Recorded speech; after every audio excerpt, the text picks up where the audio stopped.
Okay. Okay.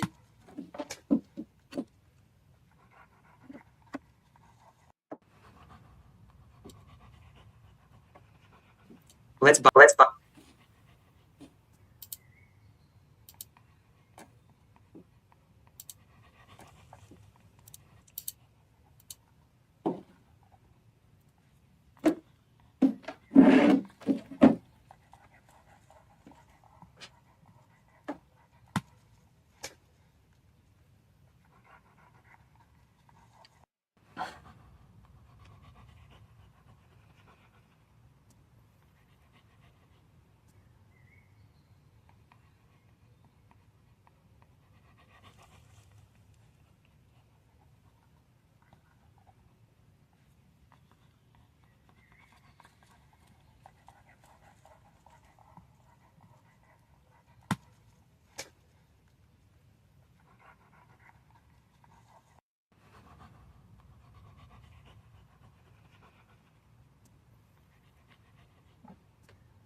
Okay.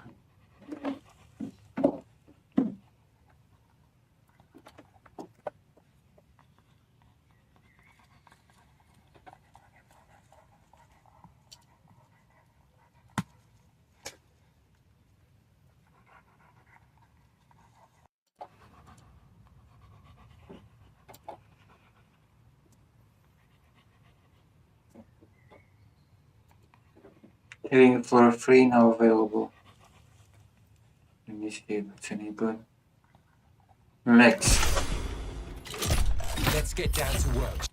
Mixed reviews on Killing Floor 3.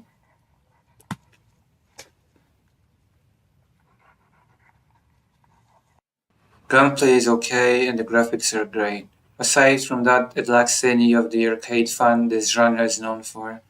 This game has an identity crisis somewhere in between trying to be Call of Duty, Zombies, and Killing Floor 2. Why not just let players upgrade gear naturally during gameplay, like the various previous entries? The weapons are interesting but shallow with very few interesting qualities to tell them apart. Honestly, this isn't that bad. It's just not structured like a Killing Floor game, and that disinterests me. Hmm.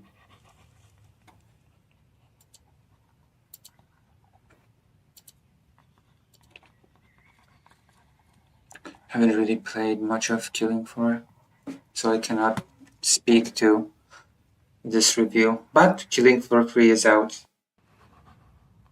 Is that right, Lucy? Yes, I am live. Am I live? I responded to you live, so that must mean that I'm live.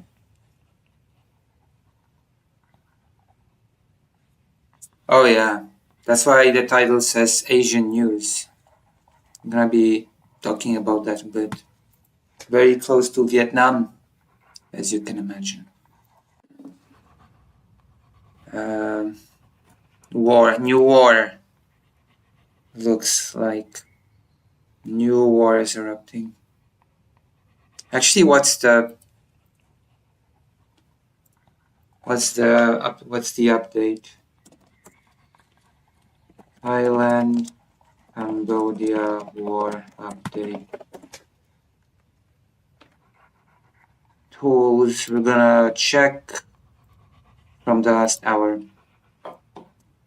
12 minutes old. Thailand, Cambodia border, political feud. I want a live update. Okay, live update.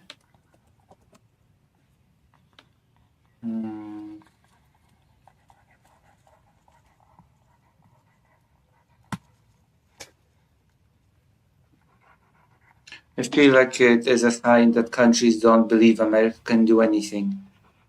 Hazara is pretty good when it comes to live coverage. Hazara? The page, right?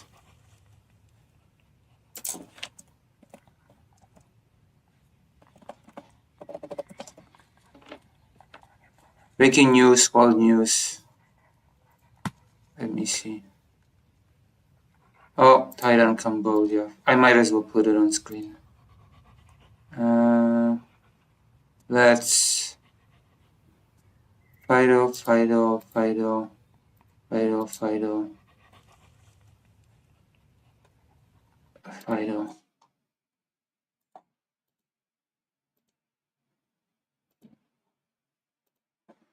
Put it on Thailand. Hold on. Let's see what's going on. Yeah. I have him on as my little comfort dog. Live. No. What we know about the clashes. I want like a live timeline.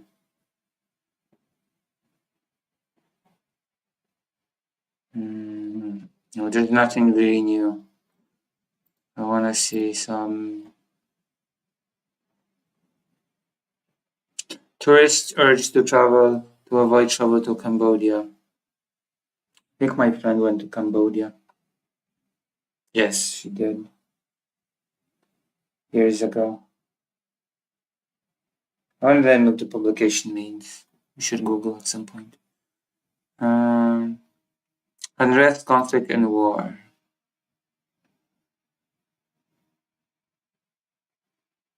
France to recognize Palestinian state in September UN at UN meeting.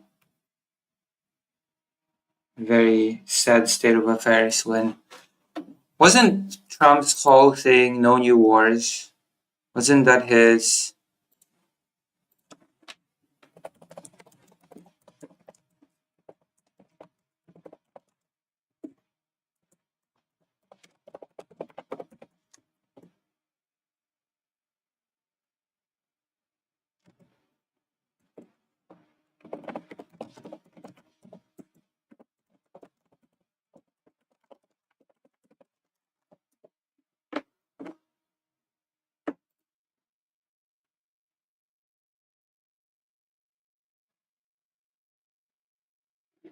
Ukraine and Russia exchanged drone strikes hours after failed ceasefire talks. Wow.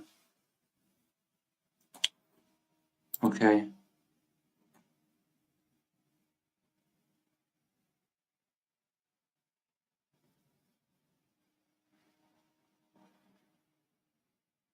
Here we go. Border conflict. We even have the exact place. Vietnam is here.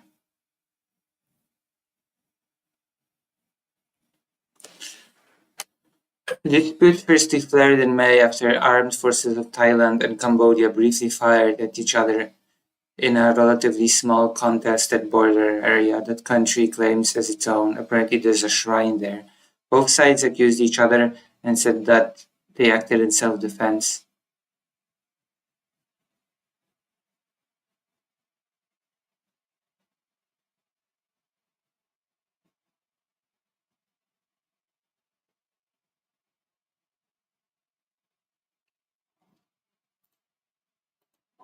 What happens now? I want a new update of what's happening right now.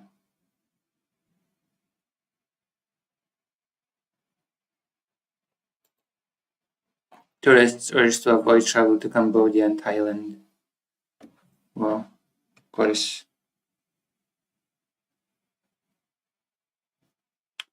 I should travel there. I should go to Cambodia.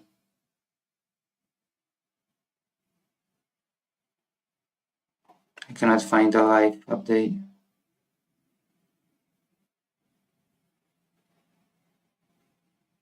Maybe I should just delete the World War.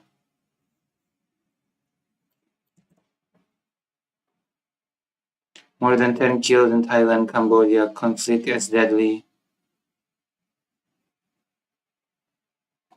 Thailand latest news in English on live map. There we go.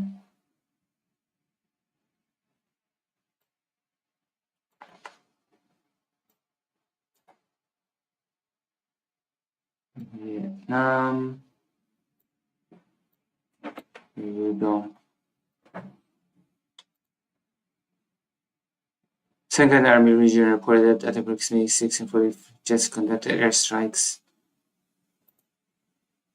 11 hours ago, 18 hours ago. Drones. A Thai drone targeting a Cambodian military weapons depot in Phu Makla area, Sisaket province.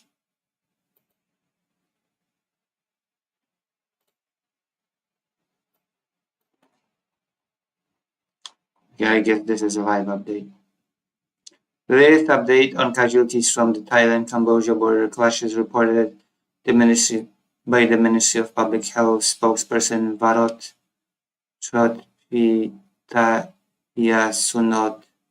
A total of 14 fatalities have been confirmed among civilians, 45 total casualties, 13 deceased, 7 seriously injured, 13 moderately injured, and 12 with minor injuries.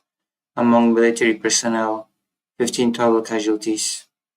We sure are living in a stable world right now. With no new conflicts, everything's okay. Cambodian Senate and National Assembly have issued strong statements condemning Thailand's military aggression on the Cambodian-Thai border, calling it a violation of Cambodia's sovereignty, international law, and regional peace.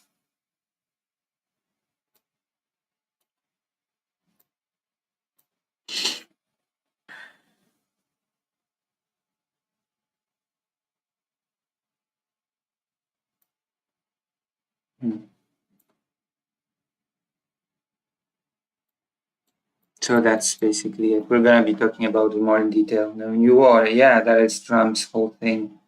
No new wars. Brilliant.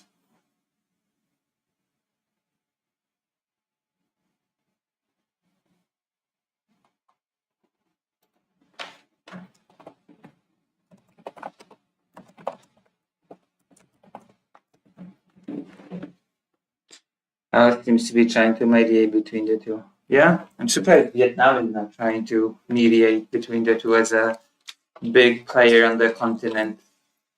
Isn't Vietnam like the biggest country in there? Let me see. That light map again.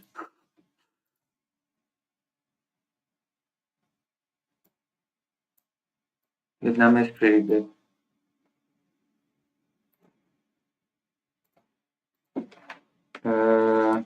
Is Vietnam bigger than Thailand? Oh, Thailand is bigger. Quite a lot.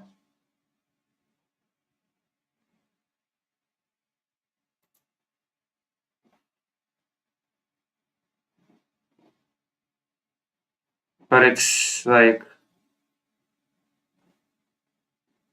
one of the biggest.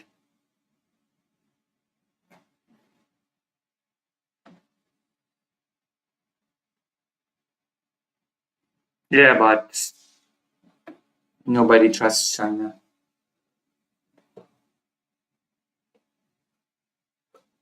Excluded China out of this completely. I don't know if Cambodia and Thailand trust China, or do they hate it like Vietnam?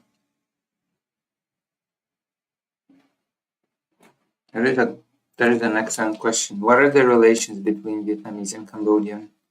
What are the Vietnamese-Cambodian relations?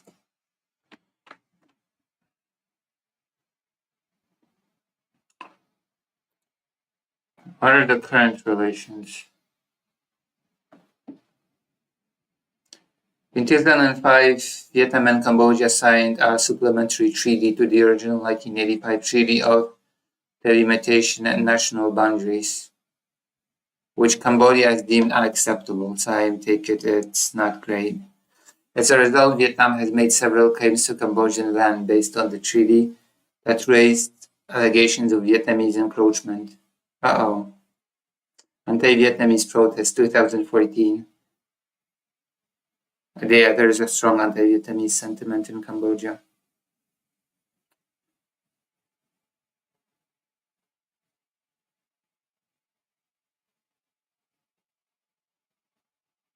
Since the 1990s, relations between both nations have begun to improve. Both Vietnam and Cambodia are members of the regional organizations such as ASEAN.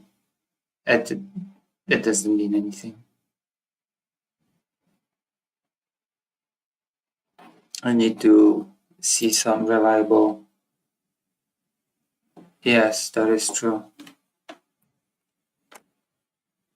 I want to know what the mending fences, Vietnam and Cambodia's diplomatic reset, 13 March 2025.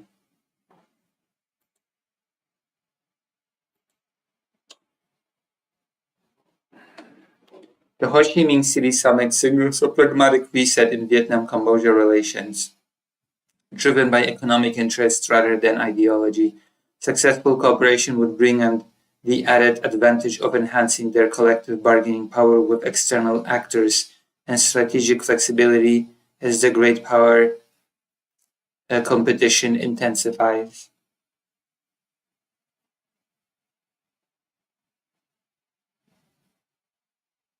So it seems like just a few months ago there was an attempt at least at a great reset. When will Vietnam recognize Ukraine's statehood? Justin and Grace are getting married on stream. Who are Justin and Grace? I have no idea who those people are, and it tells me nothing. Justin and Grace are just a bunch of strangers as far as I'm concerned.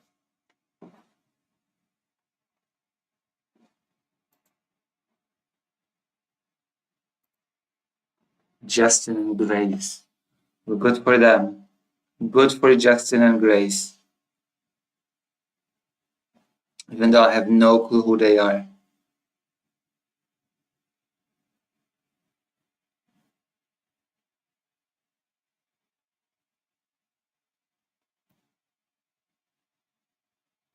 Alright, let's check the whatever stuff.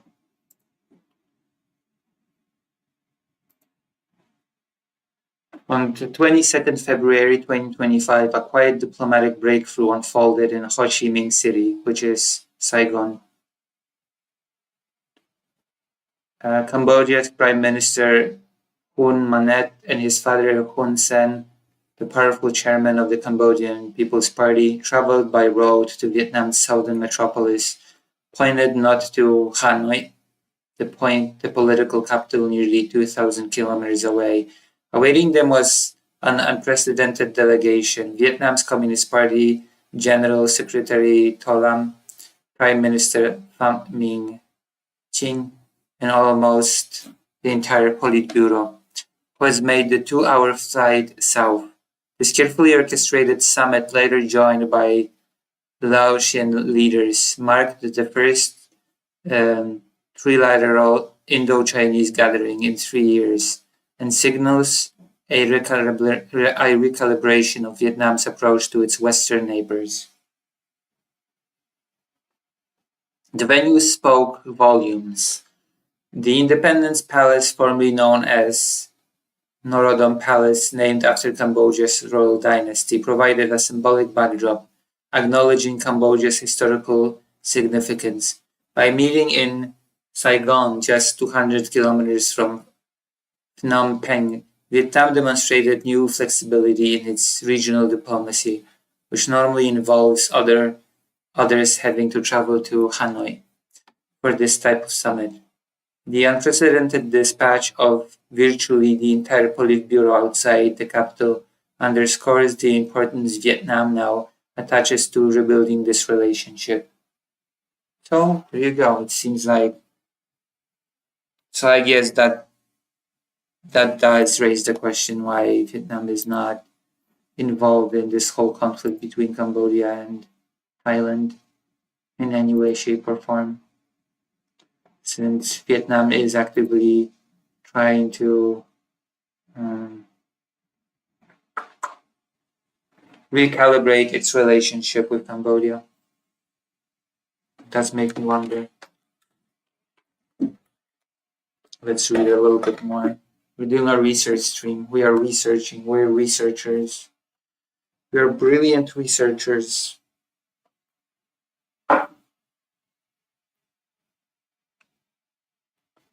I'm probably the only streamer that's gonna be even talking about this subject, I bet, but whatever. Not a sexy subject, I suppose. This reset follows a period of bilateral unease. Cambodia's deepening ties with China manifested in the controversial Funan Techno Canal project and the rapid development of Ream Naval Base had raised eyebrows in Hanoi. Of course. Hello, Lucy. Kojima is planning taking a break from Death Stranding 3 and make new Metal Gear about Cambodia? Yes. That is exactly it. How did you know? Kojima is so full of beautiful plans.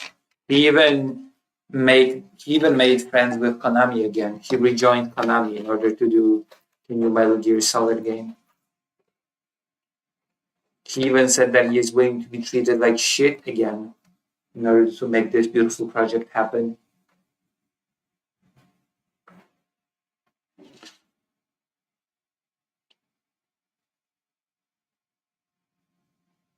He said that for the sake of his art, he's willing to go for anything.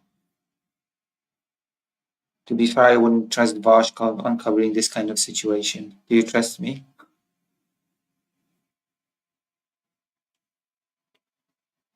All right. Yes? Well.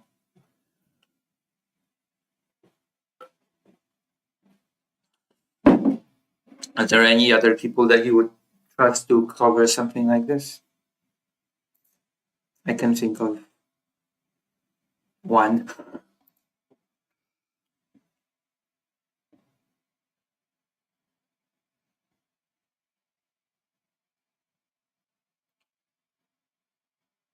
The reset follows bilateral. So yes, of course, Vietnam is distrustful of China. Cambodia were closer to China, so I guess that would unnerve Vietnam.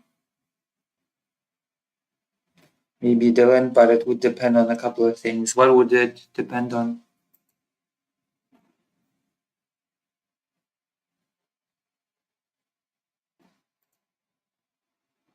What would it depend on? I think your instinct's right. I think he could be trusted with this.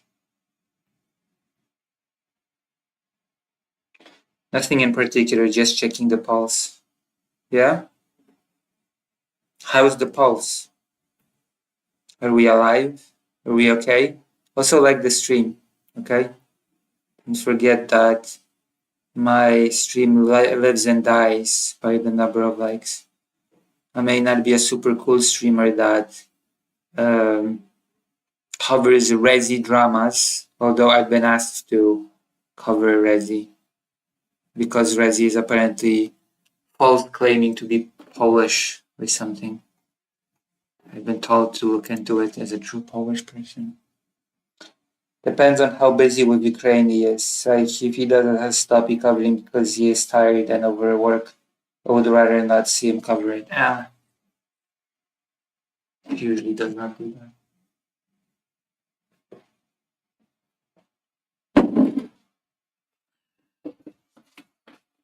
I haven't seen him do sloppy coverages of anything yet. Is it a fair ask? Yeah, but I haven't seen him do any sloppy coverages yet. His coverage of the Polish election has not been sloppy, for example.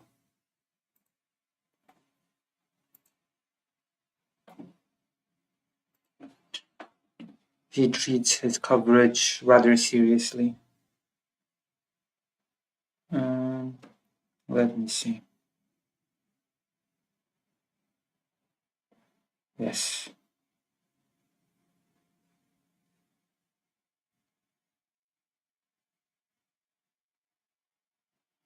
Right.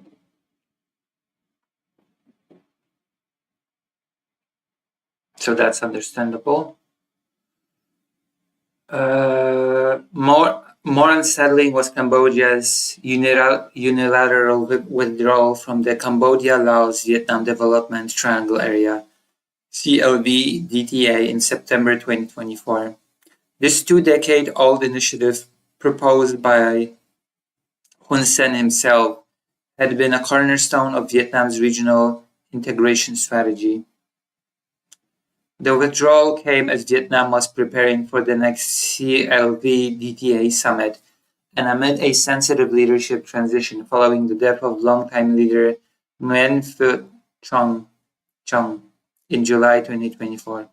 I wish that we had the diacritics. It would make it a bit easier to read for me, to try to read, if we had the tonal markers and diacritics, because there are tone markers here. But foreign media usually just skip the tonal markers for Vietnamese words, which is annoying. Like, it's easy to, for a Vietnamese person, it's easy to read even without those markers, but to me it's not.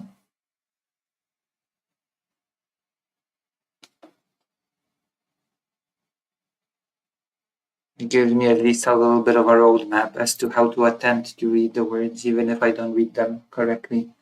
Tones are not super simple. Rather than taking the path of public confrontation, Vietnam's response has been strategically measured. Smart, very smart, not to just destroy the entire relationship, but to rather try to measure what's happening and to maybe salvage the situation, which paid off, it seems, because a new agreement has been reached in the place of old. Diacritics are important, especially in Vietnamese, yeah, and tonal markers as well, of course. There are 6 tones in Vietnamese, including the neutral one.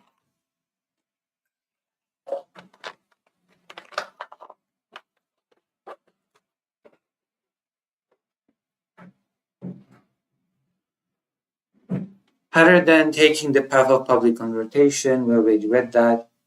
In the past 8 months, Tolam has met with Hun Sen thrice, alongside meetings with Hun Manet and King Nordom Sihamoni.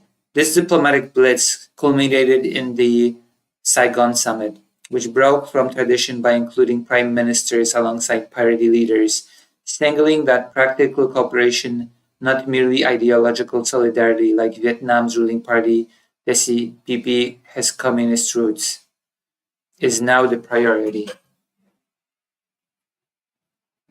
I feel like English would need a couple because, oh boy, is it hard sometimes to know how to say a word. Yeah, it can be annoying. Okay, what is Rzeczyver Palański? Rzeczyver Palański.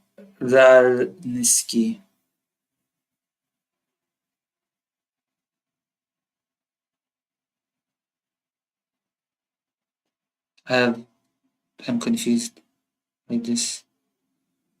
Confused by what you're saying here. But okay.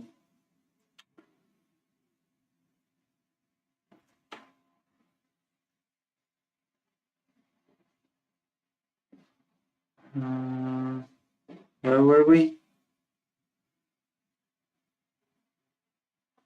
Yes, practicality rather than ideology. This is where we were. Unsurprisingly, economic integration dominated discussions, particularly the planned expressway connecting Saigon and Phnom Penh. The expressway, which is expected to be completed in 2027, will halve the travel time between the two cities, currently around 5 hours. A railway linking the cities was also proposed, though plans remain inconclusive. Additionally, both sides discussed facilitating cross-border trade and investment. The emphasis of economic cooperation strikes the right chord for Cambodia, particularly after recent setbacks in Chinese-backed infrastructure projects expose the limitations of Cambodia's China-centric strategy. Vietnam's geographic proximity and integrated supply chains naturally complement Cambodia's economy. Vietnam ranks among Cambodia's biggest trade partners. Bilateral trade reached US $10 billion in 2024, representing 20% of Cambodia's total trade. That nearly doubled in US $5.31 billion recorded in 2020. Both sides aim to double the 2024 figure soon. Geography makes the two countries permanent neighbors. Pragmatism demands that they cooperate despite past differences and present challenges. That is something that I guess certain countries do not understand. But that's neither here nor there. I'm not going to be doing a whole thing about Poland and its attitude towards neighbors, which it should be cooperating with. We're not talking about Poland now, we're talking about Asia.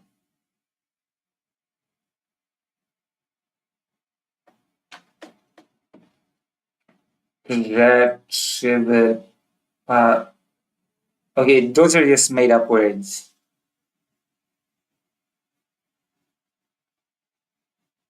And as if you're going to read the critique of pure reason on stream.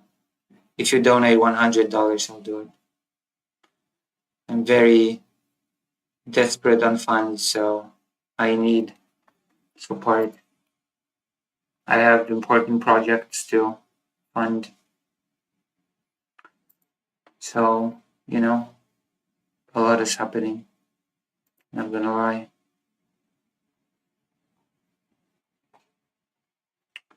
I, as always, depend on your support.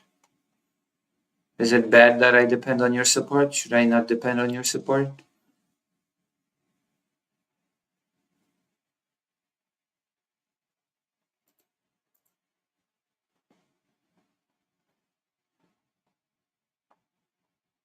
Is there a lost cause to depend on your support? And by yours, I mean anybody in the audience. Oops. Poland is an Asian country. That might be in trouble. Okay, for Vietnam, cordial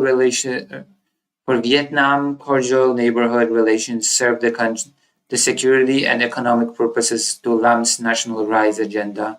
Cambodia and Laos represent extensions of Vietnam's economic space, destinations for Vietnamese investment, sources of inputs, and partners in building a resilient regional network.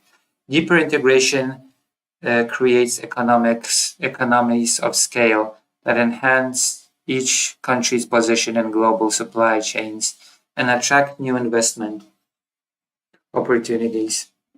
On security, Hanoi and Phnom Penh, along with Vientiane, agreed to strengthen defense ties and protect each other's legitimate interests in an increasingly uncertain geopolitical environment. Specifically, they agreed not to let any other external powers use one's territory against the other, an indirect reference to China, and to further collaborate in dealing with non-traditional security threats such as human and drug trafficking. So there you go. Lock in chat, Lucy depends on us. That is true, I do. I do indeed. The summit comes at an opportune moment as leadership transitions in Vietnam and Cambodia create space for relationship renovation. Hun Manet, representing a younger generation, may be seeking to diversify his country's international relationships beyond the China-centric approach of recent years. Well, I guess Thailand definitely is not going to be part of those plans from what I'm witnessing. Thai-centric bilateral relationship is not in the cards.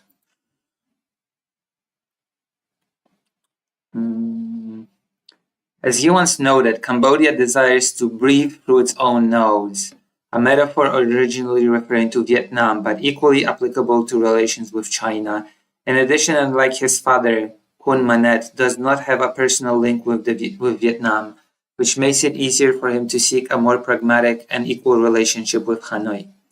For Vietnam's part, To Lam is a pragmatist who prioritizes efficiency over ideology, professing business deals to historical reminiscence. We're gonna look some stuff up about Vietnam's reaction to the Thailand thing.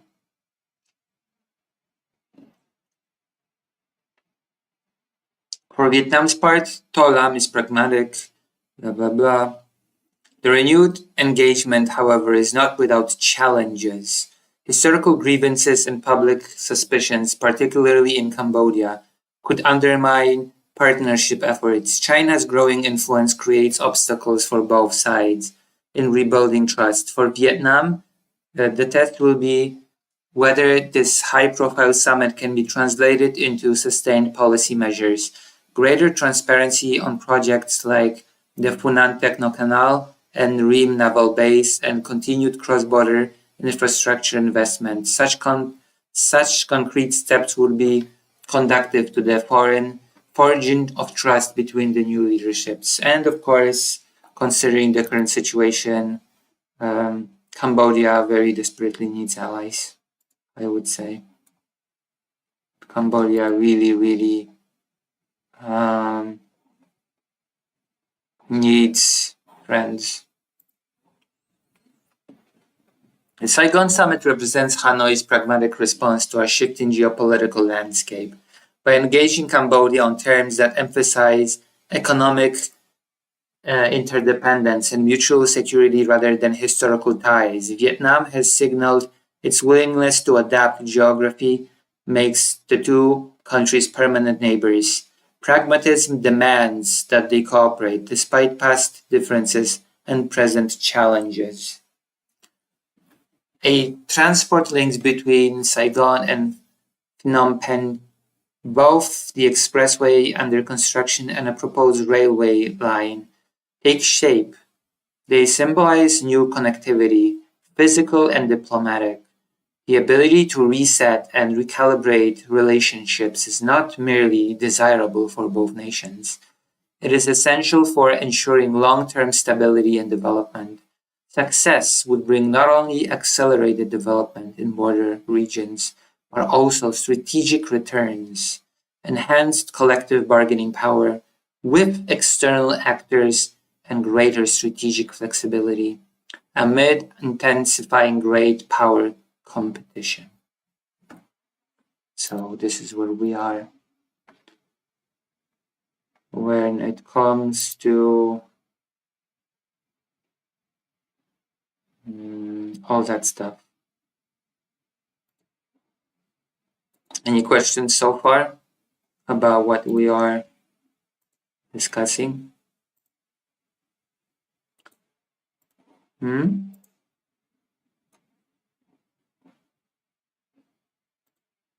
Any questions? I'm trying to check something. Yes. I'm trying to check if we are. No new segment.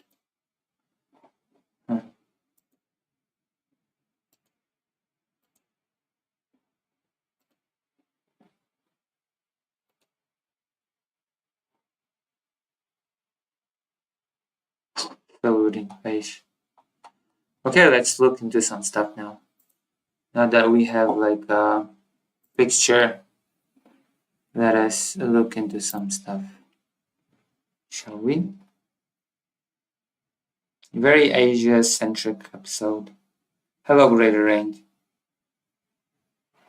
This is so depressing. Well, you know, life is depressing, and I'm here to guide you through the depression. I'm a Polish person, so depression is our constant companion. Let me see. Vietnam reaction to Thailand, Cambodia. Vietnam voices concern over Thailand Cambodia border. Vietnam News. Vietnam Express International. Okay, we're gonna look at some Vietnam news. At least we have a specialist in depression, Polish person, true. Polish people are indeed specialists at being depressed. Cześć, czy codziennie robisz streamy? Yes, I stream every day. You didn't know, my cafe? I stream every single day. Sometimes I don't stream over the weekend, but you know, it is what it is. I stream basically every single day. Are you telling me you did not know? Do people not know that I stream? Is that why I have such low viewership? Because people don't even know that I stream? Also, if you have a link of Rezi talking about his Polishness that you want me to tear apart, then link me. And you will, and for a moment, I will turn into a Polish Ico Rules. Rezi. Oh yeah, I watched some Ico Rules today. I saw Ico rage over this Rezi person very loudly. Why are Thailand and Cambodia wanting to fight? Apparently there's an ancient temple that both claim to, and border disputes erupted over it. There has to be more to it than that. What was Aiko talking about? Some person being a traitor, and I quote, limp-wristed bitch.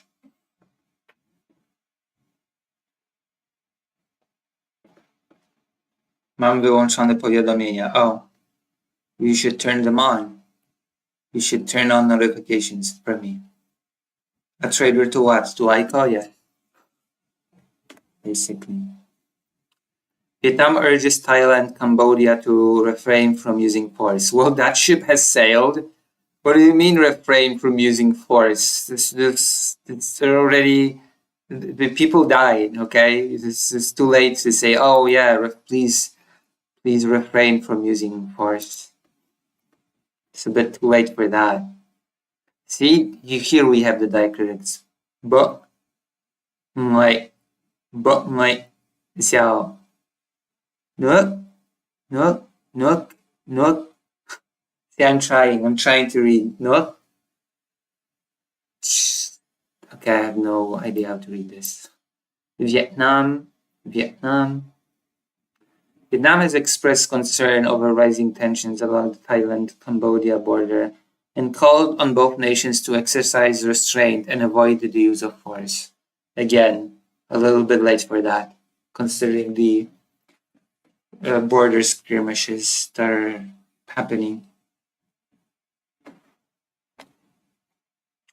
Vietnam is concerned about the current escalating tensions in the border area between Thailand and Cambodia. Both countries are neighbors of each other and of Vietnam, and are members of ASEAN. Spokeswoman of the Ministry of Foreign Affairs, Pham Tu Hanh, said on July 24th in response to questions regarding Vietnam's stance on the border conflict. Hanh emphasized that the most important thing now is for both sides to show maximum restraint, avoid the use of force, prevent further escalation, and peacefully resolve their differences in accordance with fundamental principles of international law. Well, according to the live map, that is not exactly happening. Bombing, missile strikes, drone strikes. There's been a drone strike. Yeah, the drone strikes.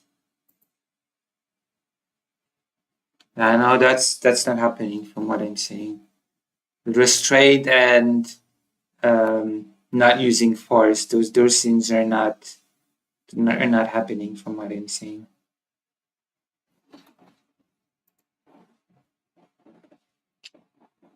Hang emphasized that the most important thing now is both sides to show maximum restraint. I wonder if there is any video footage of the skirmishes.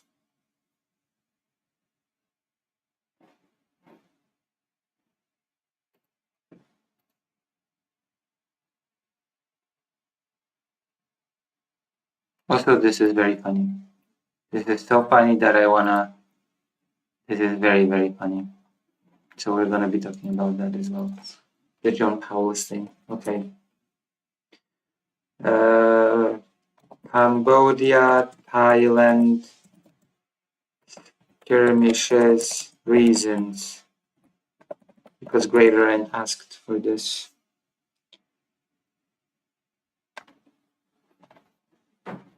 Why have the tensions escalated between Thailand and Cambodia? A long-standing dispute over border areas escalated into an exchange of gunfire, shelling, and rockets being launched, and drones apparently. There were drone strikes.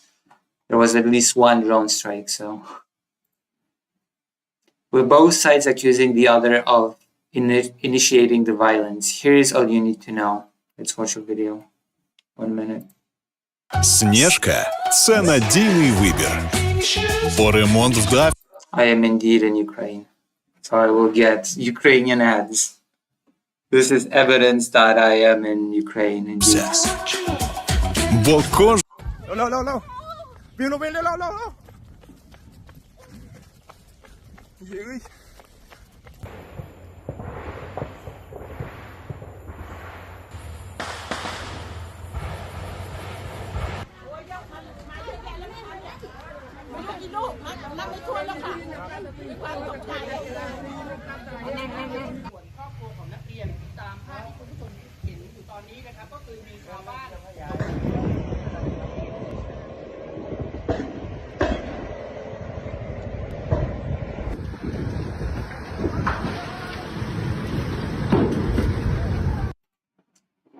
Where is this?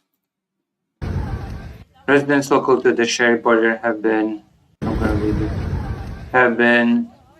taking shelter in concrete bunkers or packing their belongings and fleeing.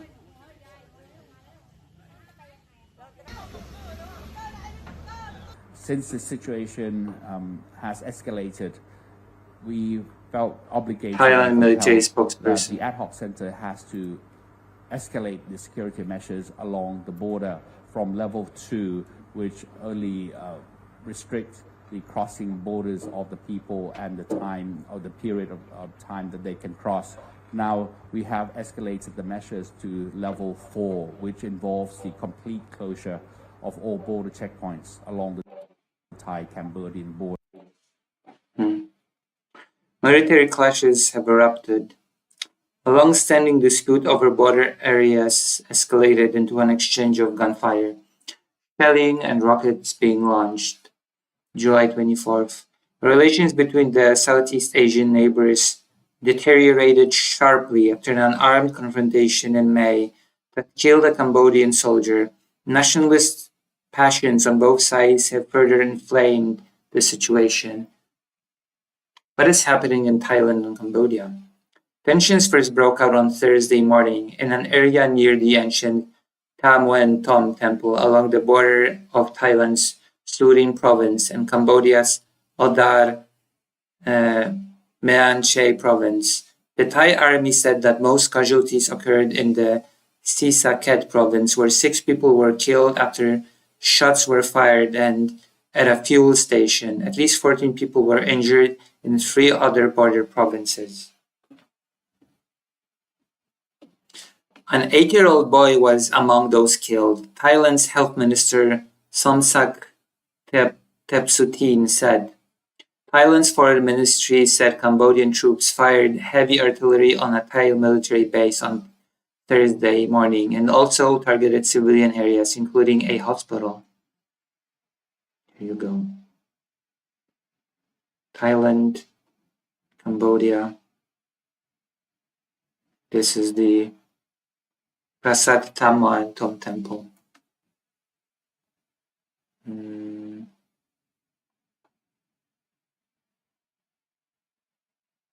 Yes. Tamwen Tom Temple. This is it. Around here on the map. In response, the Thai army said a Thai F-16 fighter jet bombed military targets in Cambodia. Cambodia's defense ministry said Thai jets had dropped bombs on a road near the ancient Phayar Vihar temple, saying it strongly condemns the reckless and brutal military aggression of the Kingdom of Thailand against the sovereignty and territorial integrity of Cambodia. Clashes are now thought to be ongoing in at least 6 areas along the border, the Thai Defense Ministry said. What caused the de-escalation? The most important question that everybody is asking themselves now. For more than a century, Thailand and Cambodia have laid claim to undisputed points along their 817-kilometer, 508-mile land border. This has led to skirmishes over several years and at least a dozen of deaths, including during a week-long exchange of artillery in 2011. Tensions were reignited in May after a Cambodian soldier was killed during a brief exchange of gunfire, which escalated into a full-blown diplomatic crisis and now has triggered recent armed clashes. So as you can see, this has been long in the making. Both countries agreed to de-escalate tensions, but Cambodian and Thai authorities continued to implement or threaten restrictions on the other. Thai people who fled clashes between Thai and Cambodian soldiers in Surin province, northeastern Thailand. Tighter restrictions on Thailand's land border with Cambodia were implemented, stopping almost all crossings except for students, medical patients, and others with essential needs. Thai authorities sealed the border entirely after Thursday's escalation. Meanwhile, Cambodia has banned Thai movies and TV shows, stopped the import of Thai fuel, fruits, and vegetables, and boycotted some of its neighbors' international internet links and power supply. Earlier on Thursday, Cambodia said it was downgrading diplomatic relations with Thailand to their lowest level, expelling the Thai ambassador and recalling all Cambodian staff from its embassy in Bangkok. In other words, things are not good.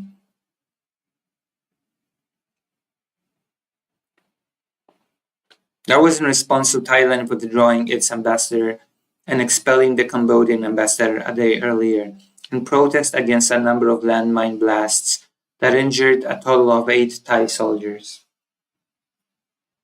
Thai authorities alleged that the mines were recently laid along paths that by mutual agreement were supposed to be safe. They said the mines were Russian-made and not of a type used by Thailand's military. Russian type, huh? Cambodia accuses Thailand of making baseless accusations, pointing out that the unexploded mines could have been from previous periods of unrest. Political fallout. Earlier this month, Thailand's former Prime Minister Paetongtarn Shinawatra attempted to resolve tensions via a call with Cambodia's influential former Prime Minister and current President of the Senate, Hun Sen. Their conversation was later leaked, revealing Ms. Shinawatra referred to Mr. Sen, who stepped down as Prime Minister in favor of his son Hun Manet, uncle, and criticized Thai military leadership. I mean, I'm not sure if it's, honestly, I'm not sure if it's even a thing of relevance that she called him uncle. I'm not even sure if it's like, it might feel like something like a big deal to English speakers, but it's just part of the language, part of those languages in the area. And like in In Vietnamese, it's part of the honorific systems, calling people by familial names like uncle, older brother, grandpa, or whatever. It's just part of the language, in Vietnamese at least. Like you, everybody calls everybody sister, brother, uncle, etc. in Vietnamese. So I'm really not sure if it's anything of note that this has happened here. The comments had caused widespread outrage and protests and led to Ms. Shinawatra being suspended from her position on 1st July after a court ruling.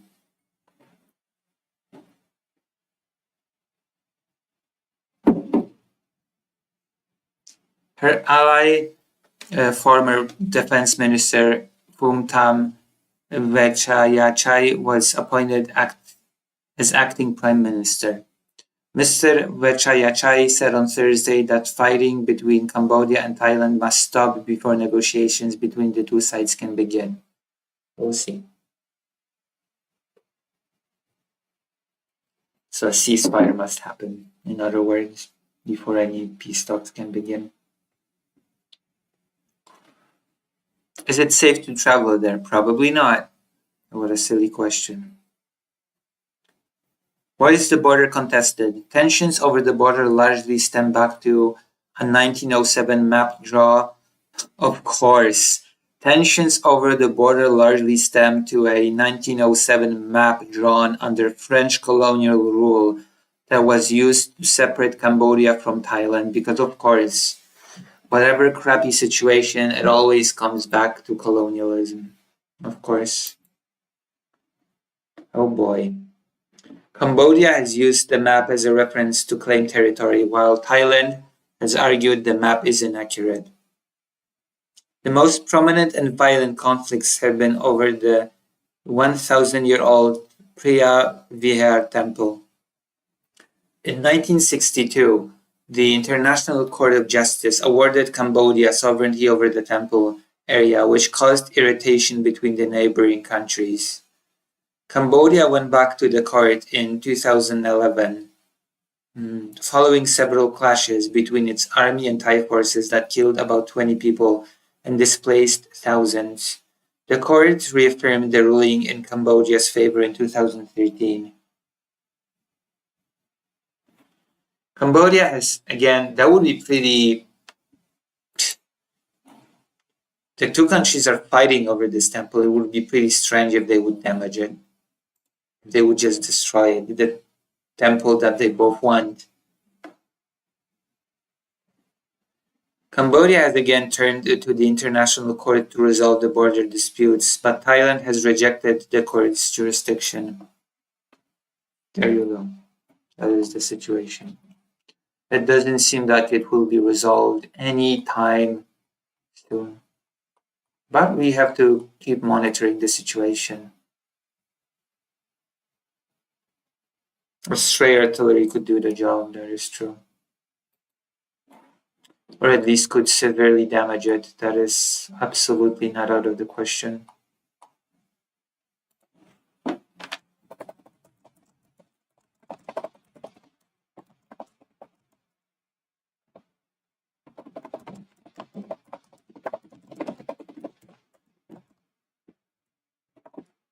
There you go. Any thoughts on the situation? Any questions? Greater Rain? Have I explained? Well, explained. Do you have any more questions about the reasons behind the conflict, the tensions, the new war, the new conflict that has? I'm not gonna call it war, but new conflict. Thailand and Cambodia are being stupid. Well, that is usually how that goes. No new conflicts under Donald Trump, though. No new conflicts. There's a very funny thing that I wanted to... Hold on. I'm gonna... For some levity, okay? For some levity. Let's have some levity for once. I feel like we deserve some levity.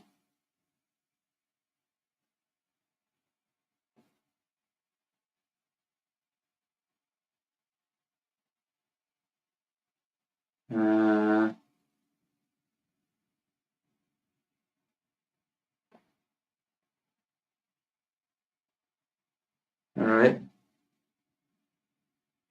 Likes. I'm gonna show you something funny. Is it okay if I show you something funny? Is that allowed? Is being funny allowed? Is humor back? Is humor legal now? Oh, the chat is being so quiet on all fronts that I don't even know what to say. Whatever. It's okay. I don't need the chat to be active. Let's look at this. Trump widely trolls Federal Chair Jerome Powell with personal visit. President Donald Trump on Thursday visited the Federal Reserve Building in Washington, D.C., marking a rare public event with Federal Reserve Chairman Jerome Powell. Trump has complained about the massive $2.5 billion project to renovate the building as he and his staff continue hammering Powell for the cost of the renovation project.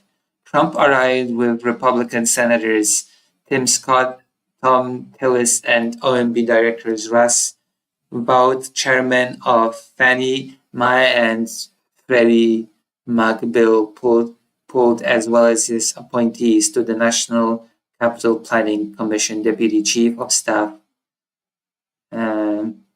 James Blair and White House Staff Secretary Will Sharp. We're going to take a look. We're going to see what's happening, and it's a long way. It's got a long way. Trump said as the president and Powell wore hard hats and spoke to the press about overall cost of the project. The visit was awkward, and as the Federal Reserve values its independence, even as presidents frequently gripe about its failure to react in a timely way to boost the economy. Trump slapped Powell on the arm and joked about his refusal to cut interest rates as he discussed the cost of the project. We would be helped if interest rates would come down, but we're going to see how the board rules on that soon, he said. The president has repeatedly criticized Powell for refusing to cut interest rates, even as inflation has slowed. He's a moron, Trump said on July 1st. You talk to the guy. It's like talking to a nothing. It's like talking to a chair, he added on July 15th. No personality, no high intelligence, no nothing.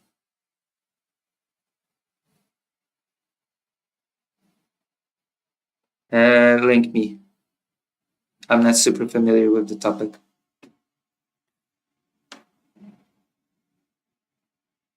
Trump has since encouraged Powell to step down, of course. Of course he did. I'd love it if he wants to resign, Trump said on July 16th, repeating earlier criticisms of him acting too late on inflation. Powell has said the Federal Reserve continues to monitor the results of Trump's tariffs on inflation before an interest rate cut could be approved. The increased pressure on Powell over the renovation project appears a familiar tactic by Trump to give him a pretense to fire the chairman. And now we go to the funny thing. I hope I can find the video, okay? Because that is a very amusing exchange. Trump, Powell, $3.2 billion.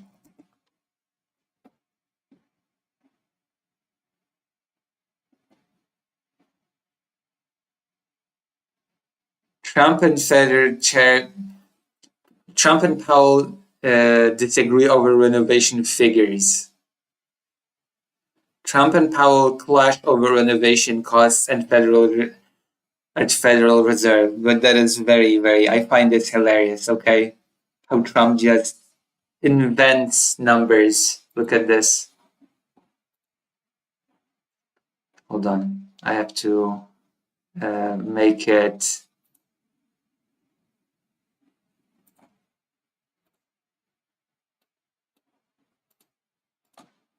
So we're taking a look, and it looks like it's about 3.1 billion. It went up a little bit, or a lot. So the 2.7 is now 3.1. Look at his head shaking. Look at his head shaking.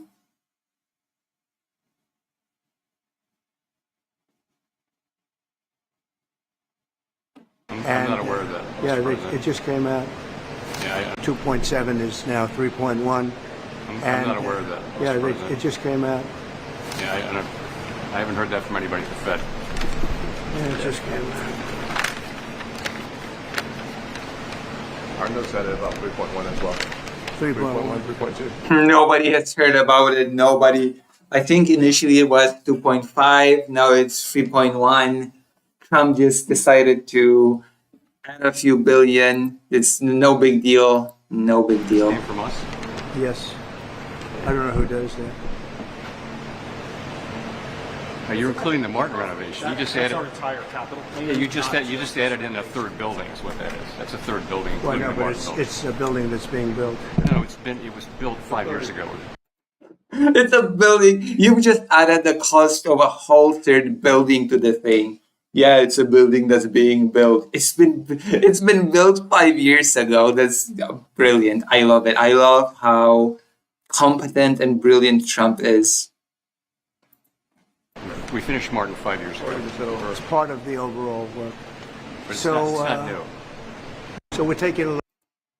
So yeah, I thought I would show this for levity because what am I supposed to say to this? Trump just creates figures out of thin air. Buildings are being built that have been finished 5 years ago. 2.5 billion figure for renovation becomes 3.1. Brilliant. Amazing. Make America great again. What a brilliant president.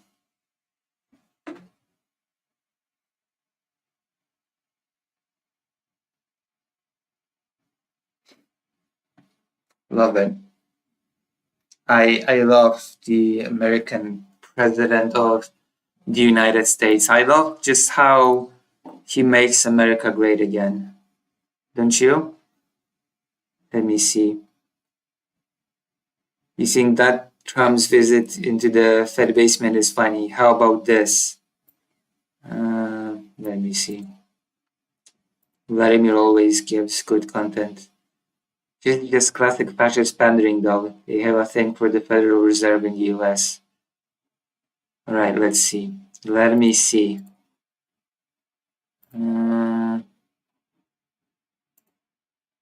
Let's go to some video.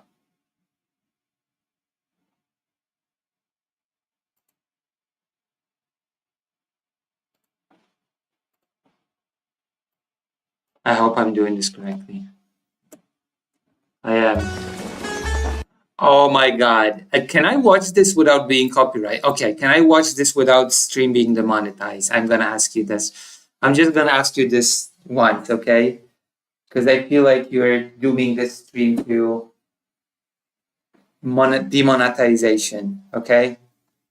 I feel like you're setting me up.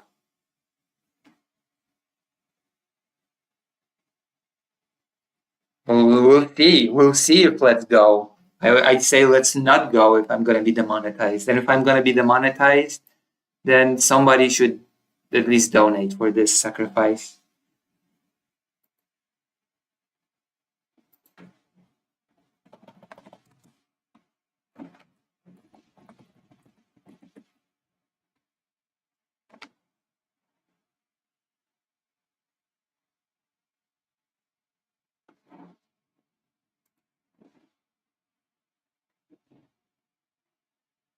Listen, I know what it is. Then no need to go crazy.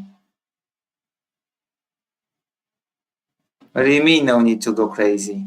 I'm asking if this would demonetize I'm asking about copyright. I'm not asking if there's anything crazy in here. I'm asking if South Park will just, I don't know, claim my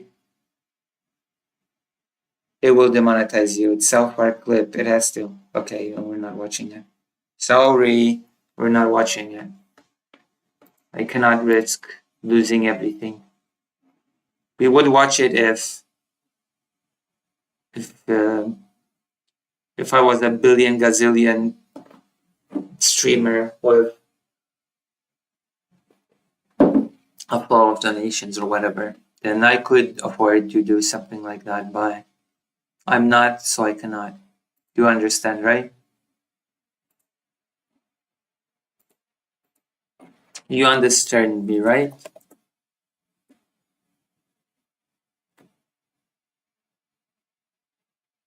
The video itself doesn't say anything about copyrights. Yeah, the video itself does it, but the video is owned by South Park, and South Park is very much a copyrighted. Like it says South Park Studios.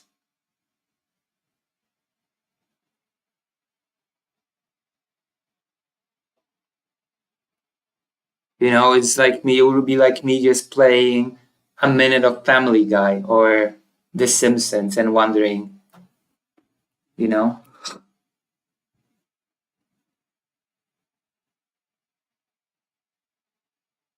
Paramount will either strike or block the VOD. Yeah. No, I don't think we can risk this. Okay, what's happening?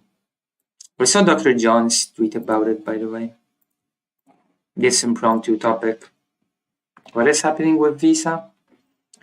Itch.io, the index says NSFV games after becoming latest target of skittish credit card companies and anti-porn group Collective Shout, catching an award-winning indie and more in the crossfire. Wait, what happened? Finally, we're safe from award-winning indies about girlhood and games that discuss the historic oppression of queer people. Oh, well, that's...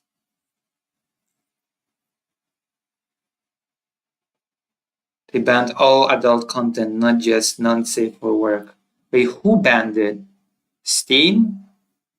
Who did? Okay, I'm gonna have to find out. I'm gonna have to get into this. I'm gonna have to log in and investigate like a real investigatrix.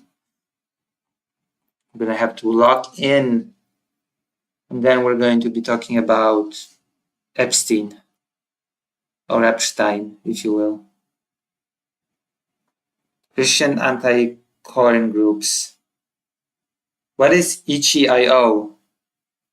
Anyway, skip it then. We're going to talk about Donald Trump's tiny declaration. We're going to be talking about Trump's Epstein list.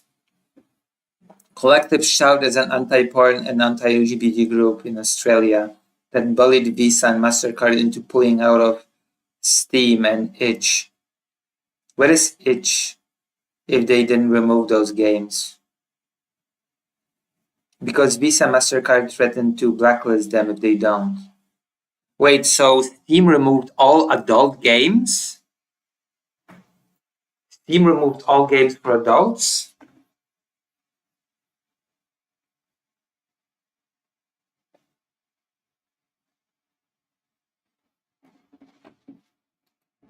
Is Good Old Games the only thing that's left for us? Does Good Old Games have adult games? Is that a thing?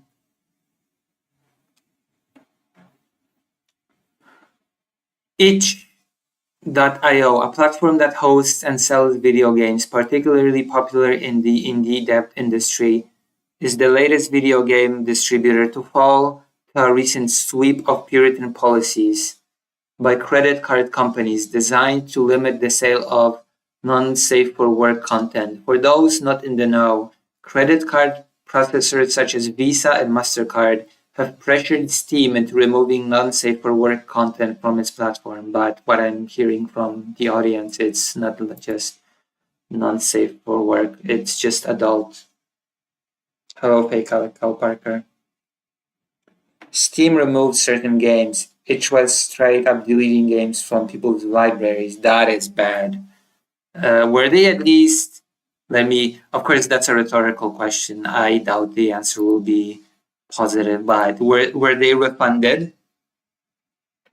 By the way, Collective Shout tried to have GTA 5 Detroit Becomes Human and many more removed. You're kidding. You're joking. That cannot be true. Really? Detroit Become Human. GTA 5. This cannot be real. Like I feel like the company that made GTA is big enough to sort of launch its own legal countermeasure against something like that, right? Like I feel like the company that made GTA would sort of push against that. No, they're pretty big. I think.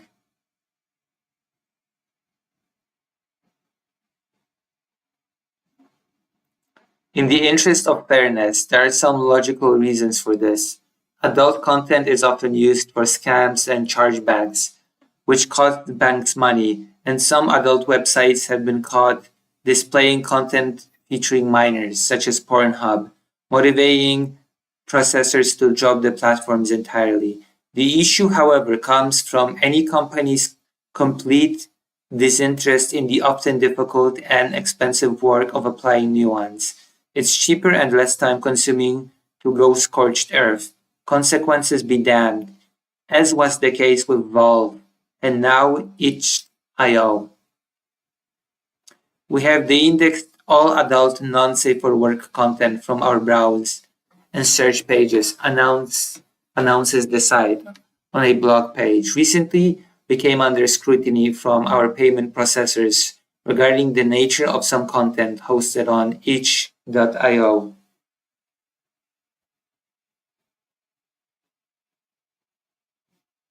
Japan is hitting Visa with an antitrust lawsuit because of their recent actions.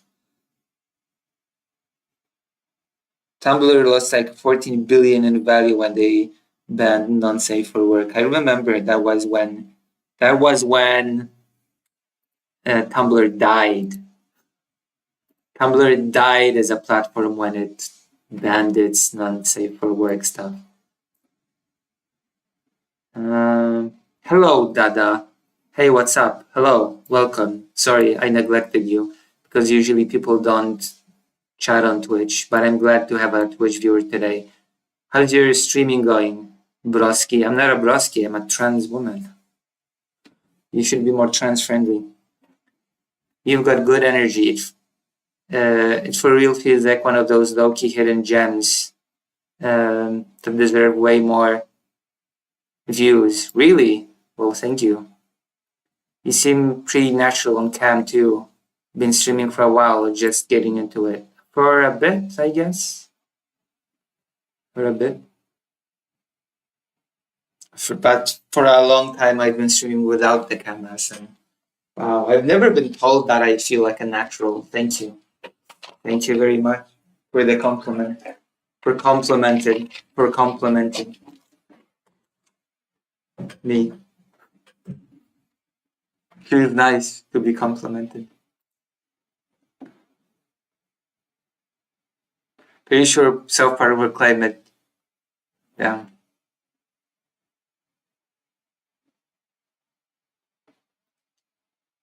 No refunds.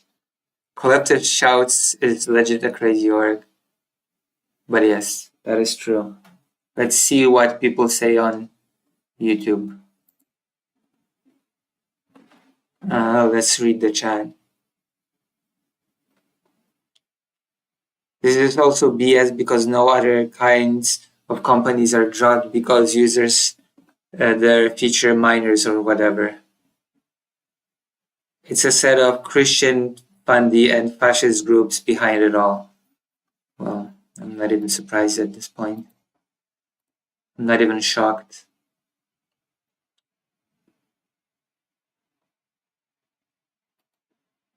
I am not even shocked.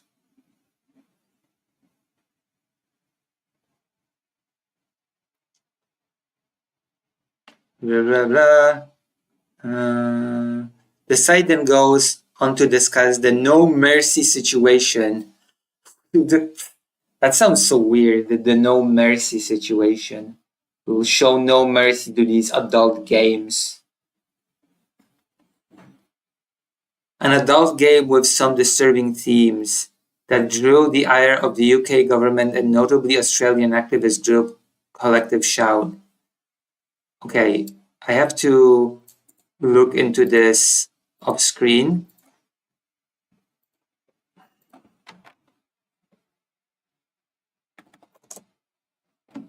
No mercy situation game. No Mercy pulled from Steam after global backlash. What is No Mercy? No Mercy. Developed by Zerat Games, No Mercy sparked a fierce debate over the ethic of interactive media and the limits of creative expression. The game allowed players to take on the role of a male protagonist who was encouraged to become every woman's worst nightmare, with content that included themes of sexual violence, domination, and incest roleplay.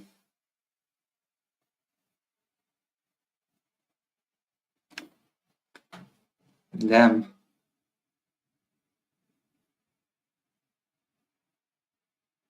No Mercy is a non-con game. It's bad. What is a non-con? And the people being okay with this don't understand that games like Mass Effect and Baldur's Gate are next. Yes, and Expedition 33.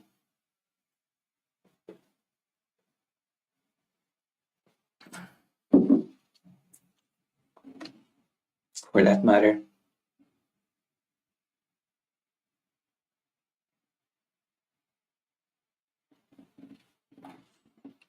So we have this No Mercy game, I guess. Disturbing themes that drew the ire of the UK government and notably Australian activist group Collective Shout. Oh my gosh. I have to look into this Collective Shout organization because from what I'm hearing from all of you, it is a crazy org. Maybe Steam should launch their own payment processor. I mean, you can still pay for games with PayPal. Just saying. Okay, let me look into them. Collective Shout org. I want to see who they are.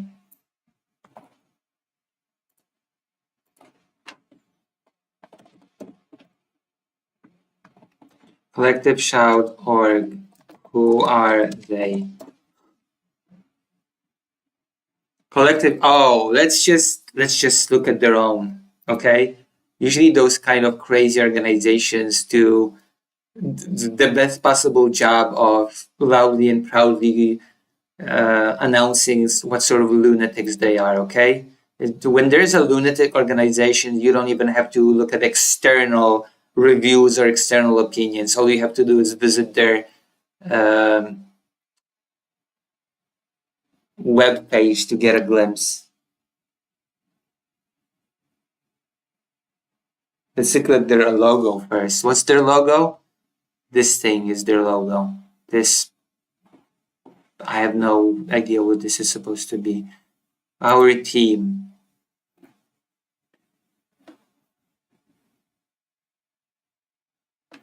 Wait, is there some sort of a description of the org? Ban porn on X. Why Elon Musk needs to clean up.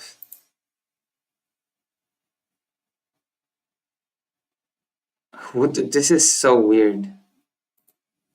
This is so weird, man. This is such a weird page.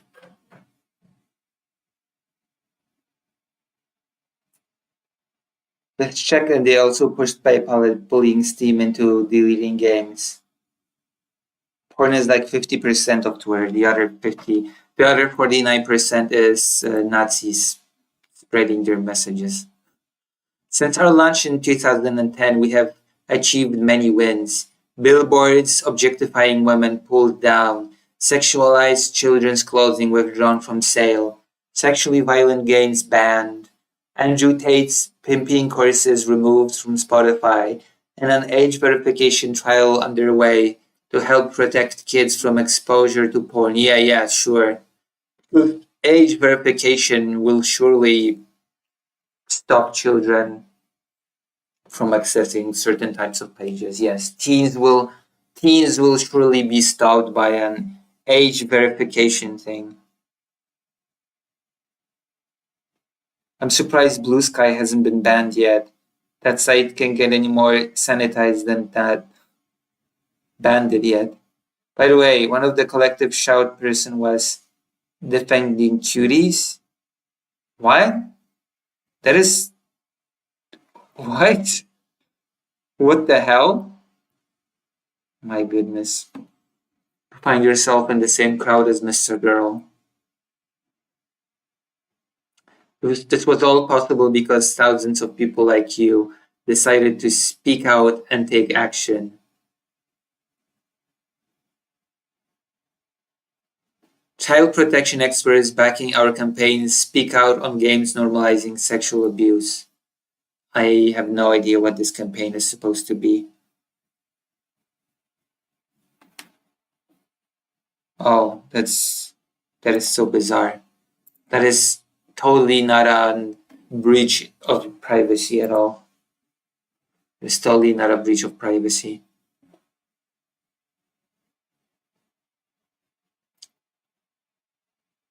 What games normalize sex abuse?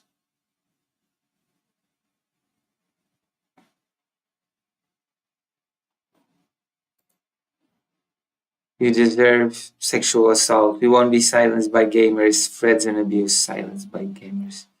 We're coming for you. Jesus Christ.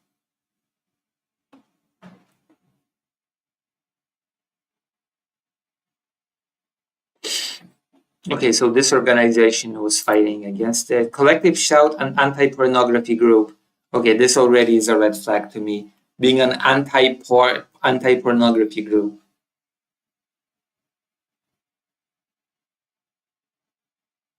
Wait, hold on. They want to ban any game that has a child in any sort of discomfort situation. Okay. What about... Hold on. Wasn't there a game that Greater Range recommended? What was it called? This War of Ours, I think. This War of Ours.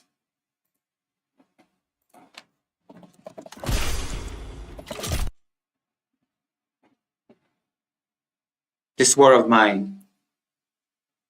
This War of Mine. Doesn't it by default sort of have children in uncomfortable situations, all things considered? Doesn't any game that is about war include children in discomfort situations? Collective Shout. Cuties, an ethnically problematic but powerful protest against the sexualization of girls. Oh boy.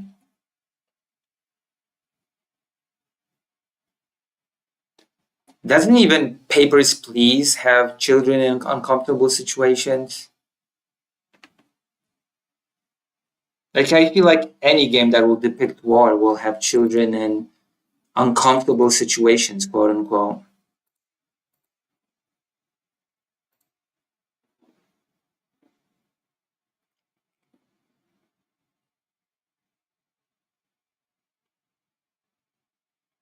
Not familiar with Collective Shout per se, but if I had to bet, it's a conservative, astroturfed group pretending to be feminist. Many such cases, like they support age verification laws, and we know those do not work to protect children, only violate people's privacy. Yep.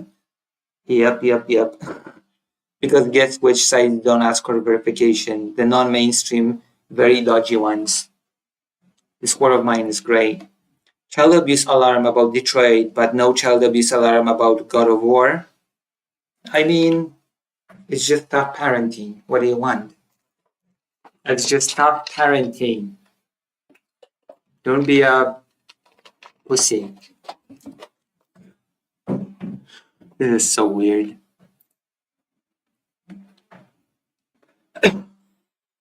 It's a very bizarre development.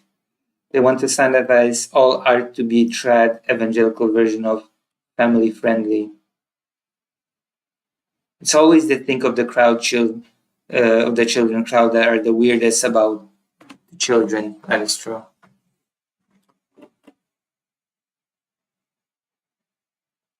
Anti-pornography group they use No Mercy as a lever or a lever by which to pressure payment processing groups such as Visa and MasterCard to cut ties with both Steam and itch.io.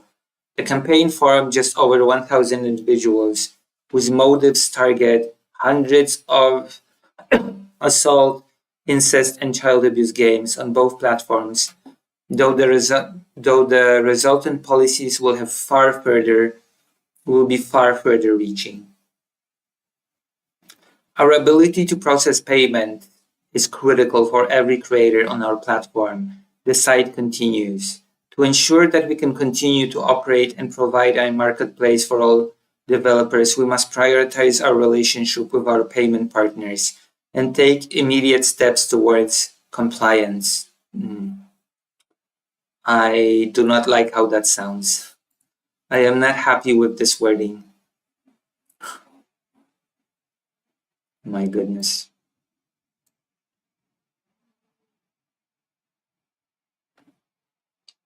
Hundreds. I guess there was like 10 really bad games in the whole list.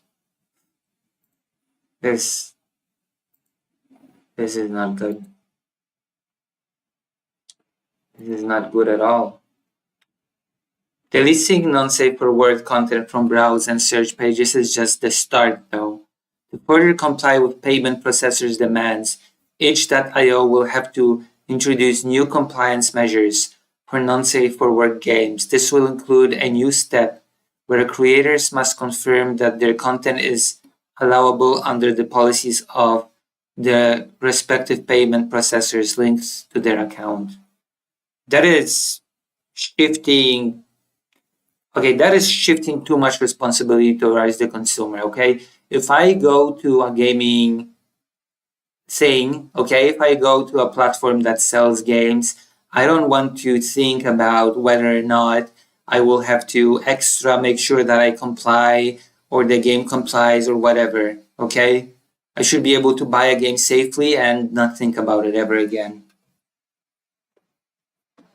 I cannot really dislike the specific sensitivity about fictional children in fictional stories. I understand the avoidance of sexualization, but I don't know if I care about violence, to be honest. I guess it depends what the narrative is and how touchy it is. I guess I'm just thinking of Skyrim because it had kids who would witness death and violence. One even hired a hit on someone. They weren't allowed to kill them though, even though they could report you to the guards. They wanted to ban Detroit because, quote, it had themes of children abuse and violence against women. Oh wow. So I guess discussing certain things is now forbidden.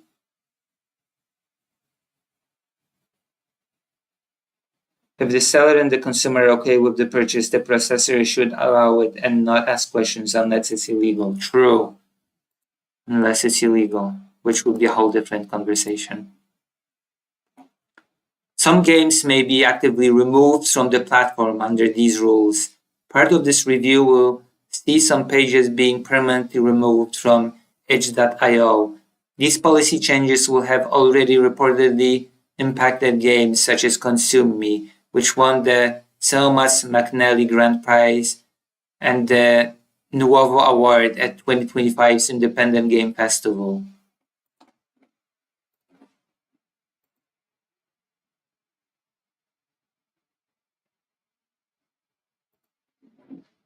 But hold on.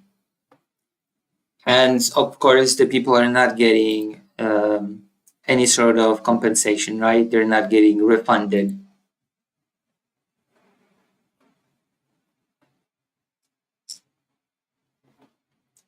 I don't think there's a Berserk game on Steam. I actually want to check now.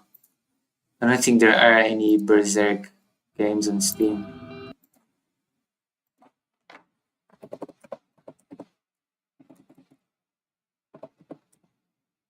No, there is a Berserk game on Steam. Never mind. Berserk and the Band of the Hawk. That's actually a game that's on Steam. Very positive as well. There's a very positive, very positive review. Very positive review. Wow. Okay.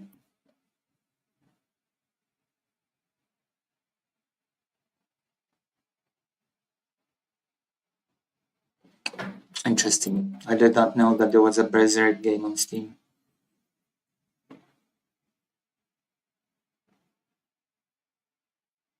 Oh well.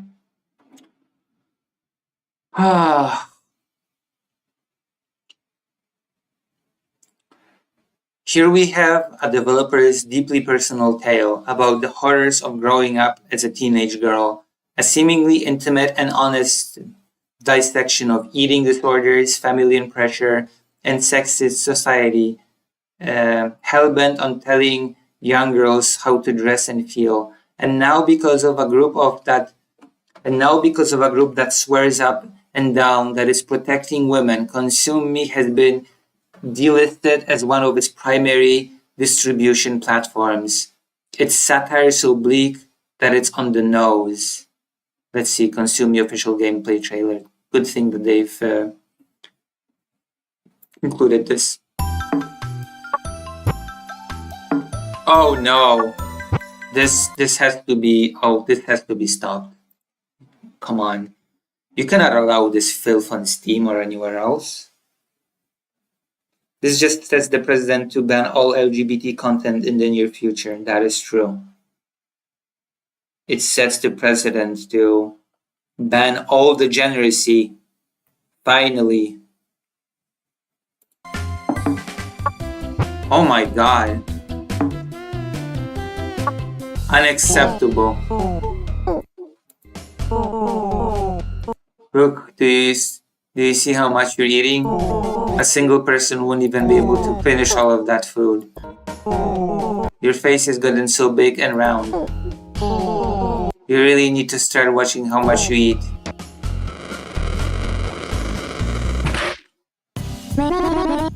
Well, the scale doesn't lie. This game is unacceptable. I wonder.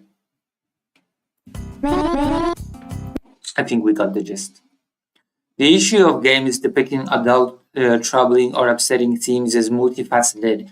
I'm not going to defend No Mercy. It's a game I absolutely found repugnant, but scorched earth policies that see all adult content stripped from platforms often hurt more than they help, especially when it comes to marginalized communities such as the LGBT, which Dr. Jones has pointed out that it's a loophole to possibly just start banning all LGBT games.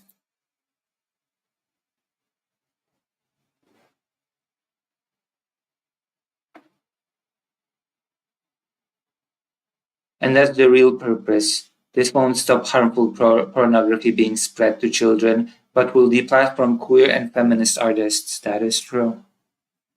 Like, this is such an inoffensive game. Let's look at the gameplay a bit more. This is such an inoffensive game.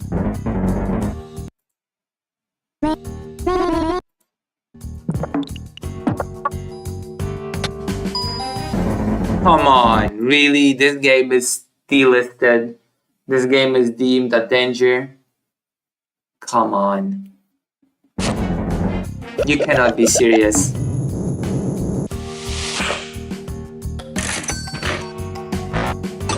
This game actually looks pretty fun, by the way.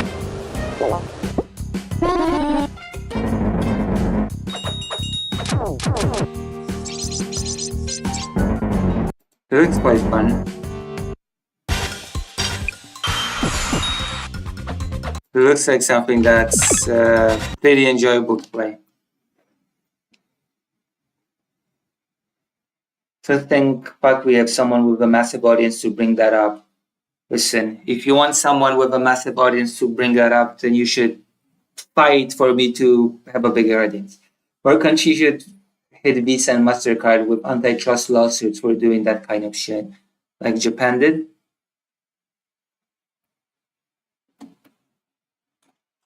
Okay. Furthermore, the playbook of stating you are taking action to protect women and children is also not unfamiliar to me, especially as a queer person who knows their history and unfortunately the present day. Yeah, actually, whenever people say, oh, we must protect the children, it's against those awful queers. Because it is a story as long as time that, well, queer people have been depicted as predators against children. So remember, that's a thing. It's used as a smokescreen for bigots of all stripes, whether it's the UK's Section 28 in the late 80s, which came after gay men for gross indecency, or the 2021's version of far-right extremists banning the drum of grooming. I am always incredibly wary whenever such broad claims are made. History is indeed rhyming. The work of Robert Young was also impacted. Young is a developer that's made several notable games covering queer history and culture, such as The Tea Room, a game that explores gay cruising culture in the 1960s. The game that specifically explores time in which Ohio police filmed men through a two-way mirror in a public bathroom and charged them for sodomy, using that evidence also caught in the crossfire.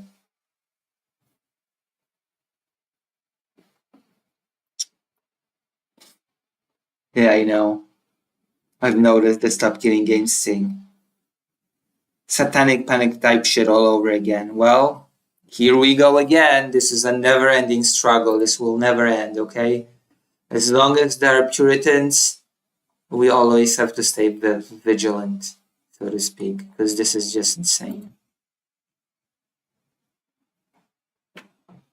Maybe Collective Shout doesn't care about the history of systemic oppression to my community, wherever.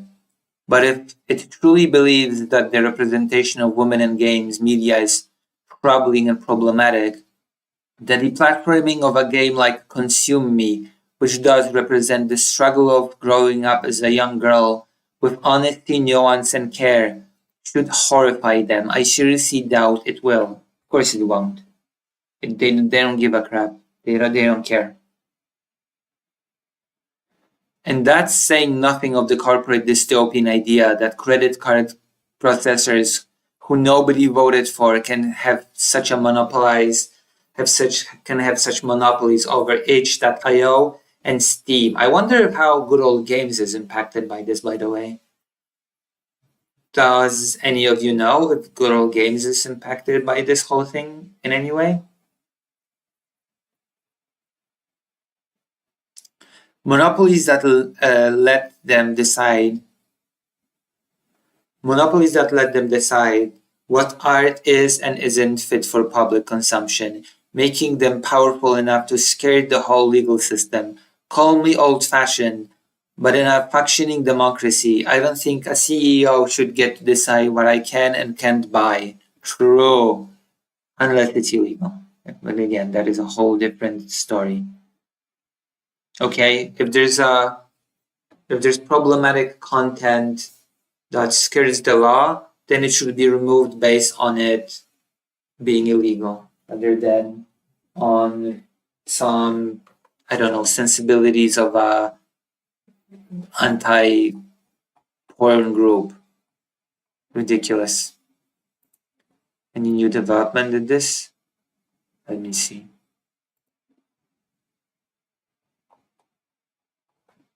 I think there have been more links. Oh, here's an itch statement. What a funny name of a... I've never heard of that platform before.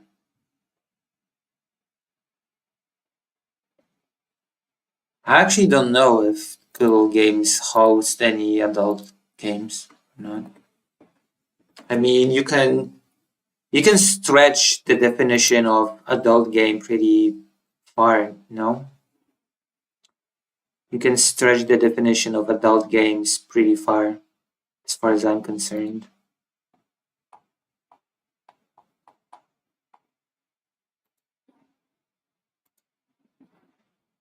We have de-indexed all adult non-safe for work content from our browse and search pages. We understand this action is sudden and disruptive, and we're truly sorry for the frustration and confusion caused by this change. Recently, we came under scrutiny from our payment processors regarding the nature of some content hosted on itch.io. Due to a game titled No Mercy, which was temporarily available on itch.io before being banned back in April, the organization Collective Shout launched a campaign against Steam and itch.io, directing concerns to our payment processors about the nature of certain content found on both platforms. So it's Puritanism. It's Puritanism at its worst. If it's not illegal, then it should be allowed, I think.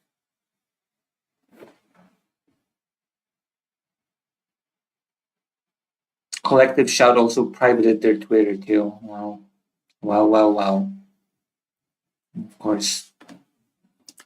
Our ability to process payments is critical for every creator on our platform. To ensure that we can continue to operate and provide a marketplace for all, this is ridiculous. It is indeed placing too much power in the place of those companies that can just decide, oh, hey, you know what? We don't like this genre of games anymore. They're too brutal. You know what's unironically though, you can go back to the panic about games being too brutal now. That was the thing, remember? Games cause violence. This game has too much violence in it, therefore you must remove it from your platform. It's like payment processing companies could just, Visa and MasterCard could just decide one day that certain FPS games are too graphic and they must be removed.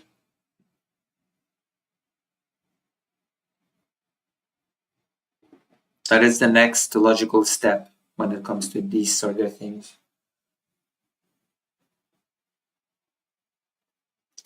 What about games that insult people's religious feelings? That's a whole unexplored avenue as well. If organizations would pressure Visa or MasterCard to remove certain games that seems, I don't know, anti their religion.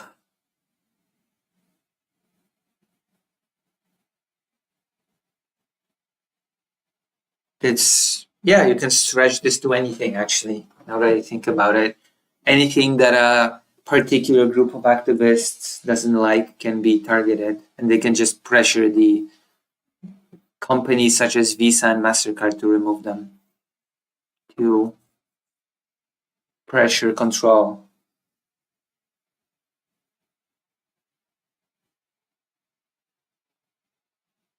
Yeah. It's what a ridiculous situation. Well, I guess all we will have left is Bible study games. Welcome to the future.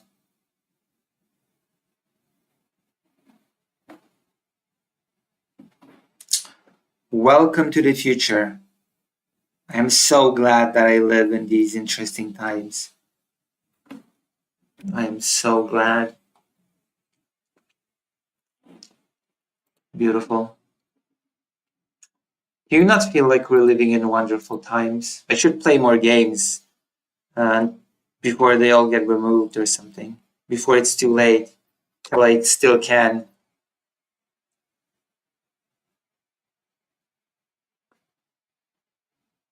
There is a petition, I guess. There is a petition to stop them from doing this floating around. I mean, what can such a petition realistically do? Can such a petition realistically affect anything? Is there anything that such a petition can realistically influence?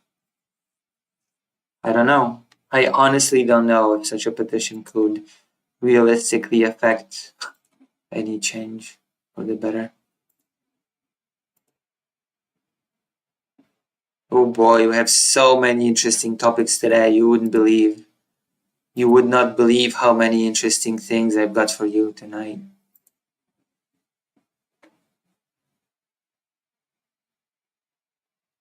I don't know, but there already is Stop Killing Games in the EU. So maybe the Let Me Buy Games initiative could be next. Yeah, that is. Let me buy the products. This is so ridiculous. What is happening? What is even happening when puritanical organizations dictate what is and what isn't?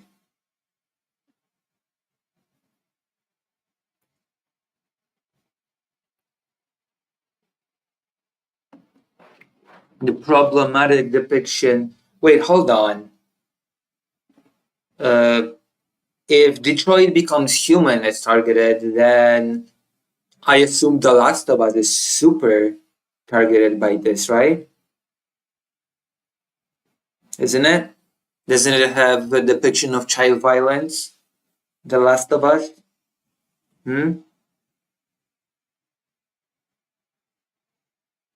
What about Resident Evil 2? That has child violence depicted. Jesus.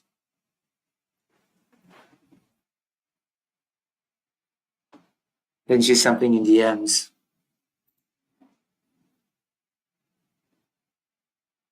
Myth. Collective shout. Myth. What consenting adults do is up to them. Oh, okay. What a mess. Well, what a mess. I guess what consulting adults do is not up to them. Oh boy.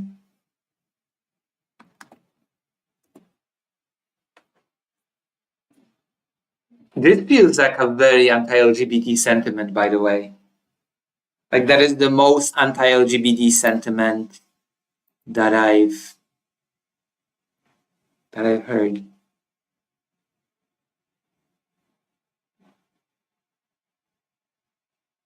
Oh yeah, that is true. The Last of Us did do that. I guess it should be removed. The Last of Us has to be removed forever. So ridiculous.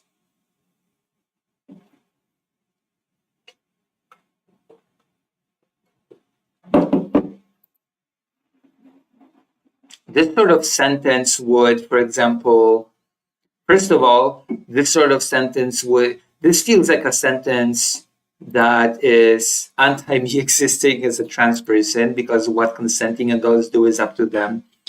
They would say, no, it's not up to you to transition or whatever. And furthermore, it would be against me, trans person, a trans woman, being with a man, because that is also something that two consulting adults do. Gosh. Oh my goodness. Horrible sentiment. It is the most horrible sentiment that I've seen in a while.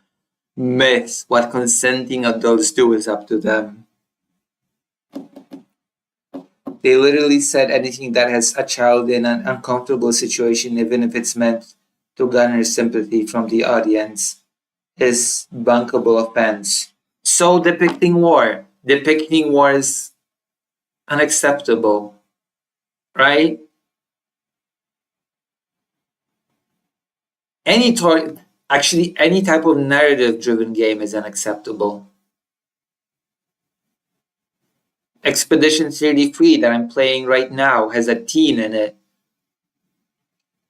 Unacceptable. This is ridiculous. This is so stupid.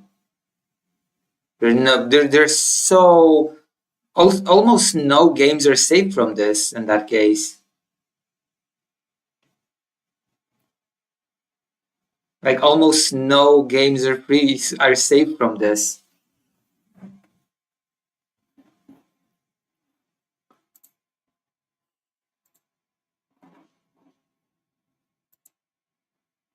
Gotta love it.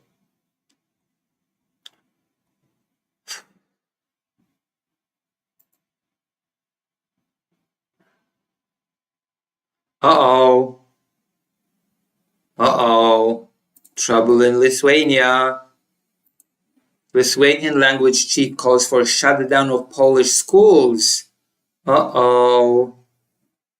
Poland's senior diplomat in Lithuania has condemned calls made by the head of the Baltic countries' language watchdog that there should be no Polish schools in Lithuania.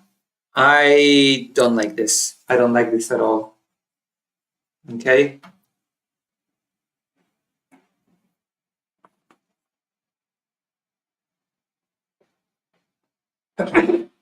It is a very bad nation-state move. I read that it's the best form of nation-state governance available. Like, for example, I would like there to be more Ukrainian language schools in Poland. There's so many Ukrainian people in Poland that it would make actual sense to open a lot of Ukrainian language schools. It would make sense for Polish schools to offer Ukrainian language education to Ukrainian children, actually. And this is just horrible policy.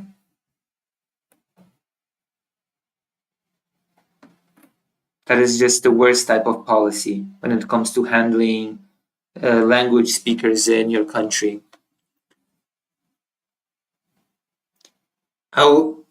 Audrijus Valotka, chairman of the Lithuanian State Language Inspectorate, which aims to protect the status of the Lithuanian language, said during an interview on July 11 that there should be no Polish and Russian schools at all. I can understand Russian because Russia weaponizes Russian speakers to lay claim to territory, but as far as I know, Poland does not do that. Okay. Like if there are, like for example, in reverse, I would be in favor of there being Lithuanian speaking schools. Actually, let's take a look at the data. How many Lithuanians living in Poland? And give access to Ukrainian as a second language in schools or Polish natives. Yeah, that should be a thing. I'm actually gonna look into this as well, because that is an interesting subject to me. Not many Lithuanian people live in Poland. Not a very small minority, actually. But if there were more Lithuanian people, I would absolutely be in favor of Lithuanian language schools in Poland. It should be like, if you have a substantial amount of certain language speakers in a country, you should accommodate for that. You should give them the opportunity to pursue education in their language. Like, it's a no-brainer for me.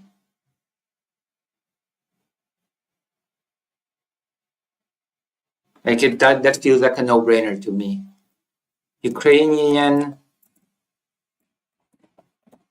language schools in Poland.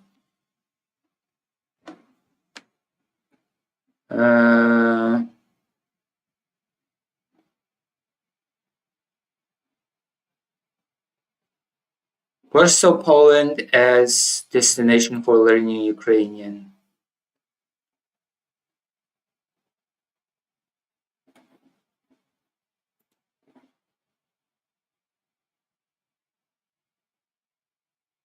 Ukrainian language in Polish schools. When can you study?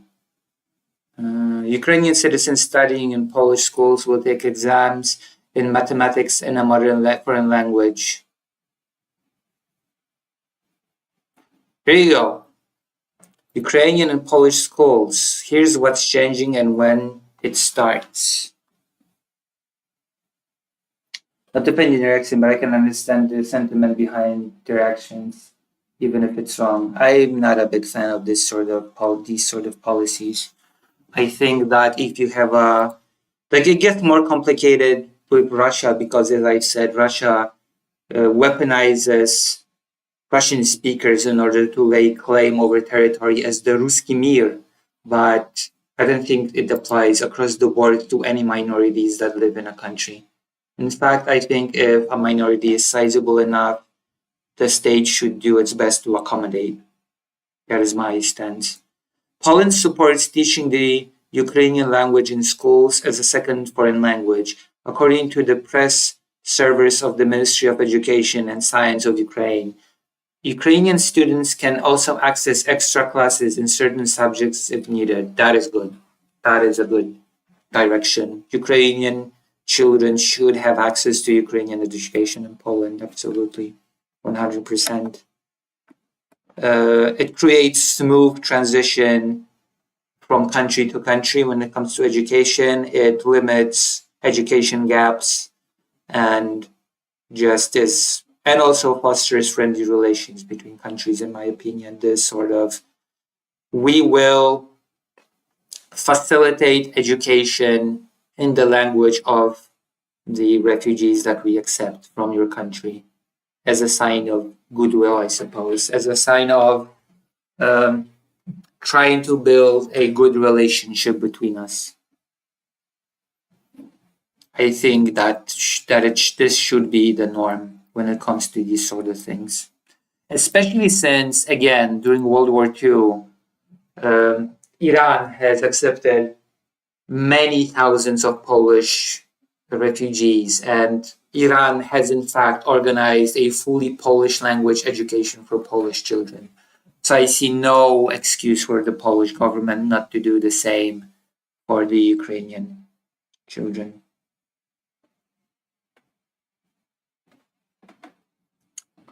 What might change for Ukrainian students in Poland and when? Okay, let's look at this. This is a very interesting topic. I did not have this planned for today, but I feel like this is a very good thing to look into.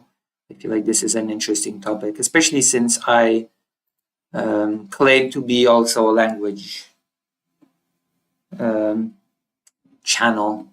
I claim to be a channel that has great interest in language as well. These policies are not good in Ukraine either, but there is a reason to do it. The Lithuania thing is bizarre. It is, I don't like it.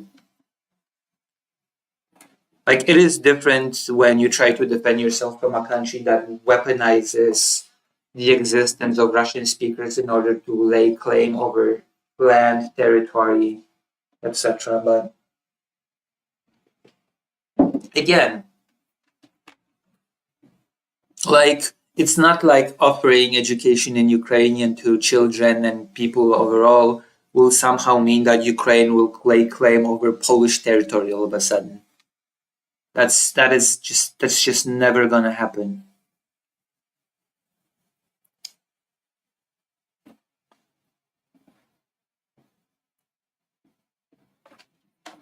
Okay, let's see the changes. Let's see what's gonna change.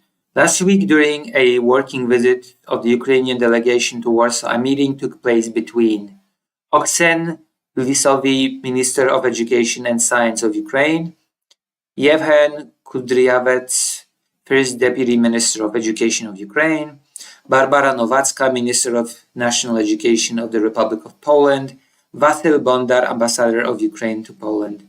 As a result of the meeting, Ukraine's Ministry of Education and Science announced that the Polish side supports teaching Ukrainian as a second foreign language in Polish schools, which is good. By the way, Kyiv already is adopting Polish as the second language in Ukrainian schools. One of the children that I've interviewed not so long ago that is in the program of getting mental health because a building was bombed and destroyed next to them and they suffered from panic attacks. That kid is learning Polish as the second language here in Kyiv. So that sort of stuff goes both ways. Polish as the second language in Ukraine and Ukrainian as the second language in Poland. I think it's a good move. I think it's a good direction. But I'd like to know what is being done for Ukrainian kids. Not just Ukrainian being a second language in Poland. That's all good. But I want to know what's being done for Ukrainian kids specifically.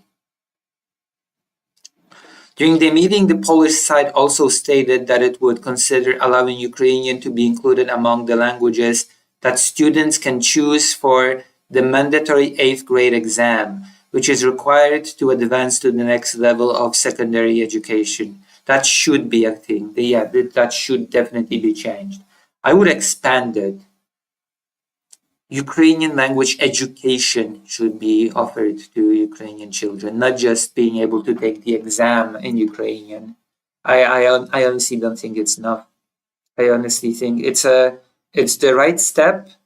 I think it's the right step, but I think it's not nearly enough. Does that make sense? I think that much more should be done in this department to facilitate healthy relations.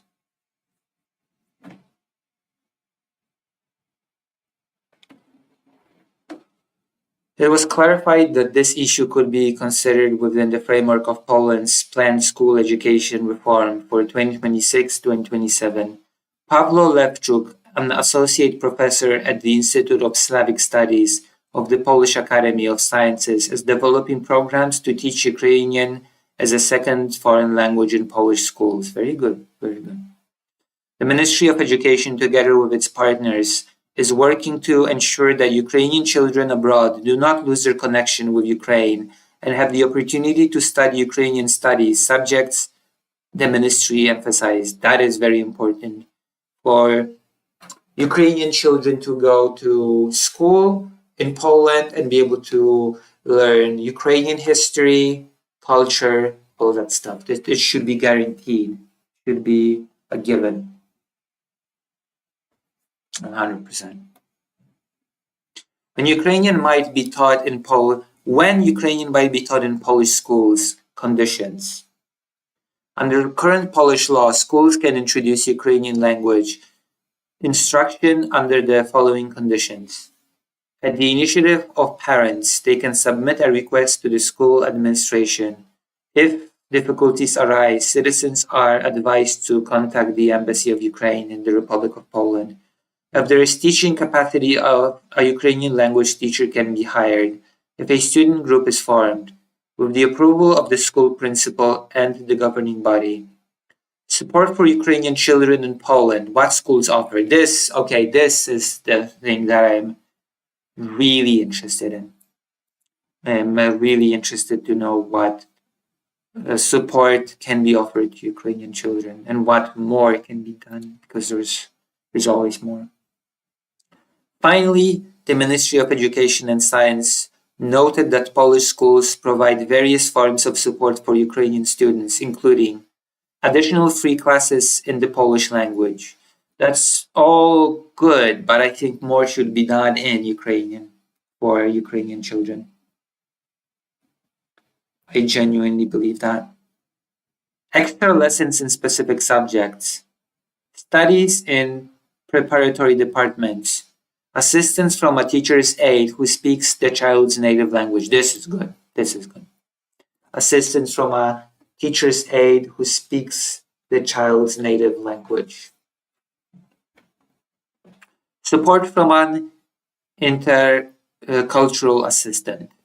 We previously reported that Ukrainian parents in Poland could be fined if their children do not attend schools, which is why extra care should be taken. If school is going to be mandatory for Ukrainian children, Polish school, then it is important to take extra care that the Ukrainian children receive appropriate education to them. Does that make sense? Does any of that make sense to any of you? Any questions about that before we come back to the Lithuania thing? Because we started this whole discussion about languages from the Lithuania thing. But I think it is a good opportunity to turn it into a wider discussion about languages, minorities, language protection, language facilitation, culture, and so on and so forth. I think Poland could do a lot more in this department and when it comes to this. Yeah, let's see. Where did I have this open? Yes. Why do we have to create and maintain all sorts of language ghettos in Salsinkai, he added, referring to a town in southeastern Lithuania with a large Polish population. Also, the Polish population in Lithuania is not unsubstantial. This is a big factor, okay? Google.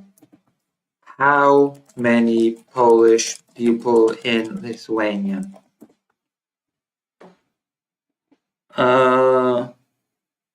183,000.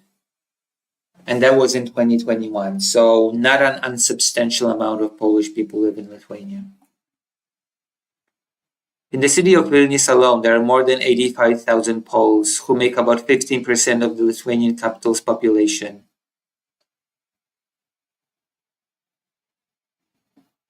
So yes, definitely there should be Polish language learning opportunities for these people.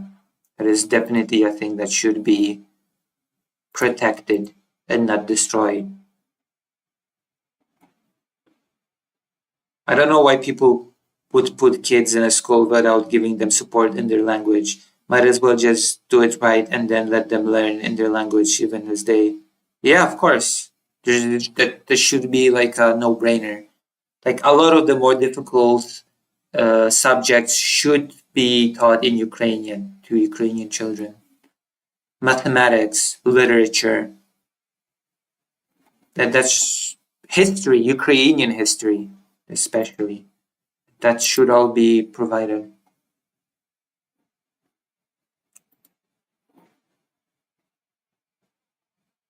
Polish chargé d'affaires in Vilnius, Grzegorz Poznański, said in an open letter to Lithuania's culture minister on Thursday that Volodka's words were harmful, unjust, and offensive to citizens of the Republic of Lithuania of Polish nationality. Poznański went on to say that such stigmatization is contrary to the legal norms in the Republic of Lithuania, and said that it goes against long-standing agreements between the two countries aimed at maintaining friendly relations. That is also a factor. I think I've used this term at least a couple of times when discussing what Poland should do. Facilitating friendly relations. It is not an insignificant factor. If a country sees that your country makes sure that my children, like if Ukraine will look at Poland and see, oh, the Ukrainian children that are refugees in Poland are getting Ukrainian education from the Polish government. They are learning Ukrainian history. Then, of course, Ukraine will look at this and see, oh, this is a country that is friendly to us. And that is a big way in which good relations can be facilitated. Okay, this is a way in which even historical harms can be mended. Yes, we have difficult history. Yes, we have things that should be, they should be settled sooner or later. But right now we are focusing on the present. We're focusing on the present, and we are giving this, and this to the Ukrainian youth as a sign of goodwill. Does that make sense? I think that makes sense. I think I'm not saying anything completely ridiculous. I don't think I'm being unreasonable. The Polish language does not pose a threat to Lithuanian statehood, he said, calling on Birutis to act in the common interest of Warsaw and Vilnius. Regina Jaskelewicziene, an aide to Birutis, said in an interview with TVP Vilno, the Polish language channel of Polish public broadcaster TVP aimed at Poles living in Lithuania, that Volodka's comments were inappropriate and that Birutis would make decisions after returning from holidays. Poles are the largest national minority in Lithuania, numbering over 180,000 and accounting for 6.5% of the country's population, according to the Polish state news agency PAP. Polska Agencja Prasowa, if anyone's interested. The two countries share strong cultural ties and are close allies, but there have been tensions in recent years over public debates in Lithuania on the future of ethnic minority schools, and they should be maintained. That is my stance.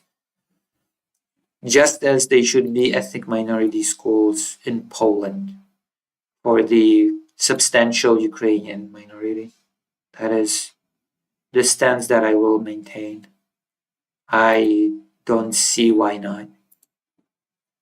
I don't see any logical reasons why people should be limited from using their native language.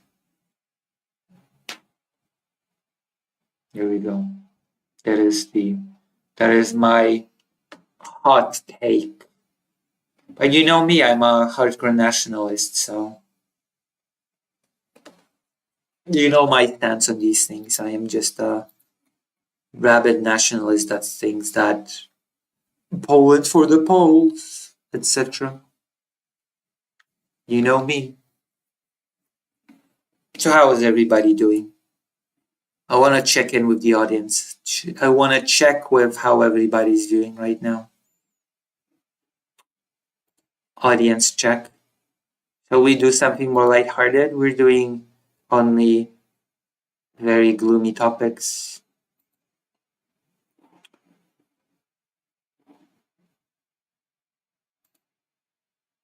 I have a cold. That's not good. You should drink something warm. You should drink something warm. Okay. I have a... No, I just read someone's comment on YouTube's. Random 3PO has a cold. I don't have a cold, thank God. There's too much work to do to have a cold. It would devastate me if I had a cold. Uh-oh. Okay, we're gonna look into this in a moment. Right now, we're gonna look into some brain dead content, okay? You ready for some brain dead content? And maybe some chickens. Okay, Random 3PO says, I'm having some chicken noodle soup. Now, actually, seems like a pretty mild cold at least. All right, I'm gonna turn on some Fido. And I'm gonna ask you, where's more Fido? Okay. I'm gonna ask you, are you ready for some brain dead content? Because I've heard rumors, okay? I've heard whispers that false claims of Polishhood have been made. Okay? Are any ICO Rules viewers in this audience right now? As Xander Hall would say, hypers in chat if you're a ICO Rules viewer, enjoyer.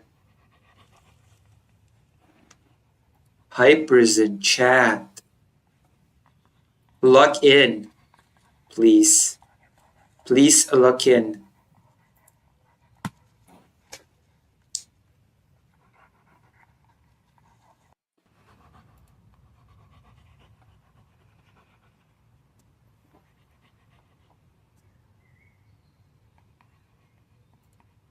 Yeah, that was something.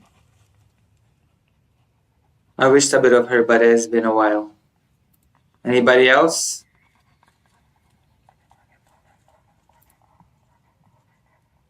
No?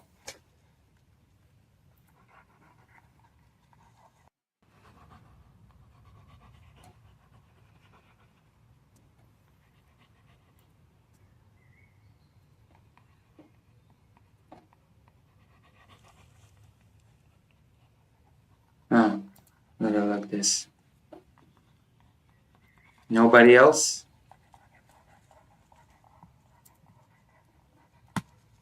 Fido. I don't know how to hypers, but I'm an ICO enjoyer. Okay. So apparently there's this content creator. Yes, this is going to be out Resi. But it's not going to be what you think, okay? Apparently, and I need people to help me out here. Apparently this Resi fellow, who has had a weird fallout with ICO Rules, has made some false claims to Polishhood. And I want to investigate. I want to investigate their false claims to being Polish. And apparently they have made some weird claims to that effect on their stream, and they have depended on some bizarre stereotypes to call themselves Polish. And I want you to fetch me a link, preferably timestamped, for me to be able to take apart. It is a true poll. I want to do this. This is my moment. This is my moment to shine as a true Polish person, as a true Polish Jewish person. So does anybody have this evidence? Anyone? Anyone in here? As far as I know, he's just ethnically Polish. I don't think he was lying about that. Well, I still want to look at the claims. I still want to look at what sort of stereotypes they are pandering. No, I'm saying that. They're not saying that. As far as I know. They might be, maybe, but I doubt it.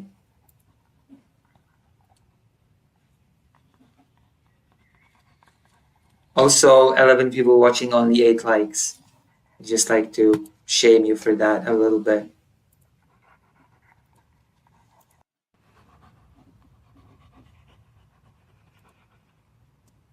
Do I have to look it up myself? Oh, fine. I'm gonna look it up myself, okay? I'm gonna look it up at the most crude way possible.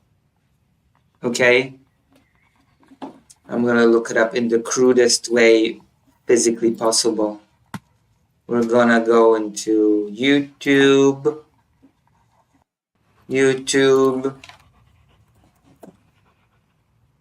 And we are going to, also, I think this is the perfect opportunity for me to say that if you enjoy what I do, if you enjoy my journalisms or anything like that, then consider going to the page lucyhaza.org/live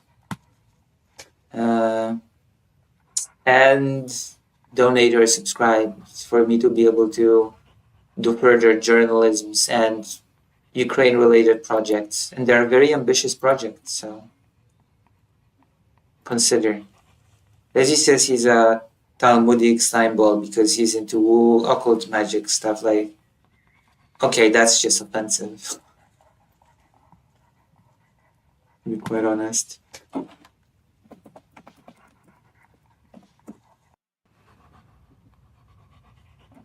Is this the person? Rezi 1.42k subscribers.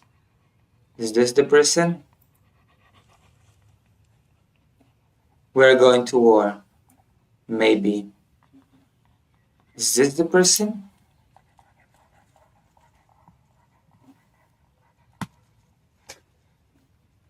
Rezivar, basement return. PS Ico Destiny. Okay, we're gonna take a look. Why not? We're gonna take a look at this Polish person's content.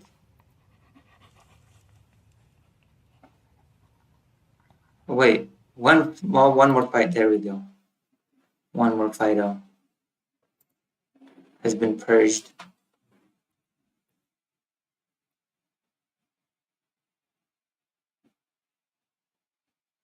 Rezibora or something. I could never spell his name when I looked him up. Okay, let's look at this.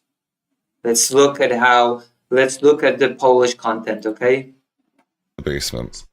I have returned to my natural environment. They seem bigger than me. Hold on, how many subscribers do I even have? Let me check. Let me do a comparison. Let me do a channel measuring contest. I have 1,409 and they have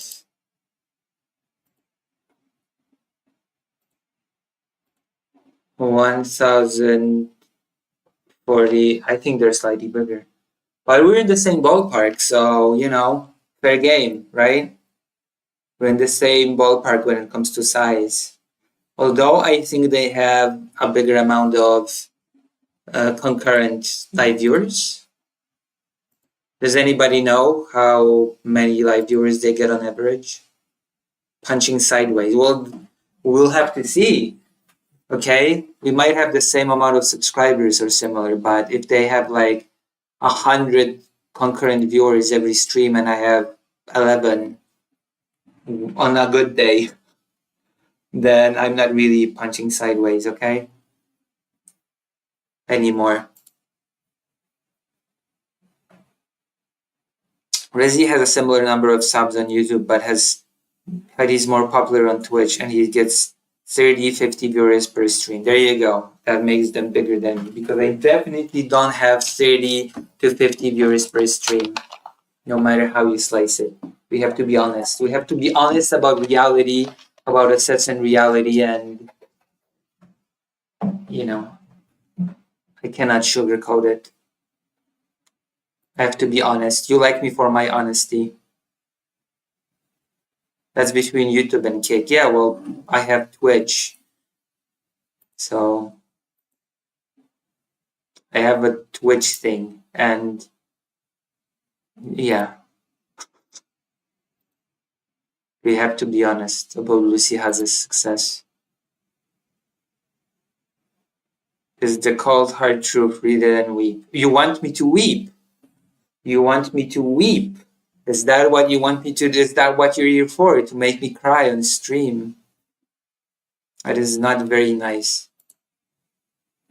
Is that what this audience craves? Me weeping on stream? Well, alright, let's just get into this person's thing. I have returned to my natural environment. The cold, musty, humid, wonderful, wonderful, wonderful being that I am. What? Okay. Lot of things happened in the last... Okay, too much smiling, okay? Right off the bat, too much smiling. A real Polish person does not smile with such, frequency, okay? I'm already a freak of nature for smiling as much as I do. For Polish standards, my Polish credentials can actually be put into question considering how much I smile. But this person's much too cheery to be able to claim any sort of Polishness. I'm here for the ups and downs, the good times and the bad. Thank you. Thank you for sticking with me. But yes, even if we're not analyzing a particular video in which they claim to be Polish, I'm already going to analyze the behavior through the lens of Polishness and how this said Polishness lens applies to the person. Okay, in Reddit defense, this whole Ico drama is just him complaining, which I understand is a Polish trait. It is. It is. We are actually giving Polish points for that. For the oh yeah, that is a Polish trait. You're right. So I'm deducting points for smiling. I am giving points for complaining. But Lucy, you're Ukrainian, remember? Same thing. Polish, Ukrainian, same thing, really, isn't it? All Slavs are the same.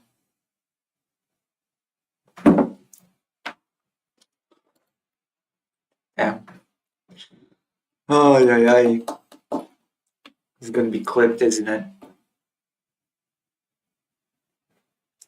But then musty sounds like someone should check for mold. I don't know.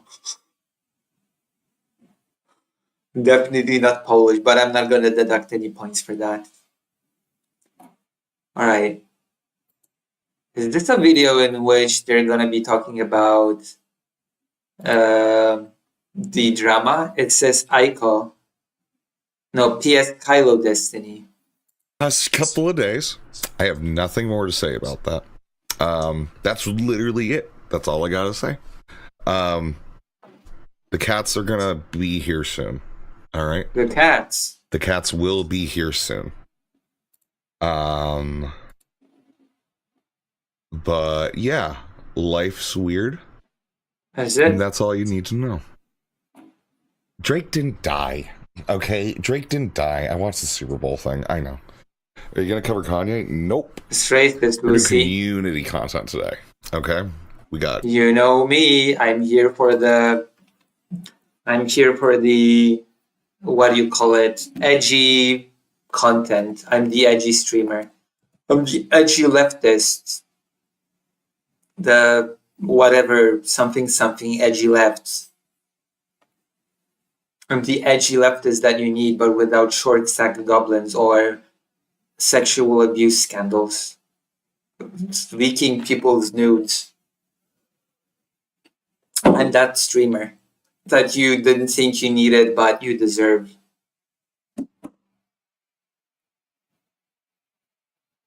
You know me, you know how edgy I am. Okay, I think to get a cool picture, we're gonna look at the Resi President Sunday thing.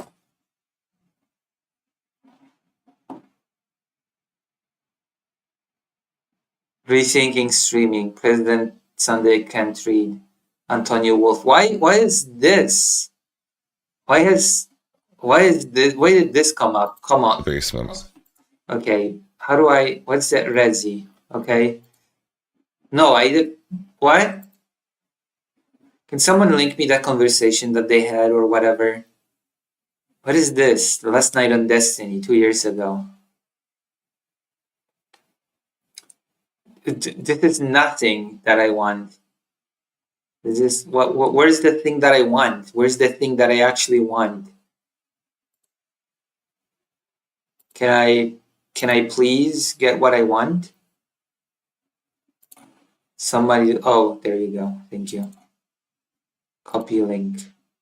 There we go. Dirty Drama Ducky. He called into the last Sunday stream. There you go. Let's go. I promised some brain dead content, okay? I have to do this. We deserve some brain dead content. Listen, I have to fund my project somehow. Where's that colon?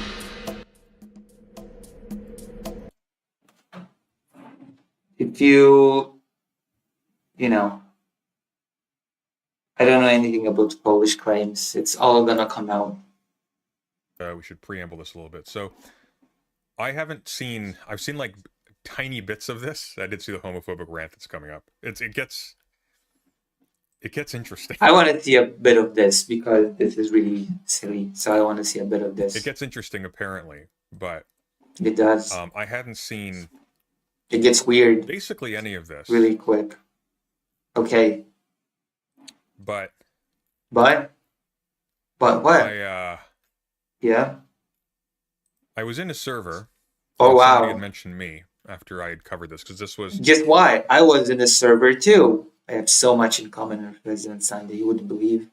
He was on a server. I was on a server. It's incredible. Somebody had paid $100 for me to cover Winfield's book, just to go over it, go over sections of it, sort of give my thoughts, right? Because that's how the theory segments generally work. If it's something I haven't read before, I'll go over it and I'll kind of like react in real time to what I'm. So flow chart.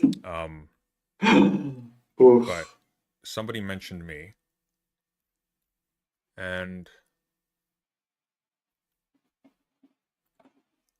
Okay, Polish from Pet Aiko VOD.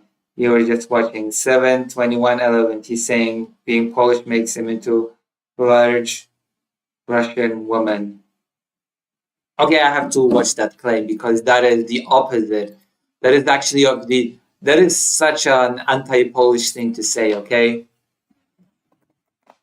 That is the opposite of true, okay? Live.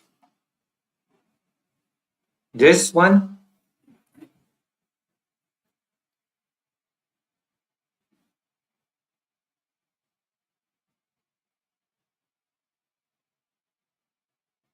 Seven 21/11. I have returned to my natural environment.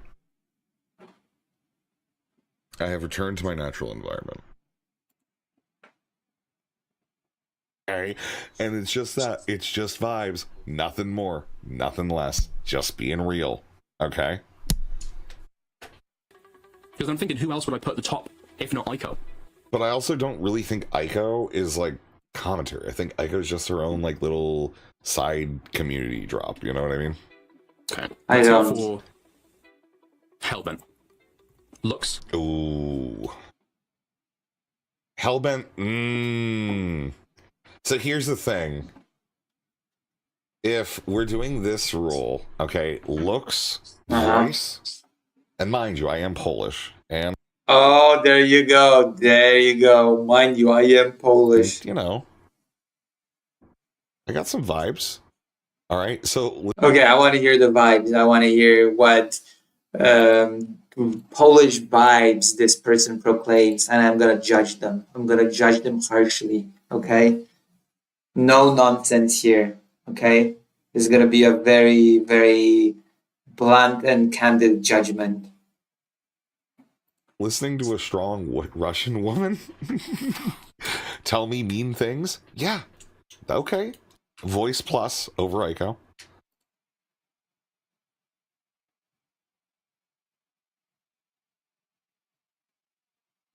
What does that even mean?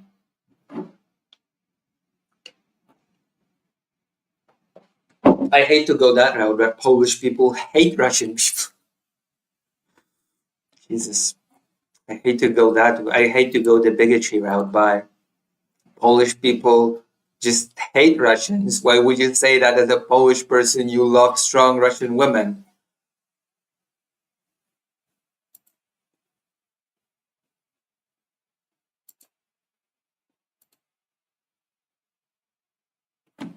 Everybody's saying what Polish Americans say. Polish. You know what? My great grandma was Polish, and therefore I am a Polish hot-blooded American.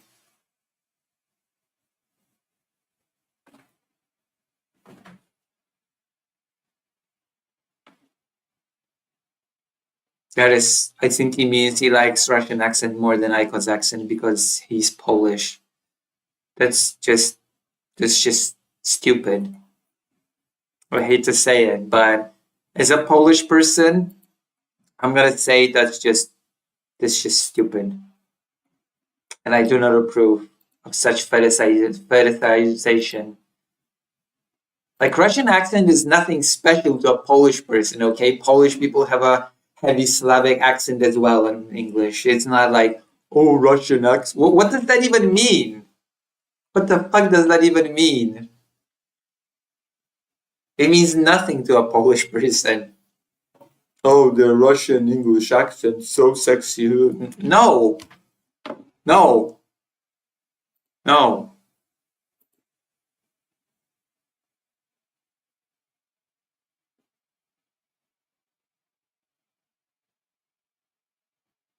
Is that you can just find things attractive without it being genetic for no reason. It's just, I am ex-American, so I must like people from related ethnicities to X. Exactly. Random. It is a bit random and weird. Very strange. And I'm here to judge it. I'm gonna make it into a whole segment. Rezi is not true Pole or whatever. Alright. I hate this laugh. Alright. Is he really right? Voice plus I'm judging on the laughter. over Aiko. Alright. Alright. Okay, minus Polish points for this laughter, okay? The smiling, already a red flag. Okay, if the Polish people don't smile. The laughter, Gatekeeping ethnicity now, Lucy, yes. Yes. That is my new arc. So I'm definitely deducting points for the bizarre laugh.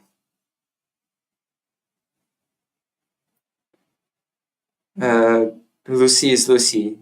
Therefore, Lucy is amazing. Wait, what? But thank you for the $10. I'm not sure if any of that is true. Okay, so I have a super big need of $700, okay? I have a big goal. I have a desperate need of $700. So which means that we now only need to gather $690. Thank you for the $10. But yes, we are gatekeeping ethnicity now. The laughter big deduction of points. Is he really ranking the women? Yeah, but there's like, I know 2 of them that he's mentioned. Voice good, looks good, clout bad, sanity in between. How helpful are they to me? And how helpful are they to other men? This is very bizarre. Dickers, what the fuck is this list? How helpful? If we're talking, what?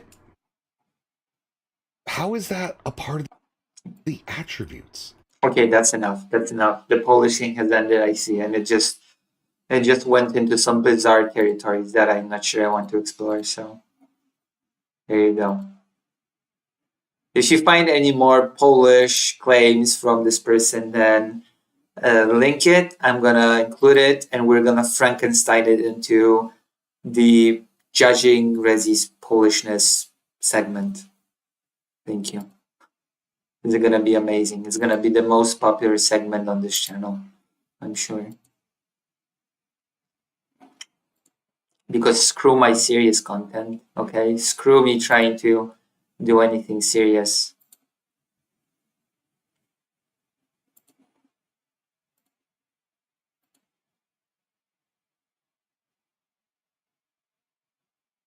Oh, okay. First, we're gonna watch some of the philosophy thing, because that's very strange in its own right. Like the most bizarre claim from my perspective that this person makes is that objectivity is when things or people object, which is what? How's? No, I don't agree. I don't agree that objectivity is when things object. For my my video essays this week. Okay, that's why I'm having trouble finding it. Hurry it up. I Hurry went it up, into a server sir. because I was in a server still, and I just Okay. asked him, "Hey, Hurry it up, Mr. President. I heard you had some issues. What's up?" Yes, Antonio Wolf. That's right. And his responses were funny. I'll just say that right away. They were funny. Why does Sunday look so young in this video? Because Sunday is a young chap. Sunday's younger than me, so that's not a very nice remark, fake Alec Cal Parker, considering that President Sunday is a bit younger than me. Oh my gosh.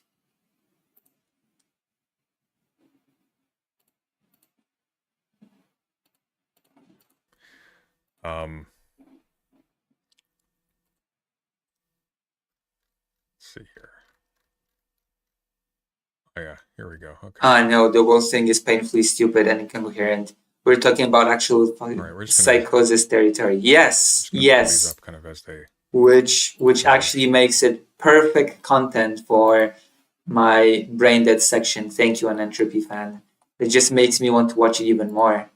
And then we can go back to more serious topics. Then we can go back to serious brain dead topics such as the Ministry of the Justice Department naming Trump in the Epstein files, and Trump desperately trying to pivot to Obama or something like that. We're gonna prosecute Obama. Obama is a crook. Yes, that's right. You didn't think I knew about this, did you? This secret knowledge, top secret files things. So you didn't think I was in the this is how loop. it went.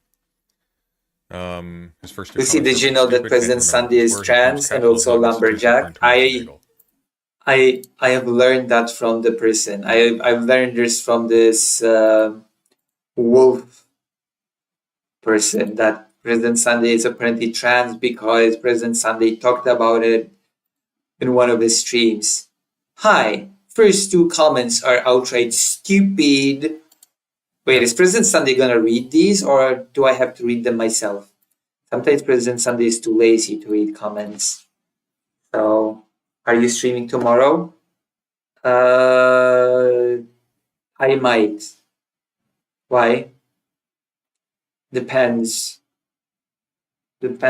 I might have to prepare because I'll be going to Poland soon, so. No, wait, hold on. No, I will be streaming tomorrow. I will be streaming tomorrow, definitely. I forgot that today is Friday. Yes, I will be streaming. Yes.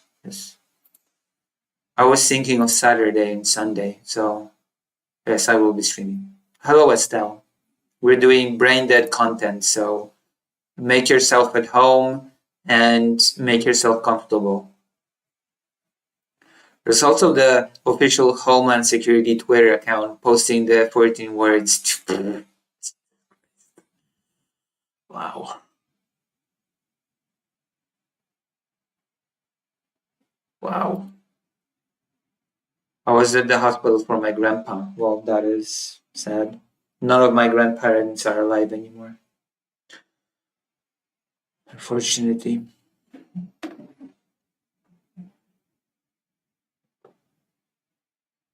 Very sad to see them go. But that is life, yes. People come and go, as cold as that sounds. Is America cooked? Yes. America is very... Oh, okay, it feels like it's not super dangerous. Alright, let's watch some brain dead content. It feels like it's even... I can see the viewers flooding in for the brain dead content, which means that I should do more of it, okay? Realistically speaking, it feels like this is what people want. Okay, let's see. If President Sunday does not read this out loud, I'm gonna go back and read it. According to Marx. I do think it's a different understanding of Marx, though. A bad one, it's why I soured on him. We had a DM argument where he had to... Okay, that is a bad reading, okay? I do think it's a different understanding according to Marx. What is this? This is how you read things like this, okay? His first two comments are outright stupid. Can't even remember what those were. He claims capital is not an institution according to Marx and Hegel. I do think he has a different understanding of Marx, though. A bad one. It's why I soured on him. We had a DM argument where he had to admit he had been wrong to shit on Luna and claim she was making shit up about Marx because he didn't read the German ideology. There you go. That is how you do a dramatic reading of stuff like that. Do you agree or disagree? Okay? Do you agree? Have I done a correct dramatic reading of this little exchange? Everyone saying we need to do a Nuremberg trial after all this, but forget we didn't even punish the people who were in active rebellion against the government after the Civil War. The Nuremberg trial didn't even punish many people for the Holocaust. I agree, Lucy. This was a good read. Thank you. Thank you. I did my best. And now witness President Sunday's dry, boring read. First two comments are outright stupid. Can't you remember what those were? He claims capital is not an institution according to Marx and Hegel. Capital is not an institution according to Marx. I do think it's a different understanding of Marx, though. Bad one, it's why I soured on him. We had a DM argument where he had to admit he has been wrong to shit on Luna and claim she was making up shit about Marx. I have no recollection of this because he didn't read the German ideology. I did read the German ideology. And then continues. Oh, very few. Thank you. Thank you, I do my best. He read Marx, but he mainly reads Marx through others, mainly humanist liberals. Marxist humanist comes in two stripes. Liberals like Sunday. Ooh, now you're getting nasty. Oh, wow. That's a mean-spirited thing to say. Hang on, why is this cut down so low? There we go. And hardcore systematic anti-philosophers and anti-economists. Can see video? Wait, why can't you see the video? You should see the video. Okay, now you can see the video. It's more like a relatively niche online community of people who are friends with common interests. Try to debate him live on YouTube then. No, I don't intend to let someone ignorant yap. Okay. Just like with perspective philosophy, I have very specific questions I know he can't answer, which he will want to yap around. Okay, now I have to do the reading out here.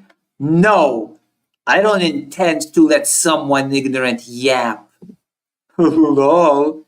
Fair enough. Just like with PP, I have very specific questions I know he can't answer, and which he will want to yap around. Which ones? Concept derivation. Runde, ha ha ha ha ha ha ha ha. I only know him from GGG lore. Didn't know he did philosophy stuff.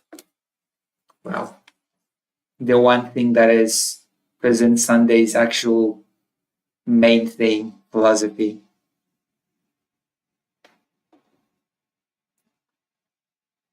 Which ones? Concept derivation. Does anyone know like what this means here in this context? Because I'm at a loss. See, this is how uneducated President Sunday is. He does not even know what this thing is. Ah, here we go. Okay, this is it. This is when it begins. So then I reply to this one because I see this. I'm like, what if I promise not to yap? Okay, it has to be more. This has to be more okay? Like this has to be, what if I promise not to yap? I would then give you this lesson as proof. What? What the what? What a bizarre conversation. He says, I would then give you this lesson as a proof. It's like an hour-long video. And then it's a bit strange to say, since I've already recorded it, I don't see any reason to give it to you in a live stream. It's a bit strange to say someone is out to lunch on a reading on someone's take on capitalism and then fail to give any specific objections, referring instead to a video you made on the introduction to a book written before the word capitalism was known to have been put to print. What an unenthusiastic read. Then again, President Sunday has like 300 viewers on average, and I have 12, so maybe I'm the one overdoing it with the dramatic reading. Write in the chat if you like my dramatic reading. Write in the chat if you think I'm overdoing it. Okay? Please be on. Lock in, audience, please. For the love of God. And we get there goes the yapping. Isn't it? Oh, there you go. There goes the yapping. Jesus Christ. That's not yapping. I'm emphasizing the total lack of substance on your part. I'm thirsty for it. Yap. No, you. You're all yap. No substance, just posture. Let's see. It's you yapping versus me and my decade of direct, detailed, derivational exposition.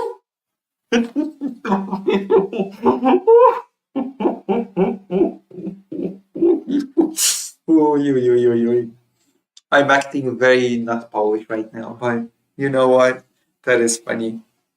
You and your yapping versus my decade of experience. Oh boy. My goodness. That was bizarre. And my Polishness leaves me. Excuse me, that's not yapping. I'm emphasizing the total lack of See? Now President Sunday gets it. substance on your part. I'm thirsty for it. Here you go. President Sunday now gets it. You decided to follow my lead into success. True, I might. Prezi might do a hit piece on me, not being Polish. Yeah. Jesus Christ. Okay, guys, listen. If you ever see me typing like this, okay, I want you to just remind me that I belong stuffed in a locker. Thank you. Yep. No, you're all yep. You're no substance, just posture. Let's see, it's you. There you go. Now he gets it. Now he knows what he needs to do. Yapping versus me and my See, if he did this from the beginning, I wouldn't have to do my own dramatic reading of things. I would just let it play out. decade of direct, detailed, derivational exposition. Edited. I just... And the profile picture is so funny as well. My goodness. Drink it in. breathe it in. I don't know why I find this so amusing. I find this far more amusing than I should, but.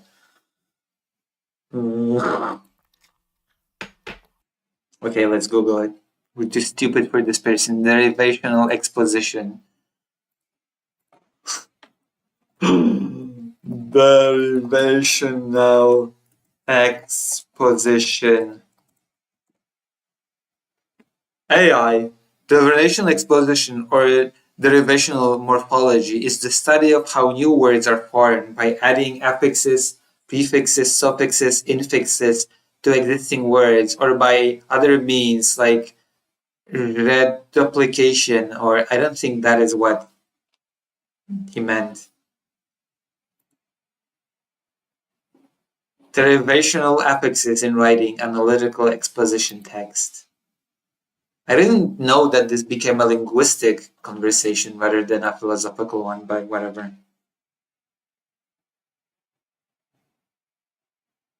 God forbid a woman has hobbies. True.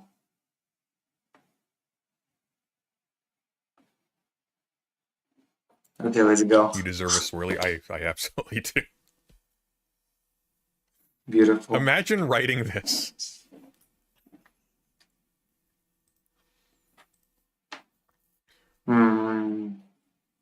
Hebrew to Hebrew. Yeah.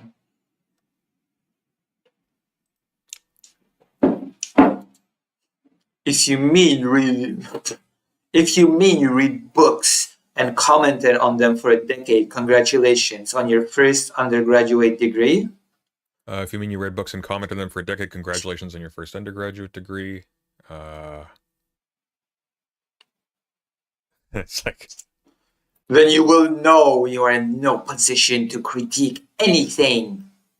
Critique what? You haven't said anything, Tony. This is such a weird exchange. This is a very bizarre. Then you will know why you were no. And I said it years ago. Hence, I linked it. These were these DMs? No, these were not. Then you will know why you were in no position to critique anything. Critique what? You haven't said anything, Tony. I said it years ago, hence I linked it. Yeah, but you're not an entity to any academics world, dude. You're a truck driver on the internet. Isn't that all? Appeal to authority. Rookie mistake. Do I have to say it for the up-tenth time that not all appeal to authority is fallacious? Like, I hate that people misunderstand the appeal to authority fallacy. Like, they just... all appeal to authority is bad. No, it's not actually. Not all appeal to authority is bad.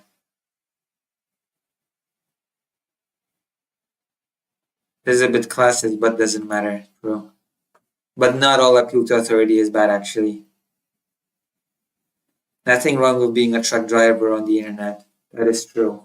Although it does mean that your time from truck driving is taken away to be on the internet. If you're driving a truck and you're on the internet at the same time, that is a very bad sign, okay? If you're driving a truck, please stay away from the internet. That is my sincere advice to all of you truck drivers out there. Okay, put away your phone. Maybe at a pit stop you can enter the internet, but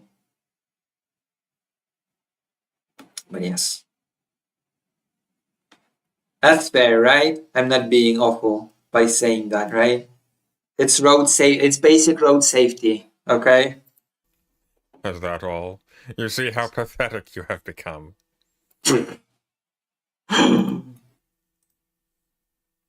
Oh my goodness. You see how pathetic you have become. Don't they have some autopilot thing? Truck drivers? Come on.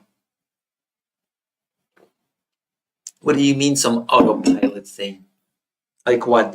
The Tesla AI driver? I don't trust those.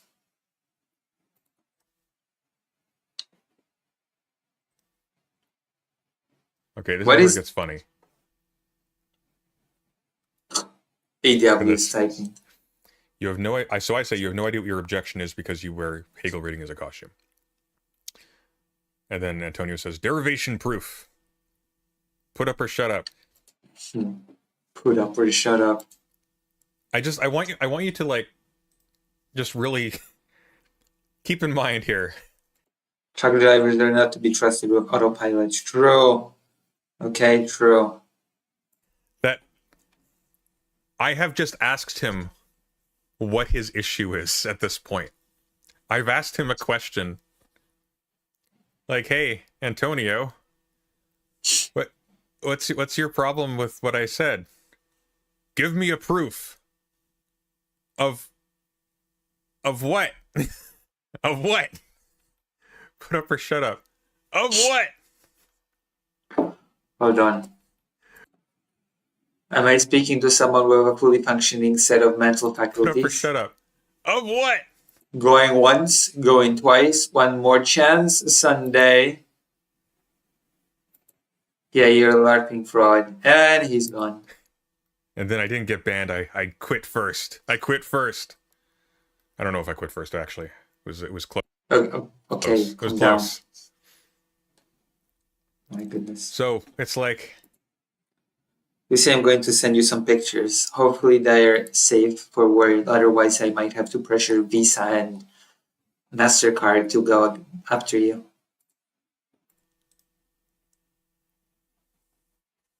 Okay. Like, hey, this guy's a moron. Everything he's saying is stupid. It's like, okay, well, what'd I get wrong? Prove it. Hey Google, Prove it. I will unplug you. What a coward. What a coward President Sunday is. Didn't even set out to prove it. And I'll never plug you back in.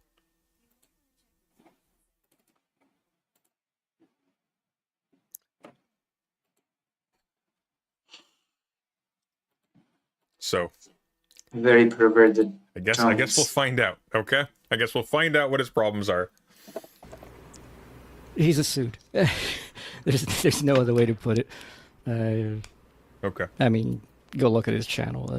The guy just spends his time shit talking all day, every day. It's his job. It's kind of rotters his brain. You know. It's my job. I shit talk all day, every day, nonstop. After I sleep, before I sleep, between my sleeps, I do it. No, without any mercy or I knew about him like many years ago through another friend here on. Where do you derive your proofs? Is that basically just saying source? In this context, I don't know what on earth he's saying. Give a proof of a question? I asked him a question. What do I prove? I asked him a question. Discord. He tried to introduce us, but Sunday is not the kind of person who actually likes to learn anything. So even when he had time, and I offered to teach him how to read Hegel. I offered to teach him. Oh my goodness. Yeah. Why don't you have a channel tag? I do have a channel tag. What do you mean?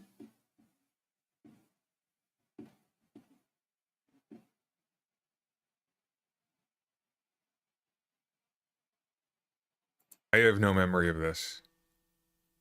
He offered... What? He didn't want to take it up because, you know, he had better things to do, like... I have... What are you talking about? Antonio, teach me. When did this happen? Half-assedly read Deleuze. I think I do. I'm not even sure if we're talking about the same thing. Hopefully we do. Yeah. I had better things to do, like half-assedly read Deleuze. I wish Deleuze was someone you could read half-assedly. The few times that he's mentioned anything that I know of, well, he's been pretty bad on it. He's not very good with Marx. I did actually I took... Okay, this is very slow. This is very slow, so we're going to... Yes. I took part in one of his streams. Okay. Many years ago. There you go. I know it's painful because I talk slow as well. Thank you for enduring my... Yeah, I have an excuse to speak slow, okay? I'm not a English native speaker, so My excuse is that I have to use my brain to use the second language of mine. So, okay. Maybe 3, 4. They don't have an excuse, especially this wolf person does not have an excuse to be speaking so slowly. Where they were critiquing this Vietnamese Marxist named Luna Oi. Also, the person sounds like they're sleepy all the time, which throws me off. So this person presents Sunday is he critiqued Luna Oi, this Marxist from Vietnam. He doesn't know anything, and whatever he knows, he does bad. Whatever I know that he knows, he always messed up. Hey, very sleepy vibe. I think. For an English teacher, I am an English teacher. I'm a certified English teacher. And like their whole critique is like, well, like she's making this stuff up. It's so stupid. Marx never said things like this. And I felt really bad actually afterwards in that I didn't really do a good job in properly defending that what she was saying was. I hated when people go on these very long rants, preambles to whatever they're reacting to. Just get to it, okay? There's going to a prison Sunday is a person that I don't like because he's a very unlikable bloke. I could tell you all about why he is such an unlikable bloke. He doesn't know anything. Nothing that he knows is good, and everything that he knows is bad. And I will have to tell you, he doesn't know how to read. Reading avoids him, and he avoids reading. If he ever found any reading, he would avoid it like the fire. I tried teaching him, and he refused me. Because he is dumb, and I am smart. And let me tell you, that he doesn't know anything about Marx. Because Luna Oi, we call this the poisoning of the well, okay? Just get into it and get into the critique. Don't give me this whole boring lecture before doing anything. Was not against what Marx himself ever said. Mainly because what she was saying was basically the typical Marxist-Leninist standpoint, which is the typical Hegelian view of Marx, which comes through the two major works, it's three, the German Ideology, the Holy Family, and Dialectics of Nature. Why'd you read those out of order? It's the Holy Family and the German Ideology. Now I really want to make it even faster, okay? That's very slow. Back to the Holy Family. Oh, God. But that's weird. It's like saying Thousand Plateaus and Anti-Oedipus in that order. It's weird. Also, Marx wasn't a Marxist-Leninist. I'm pretty sure also, like, we weren't critiquing Luna Oi for not saying stuff that other YouTube MLs say. We were critiquing Luna Oi for saying stuff and attributing it to Marx. And I think to Hegel, but it's been a long while. And I probably critique it very differently now. It's been years. But we were critiquing her just on the basis of what she was saying, not on the basis of, well, I think all Marxists are stupid, and so therefore I'm going to be nice to Luna if she says something stupid, because of course she's a Marxist, which is where this is coming from. Nature's is Engels, got some comments from Marx, but that was his own thing. But German Ideology and the Holy Family was supposedly... Does derivational proof mean something different in philosophy? Well, apparently he thinks that derivational proof doesn't involve a derivation from any given data or prompt, so I don't know. Okay. I don't know how you give a derivational proof of a question. Totally worked on thing. And Marx has a lot of stupid shit in those. And so a lot of the... See, there it is. Just lest you be confused that his concern was for Luna Oi, except as a poor imbecile. The positivistic elements that come out of that, well, the Leninists took. Because it's much easier to understand. Sunday after this, would you just piss off the server owner of Finnegan's Wake Reading Club? I will die. And then weird shit like dialectics.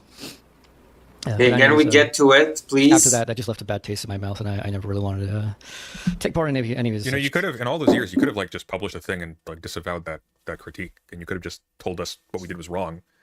Instead, you just didn't care to say anything for years afterwards? Like, Luna's fine, by the way. That is how little it old goes. me didn't destroy her career. Chat's over again.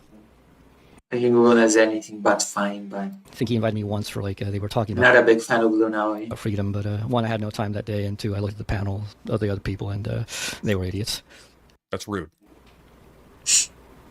I've seen his videos critiquing the philosophy of right. He has no idea what he's talking about. That's probably true. I've read The Philosophy of Right. I've read it really carefully, and I gotta tell you, I went back to it recently, and it's one of those things you have to go back to. It's one of those things you have to go back to. Okay, it did get help to it. a lot with my reading Oh my of gosh. other of Hegel stuff, but I would never start with that again. Marx was a Marxist Leninist before Lenin was even born. I mean, where do you think Lenin got his Leninism from? From Marx, obviously. Like the especially the mid. Lenin was named. Lenin's surname comes from Marxism, Leninism of Marx. In the later parts of the Phenomenology of Spirit, much easier having read the Would Philosophy you of read Right, Hegel, Lucy? Of but course. both of those books are If I have the stupendously time. difficult if you don't have like a lot of the exposition he gives in the logic and guides online to how to approach Hegel are just full of absolute nonsense. Why am I not surprised? There's also the problem where Hegel just writes in an incredibly bad way. Just an incredibly bad writer. I'm a good writer. It's not even just a matter of translation. It's like the delivery of this material, while extremely valuable, is given in such a way as if it's designed Okay, let's get into it, okay, complicated please. and white with an explanation. People can be pretentious. That's it. So the fact that he didn't know about the German ideology at the time, That's where Oh the my thesis- god. or at least he has anarchist leanings, as far as I know. Now, I'm not an expert. Okay, in let's his go. Let's views 'cause go. I don't really care It's about starting a now. bunch of stuff. I feel like starting now. But anyways, he's a suit, and I know he's a suit because the stuff he talks about that I do know, Hegel, Marx, he has no clue about. So Wow. he's going to shit talk Winfield a little bit. Richard Dean Winfield, a well-known Hegelian scholar. You hear you were an anarchist, President? That is slander. That is absolute. I am not an anarchist. Everyone knows I am a monarchist. I believe in the teachings of. Would you on stream for 50 watts? Okay, if you donate the 50 watts if you provide me with a digital copy of what you want me to read, if you donate the 50 watts on the page, then yes. It should be $50, but I'll settle for 50 watts. Monarch. Scholar good. and a gentleman. And a sorcerer. With this $12.5 Saying that Winfield is a virgin. But yeah, Not a he's Jedi, though. definitely not a Jedi. Oh, I know who you're talking about. I don't even know. You know, all his websites are gone. It's sad. The only thing left now Oh is my god. his academia page. The academia.edu page. I guess he's become a Force ghost. Yeah, I never picked up. Unfortunately, he chose the wrong horse. Why can't I remember his name right now? It's like Ken something. Why is this so bad? Why is this so boring? Hello, Jordan. Folders, yeah, there you go. Why is Hello. his mouth so wet? Just the entire time he's just. Yep. It's like stop. Anyways, yeah. Winfield. Just look at all the amount of books that he's written. The guy is a writing and thinking machine.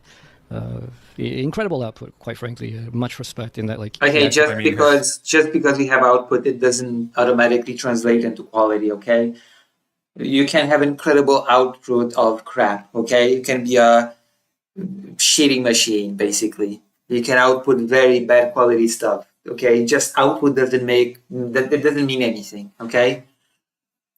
His book, if memory serves, and I haven't read it since, but I'm not saying it is bullshit, but I'm saying that just praising someone because they have output does not mean anything, positive or negative. Take history, for example. Yes. part that like was very weird about his book was he was like, well, what if institutions can bring capitalism to heel to be equitable and stuff like that? Like, did Marx consider that you could reform institutions to make capitalism, I don't know, like domesticated or something like that? It was a really dumb sentence. all I remember is I read that sentence. Like, I'm not speaking to the quality of this guy's thought as a Hegelian scholar or whatever, but that sentence right there was really dumb. And one of the things that was really frustrating me reading that is he was trying to, more like he was pretending to triangulate Hegel and Marx, but he was kind of just... Have you ever watched Tick History on stream? I'm not sure if I've ever watched it on stream. We could, if you give me donations, because I need to gather $700. That is my current goal. And right now I'm on $690. Okay? I'm sitting on $690. pretending to throw Marx a bone while just defaulting to like Hegelese and just kind of failing to get Marx. Like treating Marx as if he was just I don't know, Hegel but dumber. Has done work to... But I'm speaking out of my ass right now because I haven't looked back at the book since I did this. This was before the video essay, so... Any actual meat to this? I don't know. We'll see. Re-systematize Hegel towards... Reminder, chat. There are two values at the bottom of the stream. There's the drama value, drama meter, and there's the theory meter over there, which you can't see because my finger goes into the... What's this money for now? At it. But if you want to skip to a theory segment at any given... Ukraine-related projects. Journalisms. It's for journalisms in Ukraine.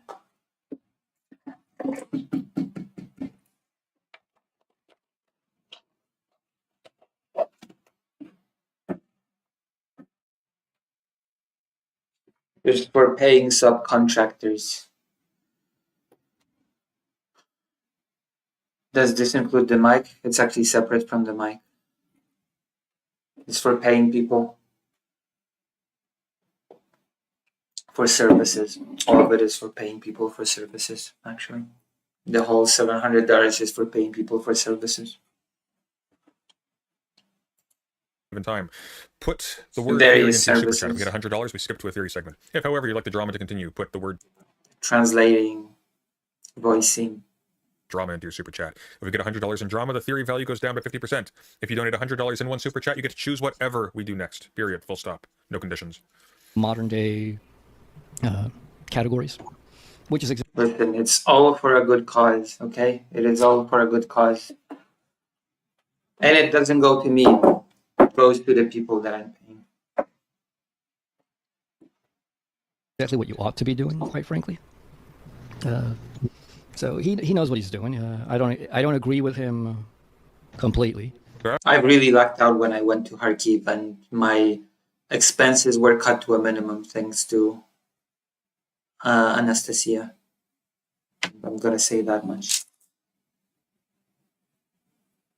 Thank you, Tyree, for the $15 for a good cause. Thank you very much. So 700 minus 25 equals something, and that something is where we are at now.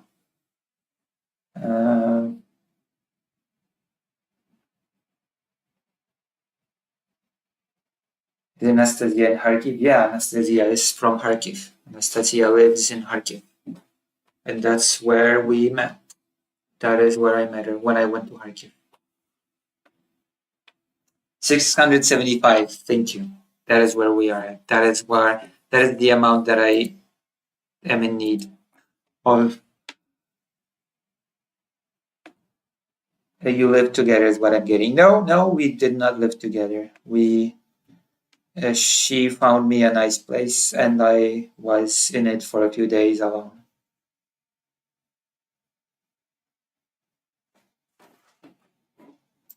Like on his political views, I've come to diverge very much. He's too. Okay, I'm going to jump ahead. Okay, I'm going to go to Richard Hegelian. Ian Winfield, a well-known Hegelian scholar. If it gets boring, we'll jump ahead. There we go. Critique starting. Okay, I was looking terrible that day. Dear Lord. Hello, that's why. Like, look at like how much my face swells. Like it's actually. And that's well, like that's like horrendous. Jesus, don't be so negative about yourself. I know again that sounds like that sounds like hypocrisy incarnate coming from me, okay? That sounds very ironic when I say it, but please don't be so negative about yourself. Jesus. That's my thing. Only I have the right to do it because I'm Polish. But as a Canadian, you don't get to be so negative about yourself. Apparently it's very bad. However, Brooks got the wrong book, so maybe it's not. Maybe. Brooks is a dirty delusion, apparently. He's the main theoretical influence. Oh on wow! President Thank you, Sunday. Fake Calico. Thank you for that, Fake Calico Parker. Oh my goodness. And he's not very good at influencing either, because Sunday doesn't understand the lose. Antonio Wolf understands to lose. It's not. Hey, thank you. What? Incredibly generous. 5 gifted Bolos. Okay, are they gonna get into it? This was supposed to be a side tangent before I get into the Reggie conversation, but it does not seem to be. We're not in luck, okay? Okay, whatever. Our brain dead content continues. All right. Introduction. Here we go. How many is what is this? $15. We're gonna check it. I'm gonna be transparent, okay? Google. Dolary na złotówki. We're gonna input 15 in here. 54 złotys and 35 groszy. That is how much it is. Okay? I'm giving you the breakdown. So that is what it is. We have no rights as a what? Wow. Okay, let's continue. Okay.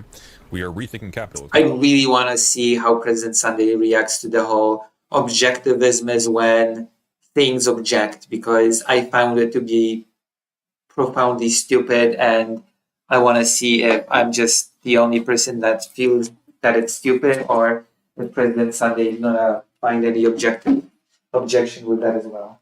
Look at how many notebooks I've got.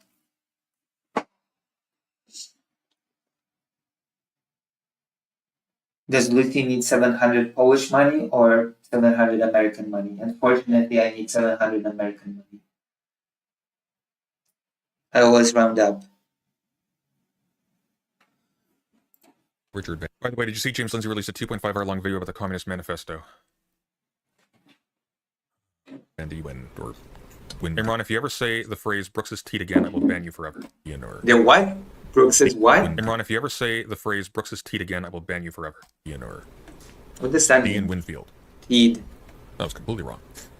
4 decades ago, I set out to conceive the social reality of the economy so as to shed light on the fate of freedom in society and state. My task was to critique and build upon the pioneering but inadequate efforts of Hegel and Marx to uncover the social dynamic of market relations. The inadequate efforts of Hegel and Marx. Interesting. That's a ballsy sentence right there. Both had recognized that the economy did not consist in a natural metabolism between Okay, they are getting into it. I've seen this on my own while going to McDonald's, because McDonald's is the cheapest food option here. Human beings in their biosphere, in a playing field of psychologically determined wants, or in a sphere of technique where an agent acts unilaterally upon things. Instead, each saw that the economy was a historically emergent, independent social institution. All right. Why is it so slow? What's happening? What's with the pause? What's with the silence? Did President Sunday pause the video? It formed the basic association of a civil society, intermediate between household and state, in which individuals interacted in terms of conventional needs that could only be satisfied by providing others with what they had independently chosen to obtain from others in turn.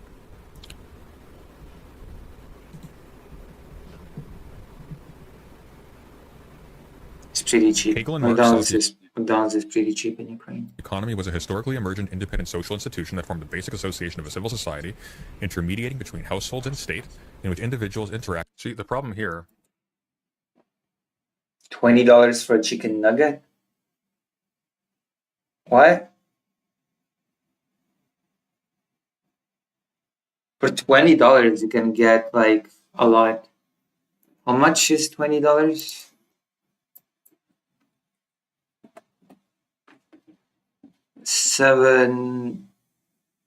That's like 720 hryvnia. So you can get a lot. You can get quite a lot for that. Actually, you can get quite a lot of burgers for 720 hryvnia. One burger costs about, I don't know, from 100 something to 200. So you can get a lot of burgers.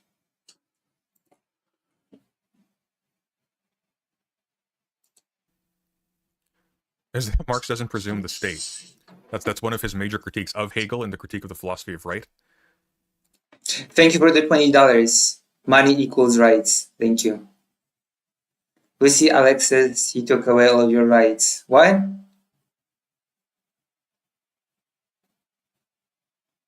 Oh, I got rights again. Thank you very much. Thank you very much. Yes. That's because I'm doing brain dead content. Proudly. So economy doesn't teleologically lead to state. That's incorrect. Acted in terms of conventional needs that could only be satisfied by providing others with what they had independently chosen to obtain from others in turn. Also, the whole economy thing, I found bizarre from that guy as well. So I'm curious about what President Sunday has to say about that as well.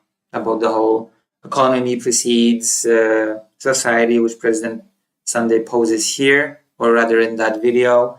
The guy responds that it's not true at all. But doesn't it depend how we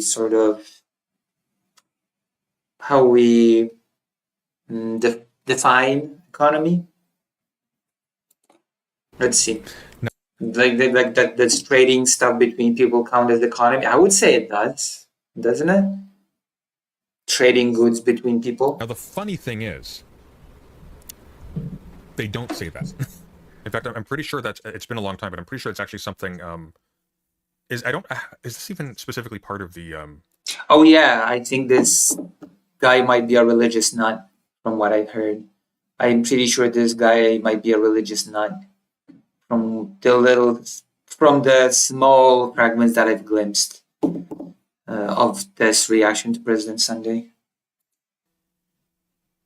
The German ideology. Because I know my edition comes with the contribution to the critique of political economy. At some point he says something about, people that are just about material reality don't take into consideration something, and I don't know. It sounded very religiously nutty to me, but maybe I'm just being unfair. Typoed as the critique of political philosophy, which is not. I guess it could kind of also be the critique of political philosophy. But even there, a major part of the critique is specifically... I think I'm going to rest. Have a good rest, Raiderant. Undercutting the presumption of a kind of... Well, Lucy was about to panic. Wait, was I? I'm always in a state of panic, so, I'm not about to panic. I'm always one step ahead. I'm always one step away from a full-scale panic attack. Kind of teleological relationship between economic relations and state institutions. The funny thing is that they literally do. Okay. Well, I stand corrected. Let's see the. Show me. Yeah, they they literally do. Okay. Remember what Marx? Yeah. I think President Sunday expects some sort of quotation to happen now. I think that is what President Sunday expects. You know what would happen in a really serious environment?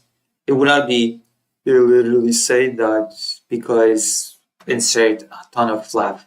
It would be, he says that. Listen to this quote. Boom, boom, boom.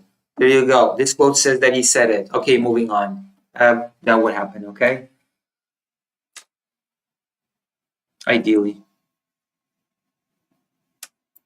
Yeah. Remember what Marx says? Oh, wow, Dr. Jones is betraying me as well. Capitalism actually is? He says it is ultimately a social dynamic relationship. What do you think a social institution is? A social institution is not just a relationship.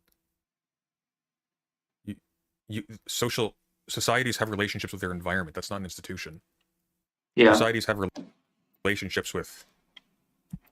Institutions have to do with organizing and having a set of rules around that organizing. Disease.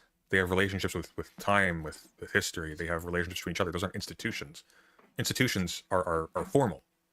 Yeah, exactly. See, then Sunday said it more succinctly, and you're betraying me by resting. Formal structures. There you go. He said it more. He said it smarter than me. Either explicitly given or they're But yes, it has to do with formal organization. Or not, but like they're formal structures. There You can describe their constitutions. That's the whole critique of the fetishism of commodities, that there's nothing natural about economics.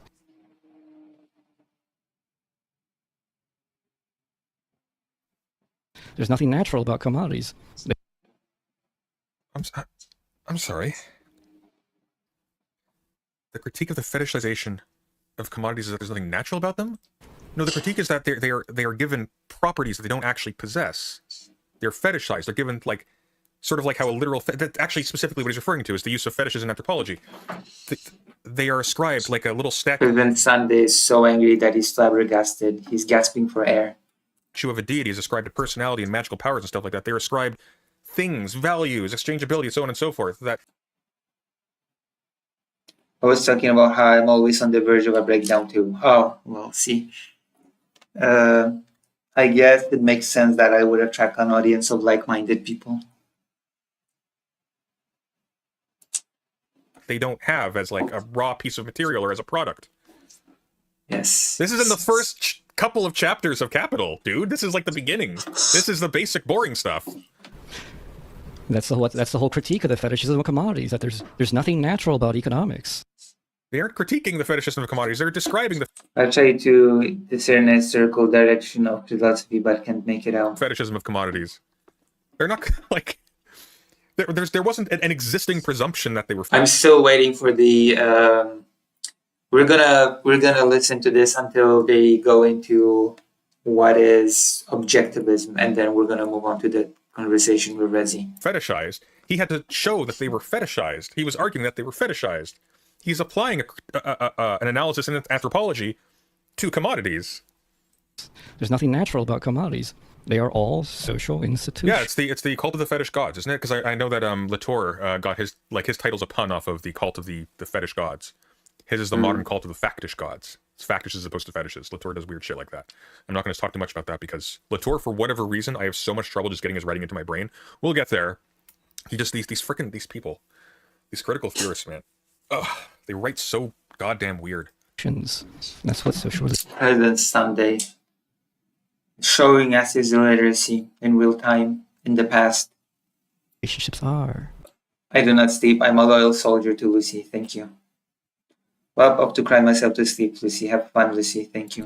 No, social relationships aren't institutions. That would make everything an institution.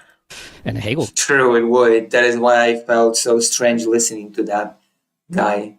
Openly says that. I mean, Hegel's a guy who's everything comes from the spiritual dynamic, which is a social or cognitive dynamic, which is what? You know, in society, what is the state and all state structures, one of them being the economy? The economy isn't a state structure. States are institutions. Yeah, the economy is not a state. If anything, the economy is a dynamic, I would say. I'm going to say the economy is a dynamic, and I'm going to pose you to comment on what I just said as I go to the toilet. The economy is a dynamic. Oh, KK1 Darnog subscribe with Prime. Thank you for giving me your Prime. KK1 Darnog. Thank you for being here, and thank you for giving me your Prime on Twitch. Thank you very much. You're being very generous, and I am very thankful to you for that. I'm going to be right back.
I'm back.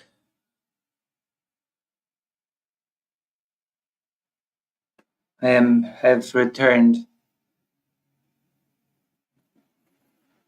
All right, let's see. Institutions, they are institutions, by the way, that emerge at a particular point in time. They have particular organizational and economic presumptions behind their existence, and the coherence of their existence is the reason why there are no states, for example, in Homer's Iliad. And economy precedes states. There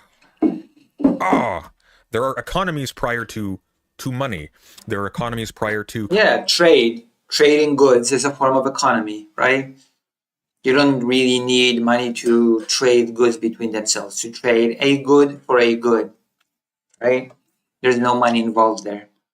Commodity exchange. There are commodities of like there's a whole section in Bataille on potlatch. Okay, there are commodities of debt and squander. Okay, like that's not institutions.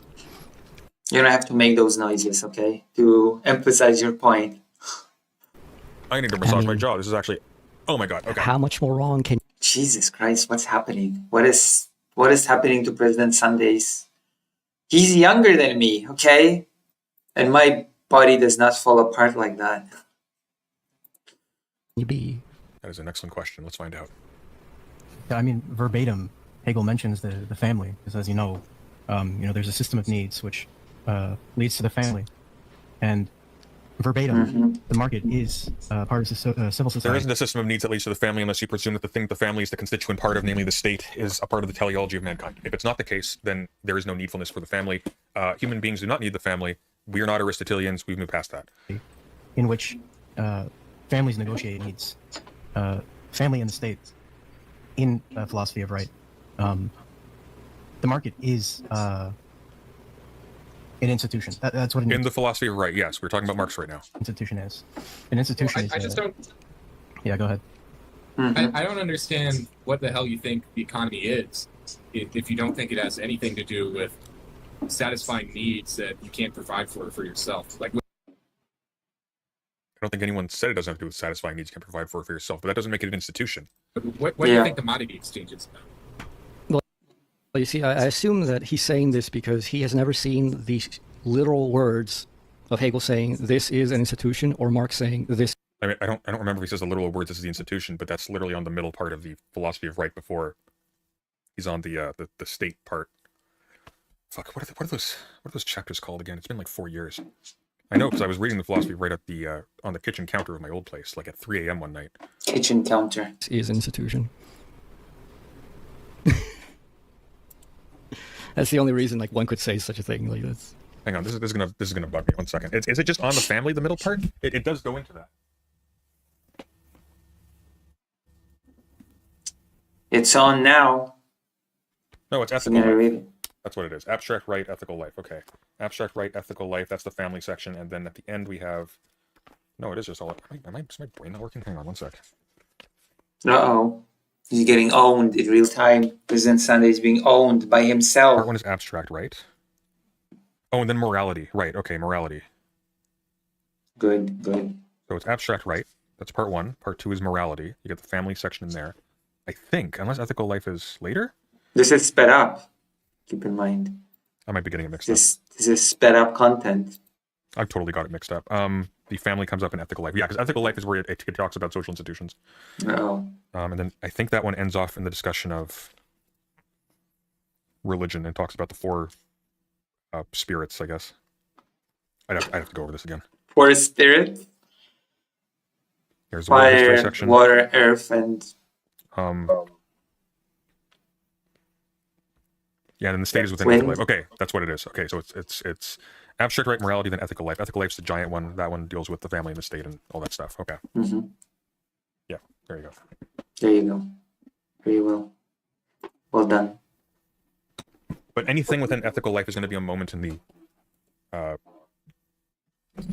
his idea of the state. So. It's a very Muslim tactic. I've been watching way too many Muslim Christian debates, and like Muslims love to do this fucking like shuffle of words. They're like, show me what Jesus said. That is a very weird thing. That is another weird, that I was just weirded out by this.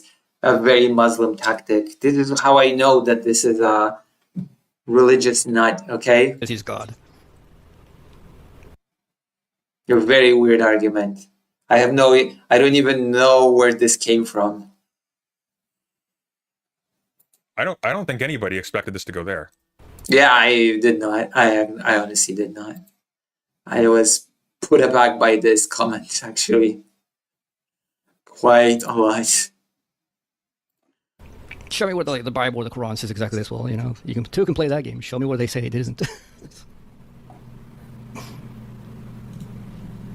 Very weird argumentation about whether or not Jesus is God. This is what gave me also the religious nut vibes, by the way. Oh, the Muslims say, oh, it never says that Jesus is God, but I say you prove to me that it does say that he isn't. Okay, serious stuff.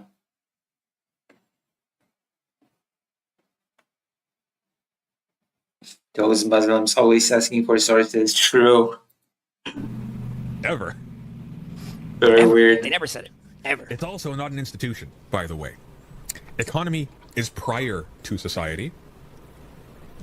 What is this, some kind of fucking Adam Smith motherfucker right here? You know, the economy is natural? Is President Sunday getting a stroke in real time in the past? No, the economy isn't natural, but economy absolutely is natural. Absolutely. Wolves, Antonio, have economy. Like Marx would say that structurally it like cohabitates society, but you know the economy is That was weird. Economy is prior to society. Yeah.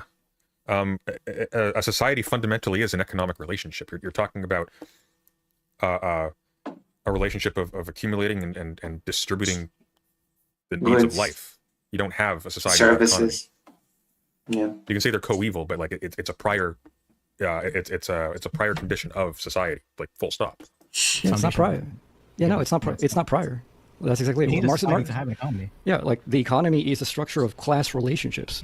Class relationships are already like objective social. Oh yeah, no, sorry. Just to be clear, I'm not saying there's an economy and then there's a society. It's you have economy before you have society in action. Okay, so you have economy before you have society because that's what is the skeleton and the structure and the thing that the society lives around. Obviously, like for economy, that you need to have social interactions because that's what the economy. The Muslims stole math from Jesus. Institutions. That's what a class is. I'm sure this is another point they made. They claim that Marx said the economy is fake because Marx, when he wrote the Critique of Political Economy, he was criticizing the existence of the economy.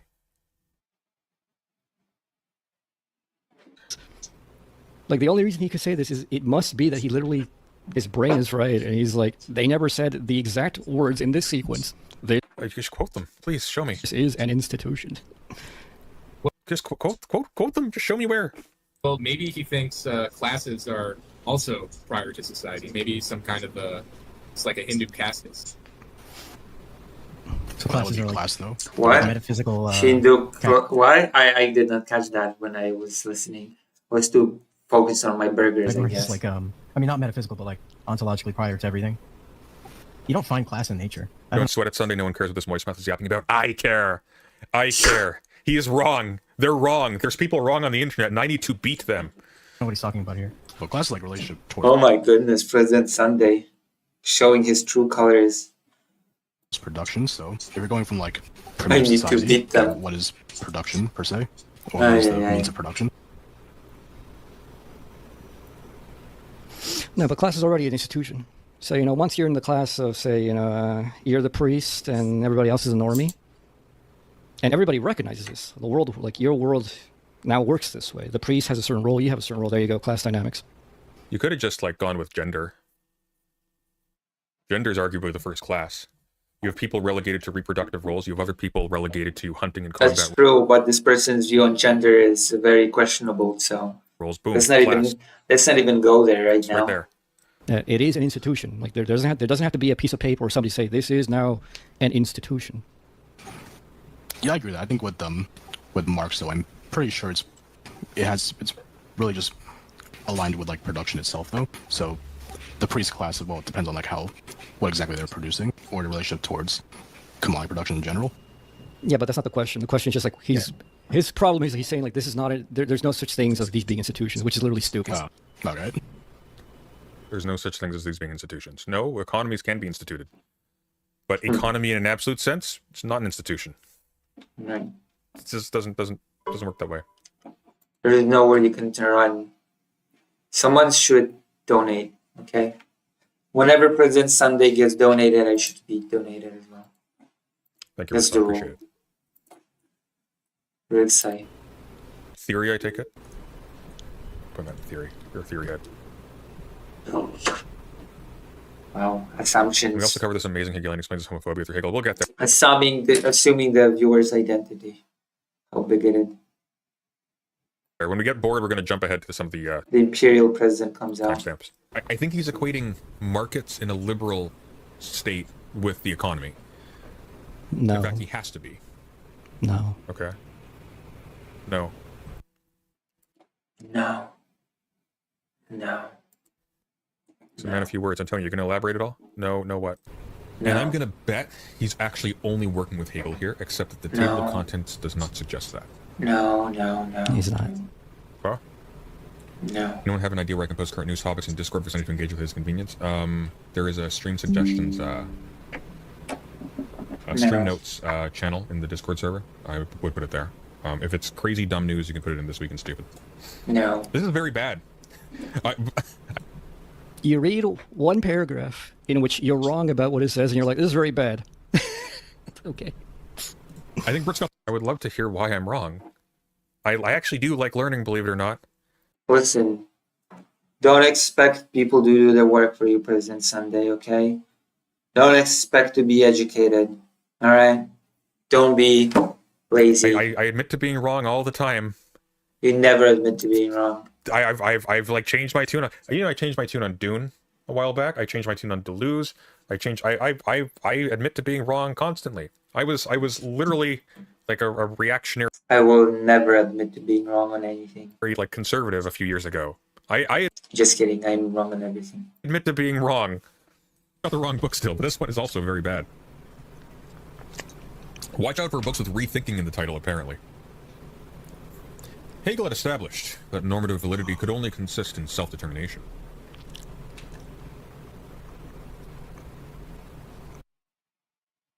Hegel had established that normative validity could only consist in self-determination. I don't know what that means. What's he thinking about? Oh, he's not thinking. Any attempt to conceive what was just What a weird snipe. Oh, he's not thinking. He's just stalling for time. justified as determined by something other than itself could not be sustained. Any attempt to conceive, well, just up talking while disagreeing, they all do this. It is weird that there's like no critique No substance, no rebuttal. Yeah, that is a bit weird. in this critique was justified as determined by something other than itself could not be sustained. That sentence makes no sense. That sentence just actually makes no sense. This sentence here. What are we watching anyway? We're watching a philosophy guy supposedly critiquing President Sunday because there's a thing in here that I felt was very weird and I was wondering what the opinion would be. The philosophy guy at some point says that objectivism is when things object. So I want to know President Sunday's thoughts on that, and then we'll move on to something else. That is nonsense. That doesn't mean anything. Any attempt to conceive what was justified as determined by something other than itself could not be sustained. Any attempt to conceive what was justified as determined by something other than itself could not be sustained. That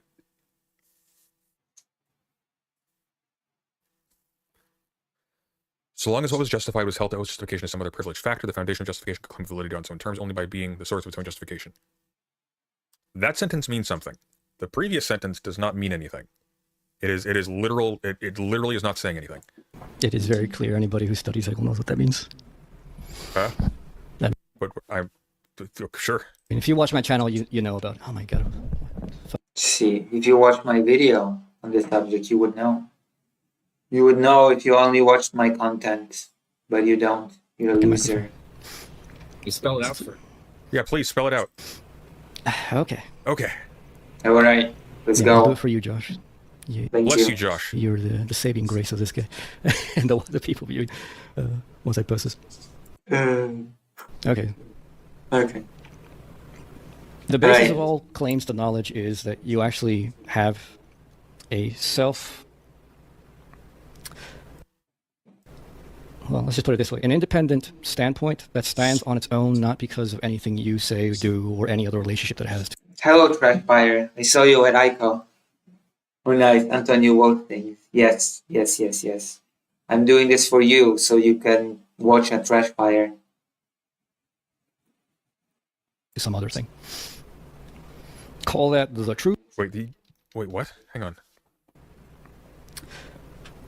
Well, let's just put it this way, an independent standpoint that stands on its own, not An independent standpoint that stands on its own, because of anything you say, do, not because of anything you say or do, or any other relationship that it has to some other thing. so it stands on its own, not because of you and not because of its relationship to anything else, but it's a standpoint. Call that the truth, call that God, call that reality. Those aren't. It's not a standpoint. When you're talking about a standpoint, you're talking about a position. If Yeah. you're talking about something that's absolute and omnipresent, you're not talking about a position. Yeah, you're not. It's a standpoint. It's in the word. Reality, call it whatever. Anything, and I think about it this way, to put it in... Yeah, the ICO Reddit King was boring, to be honest. I stopped listening to her. Well, I don't know what's going on there. Her notion of self is more fragile than a base. What? Well, I am pretty fragile, to be honest, so it's pretty accurate. colloquial terms. Okay, bless you. What makes something objective? There you go. This is the part where I find it very, I don't know, objectivity is when something can object. I wonder what President Sunday will say to this, because what makes something okay, listen. I do not agree with what's about to be said. Is that it? Terms. There you go. Okay. I do not agree with the notion of what is objective to this person. Maybe the chat is full of philosophy people, so maybe you can, I don't know, trade me up on this.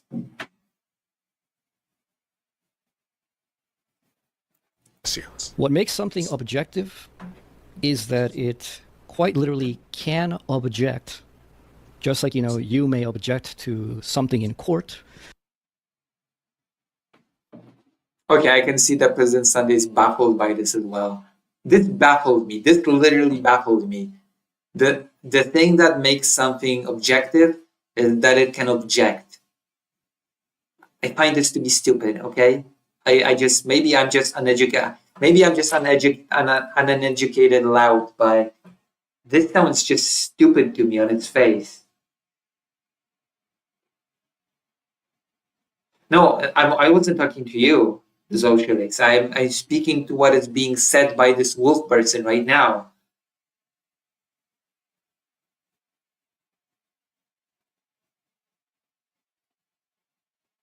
Like, I do not agree with what I just heard, okay?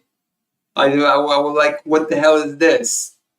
The thing that makes something objective is that it can object, okay? It's like saying, like, to me, it reads like saying, if I object to trans rights, then I'm being objective about trans rights. Does that sound sensible to you? No, it doesn't. It's stupid.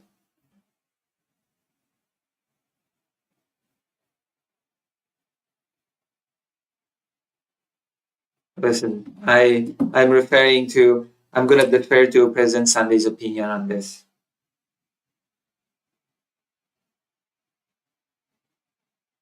Oh, okay. I guess that makes sense. Let's listen to what President Sunday. I was waiting for this part. You may object to, Okay, he did not comment. me insulting you. You may object to somebody stealing from you. All right. Okay, he's baffled. He's baffled by this just as I was. So it wasn't just me, okay? I'm not just being weird for being baffled by this. Good, okay? For a moment there I thought that President Sunday would be, yes, of course, the thing that goes like this or that and the other. And it's perfectly consistently internally logical and great because gravy Jolly Roger, you know? I was feeling like the fool for a moment there, but it seems like my instincts were not wrong. Oh, we got timestamps finally.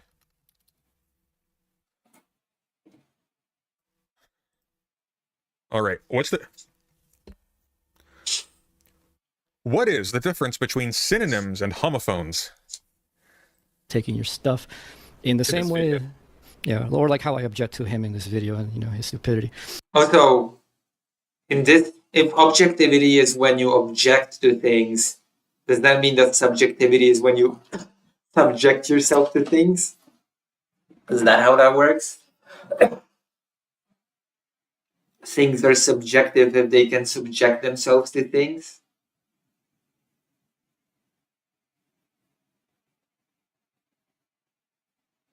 Is that how that works?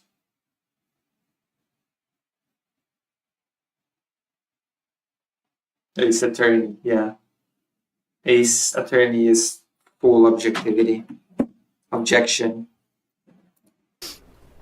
Objects quite literally do this. Objects object. Oh my god.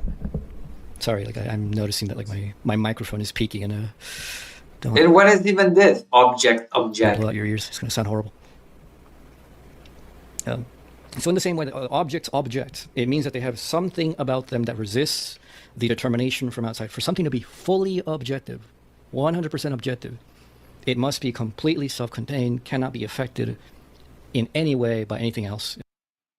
It must be absolute. So normative validity consists only in self-determination. That is, something only has objectivity and only has the power to enforce what it is. Enforcing is a relationship. Both on itself and on... Yes, it is.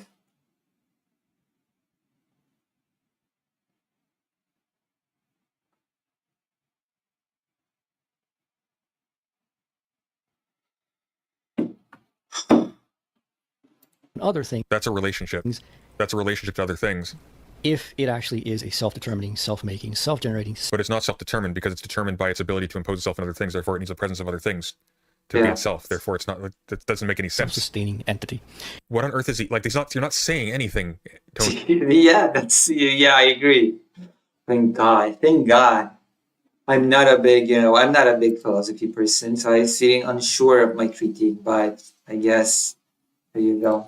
You're just. This is word salad. If it isn't, then it is actually an object only part.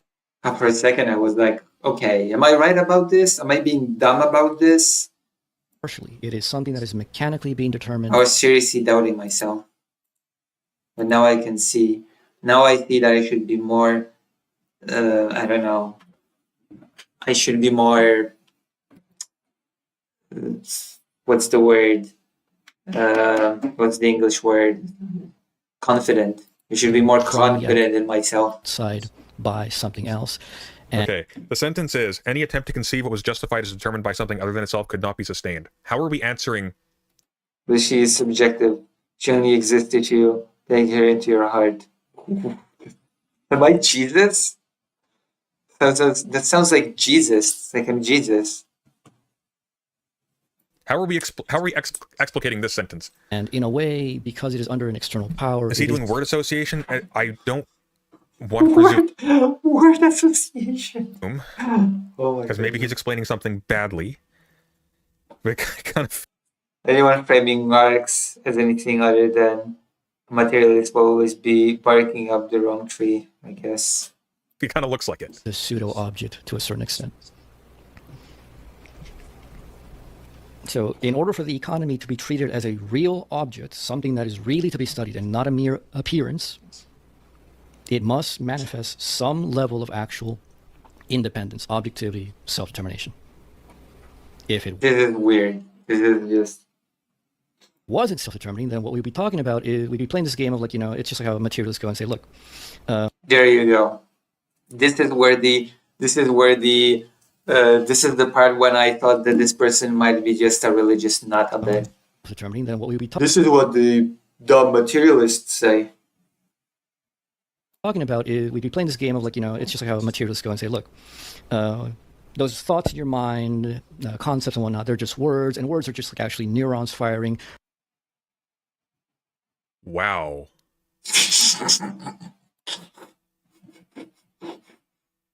Wow. I know, that was my reaction as well.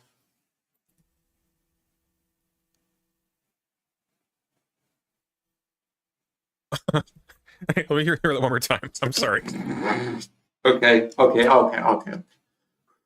I know I'm bad at philosophy, but now I feel so vindicated. I feel so vindicated that I had these exact reactions in McDonald's when I listened to this. Lucy is a little bit more interactive than Jesus. True. A little bit. If Marx wasn't a materialist, why would he have been talking about concrete labor? About pouring slabs for sidewalks and building and stuff. That's about as material as you can get. Sunday's trans. Is he? We'll see. If it's about to start, then we can sit through the homophobic rant. Also, if you like what I do, consider donating because we are still away from the goal of $700. It's just like how materialists go and say, look, those on the page, preferably. Thoughts in your mind, concepts and whatnot, they're just words, and words are just like actually neurons firing. Those concepts in your mind. This is what materialists say. Those concepts in your mind are just words, and words are actually just, or concepts are just neurons firing. Okay. The real thing is the neurons, and everything else is just an appearance. It's not real.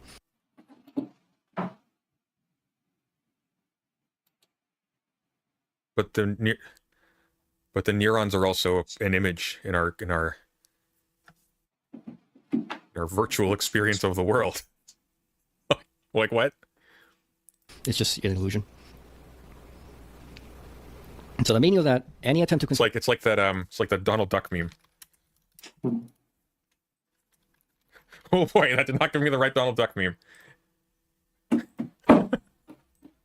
It's like a Donald Duck meme. What does that mean? Like this. And remember this? Like what the hell is President Sunday's attempting to read in a Donald Duck voice? Oh, hypocrite that you are, for you trust. What the hell was that? Was that supposed to? Okay, you can understand what Donald Duck is saying when he talks in the duck voice. It's just not a collection of random noises. Everything that we know and love is reducible to absurd acts of chemicals, and there is therefore no intrinsic value in this material universe. The chemicals in your brain to tell you they are chemicals. All knowledge is ultimately based on that which we cannot prove. Will you fight, or will you perish like a dog? What the hell is this? Oh my gosh. What the hell? Mickey. Oh boy.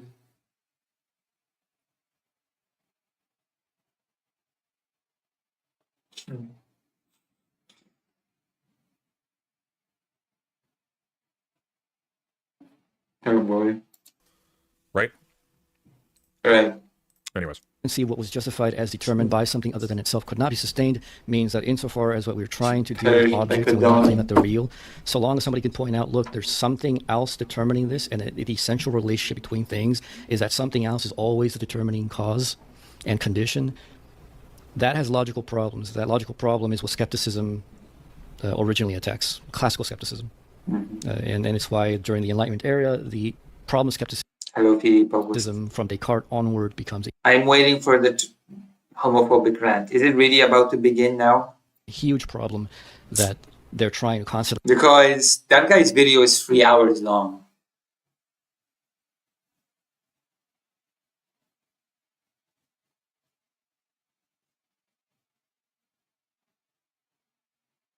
Change the title.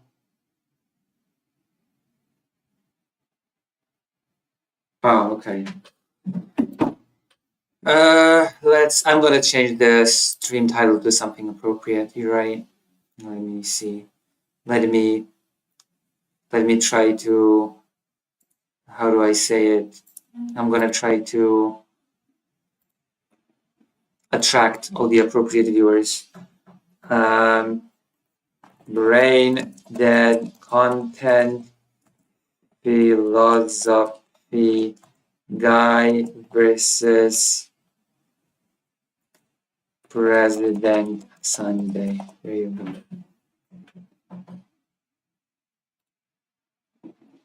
I even made it clickbaity because I considered the whole thing as brain dead content. But the way I wrote it makes it seem like the Wolf guy's content is brain dead, which might make him additionally angry, which might.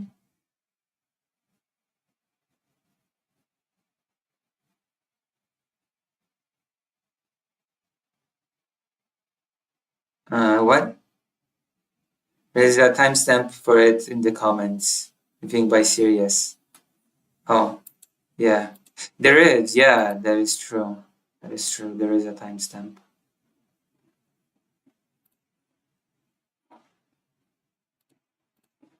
Answer, and they never do. Until German idealism and until specific. Sirius actually had a whole exchange with this guy in the comments. I read it. A very sad exchange. Thank you for the $5, Jordan. For Fido and Judith Butler. Actually, right now we're gathering money for my subcontractors, okay?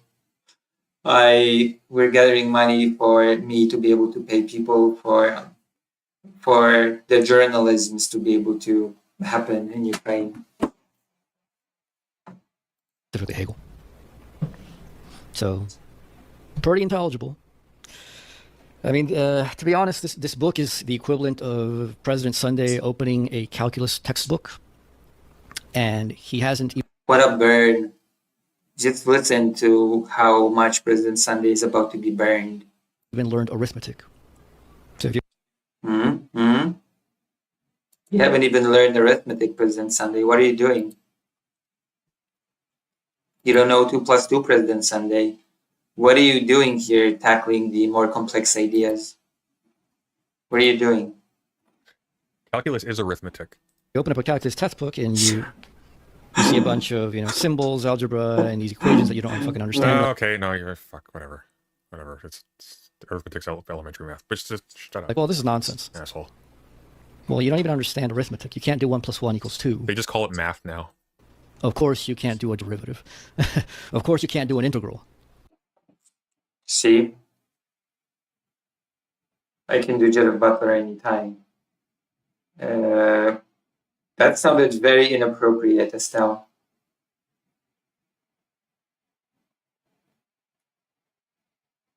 He just calls it math like a pleb.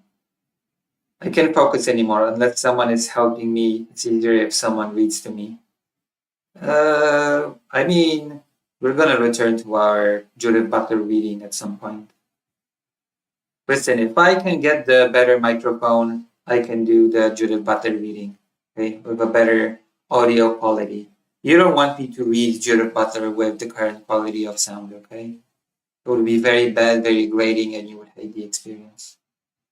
You want the ASMR Judith Butler experience. Of course, it doesn't make any sense to you. Duh.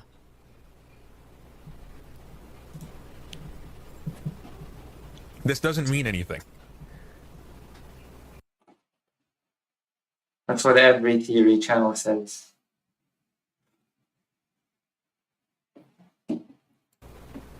So long as what was justified was held to owe its justification to some other privileged factor, that foundation of justification could claim validity on its own terms only by... No, it's arithmetic is distinct. I was confused because that's how it's they don't call it arithmetic in school anymore.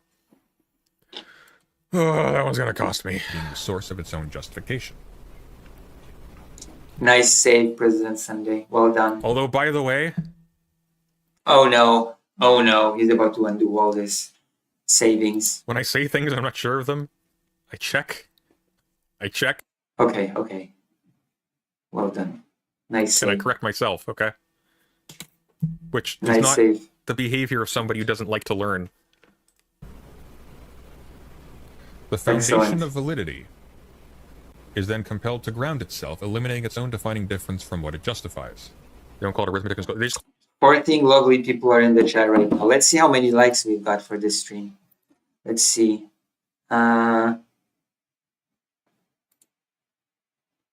I'm gonna refresh and let's see how many likes we have. 16 likes, more likes than viewers. Excellent. I feel, you know, I feel good about this. Call it math. These courses are just called math. They just call it math. It's If we only had some more viewers on Twitch, but whatever, I'm not gonna complain. More than I have math to. in elementary school, it's math in middle school, it's math in high school, and it's Also it's maths in Great Britain. Just saying.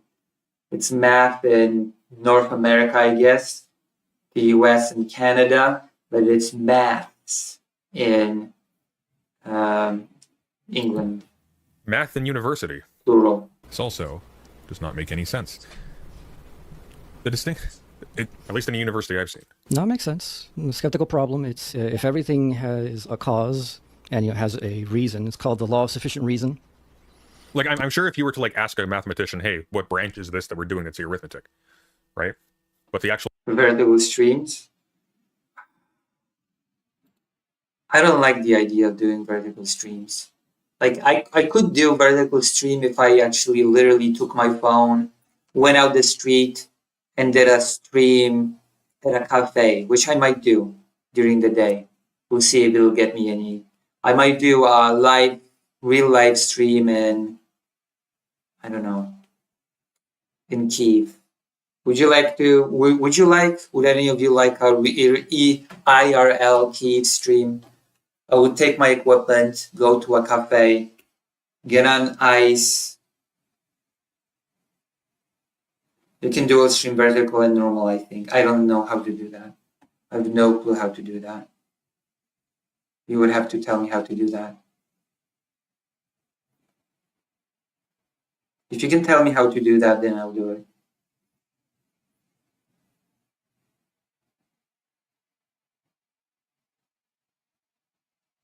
What is a Johnny Somali? I have no clue what that is.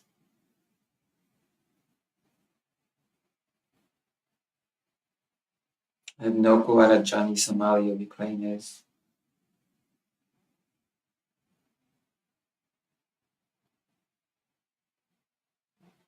You don't want to know. You're right, I don't. You're right. Fido Frisbee stream. I could do that. I could go to the garden and stream playing with Fido live. Would people like that? Okay, answer me this. Would you like me to stream playing with Fido in the garden?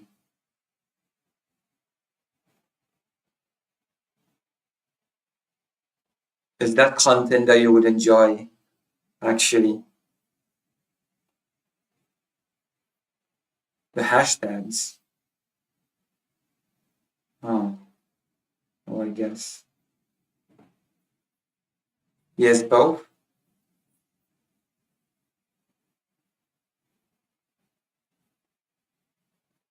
I guess more views. I should start using Fake Alec Parker should write the hashtags. Fake Alec Parker has access to the studio, which is now set to English.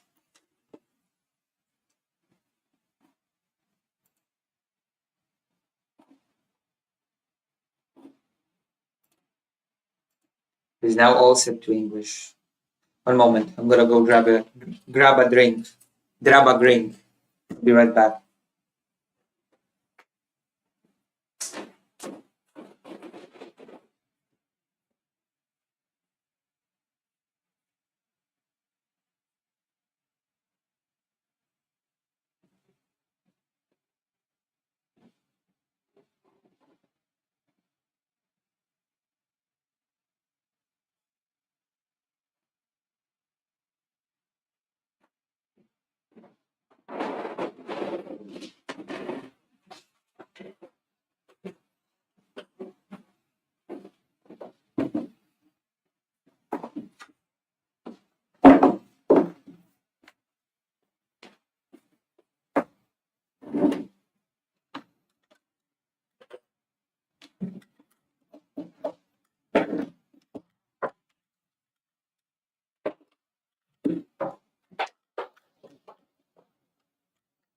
All right, I'm ready.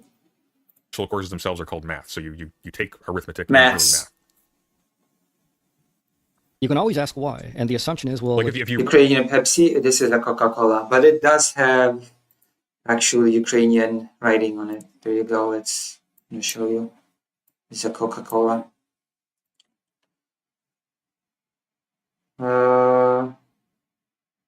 Koledzy, I guess. Buddies. I believe it says koledzy, buddies. Very similar to the, I think this is similar to the Polish word koledzy, I think. I'm not fluent in the language, but I do believe that's what it says.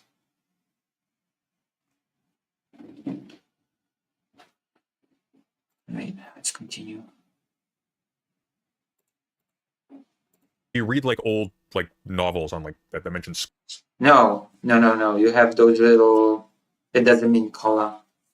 It means buddies. Buddies, friends, buddies. Koledzy. Because it has those little tags. Like the big writing is sometimes it's someone's name. You know, it's a gimmick. A little gimmick. I assume that there's a little gimmick going on right now. Yeah, colleagues, something like that. But it's used differently in Polish, and I assume actually let's why not? We have DeepL Translate. We can just why speculate when you can just go to DeepL Translate and check. I'm gonna insert the Polish word koledzy, which is not Ukrainian, it's Polish.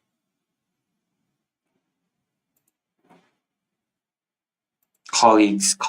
It's different. It's different in Polish because colleagues is work colleagues, okay? And koledzy is a thing that is used outside of work context.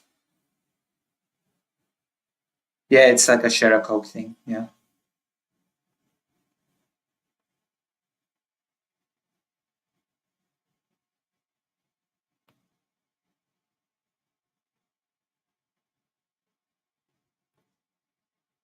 And koledzy is more than it's like not quite friends, but not quite just acquaintances either. Was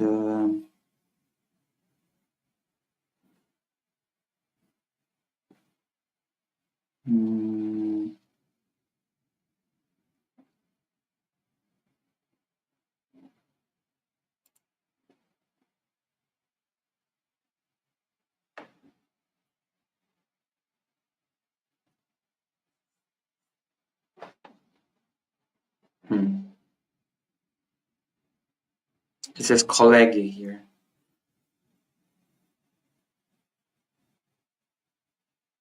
Okay, maybe I'll ask someone. The translator did not help me. You can get one with custom name too. Yeah, there are names on those bottles as well. School, like a century ago, they'll talk about arithmetic class in elementary school, right? But these days, like when you go to school, they just say math, like whatever it is, like Maths. grade 4 math is grade 4 math, grade 1 math, grade 1 math. For it to be the case of anything, there is some other reason for it, and so on and so on and so on. Eventually, either you admit that there's an infinite chain in which no reason actually like fully explains anything, and there is no full explanation of anything. As a matter of Where's the homophobic rant? the case of anything, there is some other reason for it, and so on and so on and so on. Eventually, either you admit that We're gonna hunt for the homophobic rant, and then we're gonna move there's on. of anything. As a matter of fact, as the chain gets infinitely long, is eventually a good reason at all. As the case may be. Put the word theory into your super chat, and if we get to $100, is doing it. Okay, can you at least, give $100 worth of commentary? Like, read out the words, and Yeah. $100 worth of commentary. This little manure is going to cost us. Although I'm not using Google Translate, I'm using DeepL Translate, which is a bit better. Lucy, I need your brain for a second. Yes? 57 years. say, oh, this relates to this, et cetera, et cetera. At least try to give an interpretation. Yeah. Yeah, like the syntax is obviously why it doesn't make sense. Don't just say, this doesn't make sense. It's actually a good Also, question. how He says the- this doesn't make sense. The implied thing there is it doesn't make sense. How's to the me. new- Therefore, Exactly. Where's the new? Exactly. Where's the new Well done. segment? Pay no attention to the man behind the curtain. or it shouldn't make sense to you. Yeah, you know, he's the Okay, measure where's of the reality. He's the homophobic concrete segment? transcendental ego, you know. The transcendental unity of perception is his and his alone. Recognize. I bet he doesn't know what those mean. Yeah, I bet you don't Sunday, what are you know what it gay? means Sunday. Come at me. I know what those mean. Of course, this actually makes no sense. These sentences make no sense. They're not saying anything. Validity, why it is needful. I mean, the word normative is used a lot in philosophy, but if you use stuff in an ad hoc or in a non-idiomatic way, or in a way that's specific to a particular thinker, and you're synthesizing that to another thinker, even if one is heavily influenced by the other, if you're writing for an audience that isn't necessarily immediately conversant with that, like you, or intimately conversant with that rather, it makes sense to clarify your terms. I knew about them back when I first got into philosophy. It's a very quick topic that comes up. Try give King Arthur a vibranium shield or an adamantium shield. Based on name alone, which sounds better? Vibranium shield. Because King Arthur was a very vibrant man. Get it? Get it? If you don't get it, and I think you get it. Whatever. Early on. You don't get to use that move in the turning. Okay, I want the homophobic rant. One validity is a basic logical term. Yeah, but validity in that validity doesn't mean, like when you're talking about normative validity, it sounds more like you're talking about like what qualifies as having a certain like property or existence under certain circumstances, like epistemology 101 or some form. Or if you read a Arguments. Yeah, and the normativity is an epistemic thing. yeah, but he's talking about normative validity. Like what? You know, normative means that you ought to follow this. It is a rule. Has and what?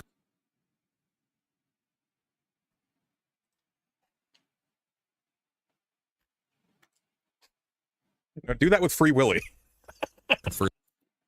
Say it's virtuous or vicious. That would be an example. You know, just like a valid arguments are things that are actually functional according to the rules. Valid conduct is something that is functional. When is the debate? I don't wallow in this. I don't wallow in his pig pen. Sorry, I don't intend to. Wow. Oh my god. Actually, I suspect you don't have to actually read anything that the person Oh, there you responded to go. was mentioned in the text. And it is an institution in a hot take recording on a guy who farted. I think this is where it begins. We have different drives, different things. We're made of different things. Different parts of us connect to different things. Why did slaves not revolt? Okay, this is where it's gonna get to the homophobic thing. I think this is gonna be based on the serious comment.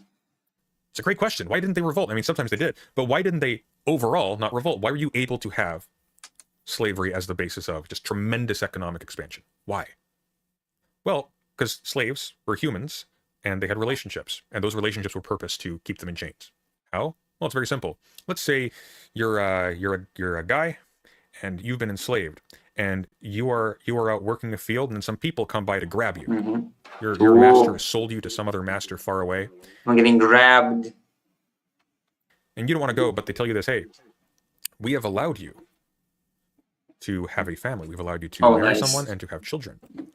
And if you don't cooperate with these people who are going to hook you up to a chain gang and take you deep into the interior, we are going to do the same thing to your children. We're going to split up your family and send them God knows where. And boom, all of a sudden, you have a whole lot of people who probably would have fought tooth and nail, or just jumped off the raft or whatever, which still did happen. Suddenly, complying, being completely compliant. By the way, I'm pretty sure that the separation of families still happened. I'm pretty sure that when families arrived at the shore, they were still pretty much divided. With their enslavers. But it's okay, they own their will, guys, so they consented to it? Like what? No, that's not how that works. Yeah, but did you read the comments? They're absolutely bangers. No, let's take a brief break and look at the comments here. Let's see. Oh, I did this like when this first went up. Yes. What do we got here? When is the debate? I don't wallow in this. I don't wallow in his pig pen. Sorry, I don't intend to. Wow. Oh my god, I read that backwards and I missed words. That is terrifying. Eudaimoniac, I don't intend to wallow in his pig pen. 12108 for a completely unprompted, misogynistic, homophobic rant. Yes, let's go. Oh, Sirius. Hey, Sirius. I hope you're doing well. I like Sirius. Sirius is a cool dude. Okay, let's go. Let's go to the timestamps. Okay, we're go there now, President Sunday. We're gonna Go. jump to this homophobic rant soon. There you go. Serious, not knowing the concept of family, not just a familiar word, not knowing that degeneracy is not knowing that degeneracy is ontologically measured and easily ontologically measured. Measurable degeneracy. Oh my gosh. Ontologically measured. Excuse me, sir. Like potatoes. I do believe your ontological scales are broken. Not knowing that exceptions cannot be norms.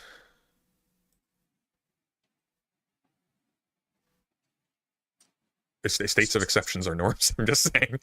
It wasn't unprompted either. The family was mentioned in the text, and it is an institution. In a hot take recording on a guy who farms hot takes, I decided to give a hot take. You have a substantive response, or do you Sunday posters just say you don't like things and leave it at that? Wow. Yeah. Yeah. Okay. Success. You and your co-hosts make reference to empirical claims on which the theory rises or falls that men and women have different vibes, quote unquote. Is that actually what he says? Different vibes? That's in quotes. Does he actually say different vibes? Men and women have different vibes. And both require That sounds amazing. I cannot wait for this part. Child turns out wrong. This has no substantiation in reality. Researchers consistently find no differences between children raised by gay parents versus straight parents. That's a substantive objection. And then he replies, I still only see the... I wish President Sunday acted like this guy from those little YouTube videos that I've been watching recently. What was his name? Estelle knows. Success. Got him. I got him. Chid, yeah, Chid. I wish President Sunday did the critique of this guy in a Chid-like demeanor. Yeah. Success.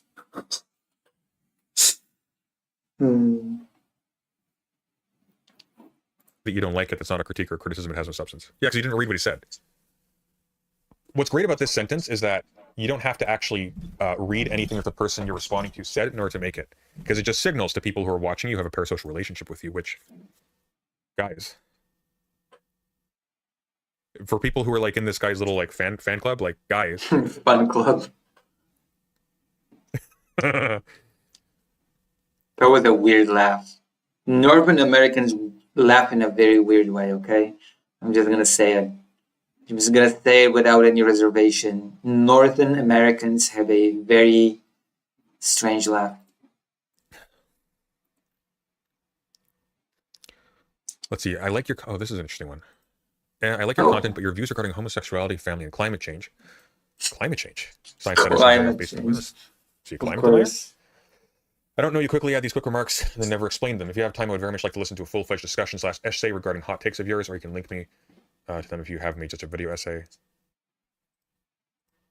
My views on science are standard conceptual critiques in philosophy of science.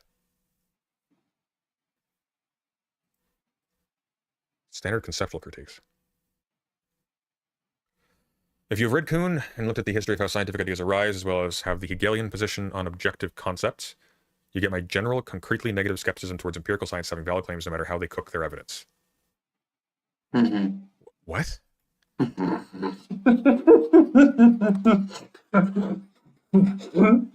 Oh, see? I told you he read like a religious nut to me.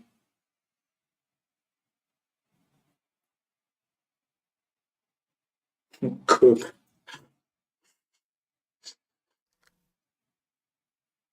I was very much a standard current leftist, not a liberal, but aligned to that extent on LGBT, sex work, and family stuff until about 4 years ago. What changed my mind is getting into ontology's relation to consequence, particularly the ontology of the human as a free being and its dignity, It's hard for people to understand because it references a very abstract metaphysical background and how objective concepts work, and a concrete conceptual background on how humanity as freedom necessarily plays itself out. Without those, the idea of duties to self do not have much weight. I haven't made a video essay on such things because it's a culture war thing I have little to no interest getting into and becoming part of right now. Actually, I suspect it's because you don't know how to actually justify this without resorting to vibes.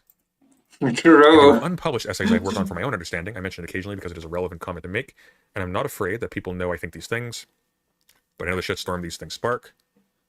Then why'd you bring it up? Notice that I have not talked about religion in a concrete sense until recently either, i.e. that I am a Christian despite making comments expressing my general abstract position on for many years across my writing. I knew it. I knew this guy was a religious nut, and now we have a confirmation. I am a Christian. Thank you. Thank you, thank you, thank you. My intuition was on point, okay? As you can see, I'm a very smart individual. I knew it. I predicted it.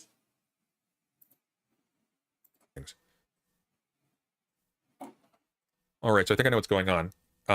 You did the Jordan Peterson dance where you Chaos Dragon? Dragon of Chaos.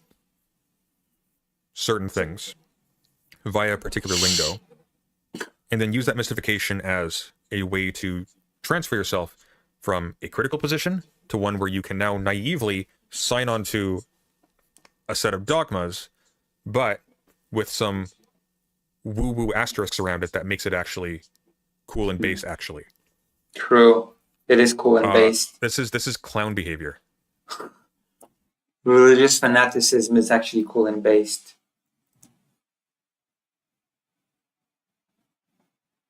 And ontologically good. What?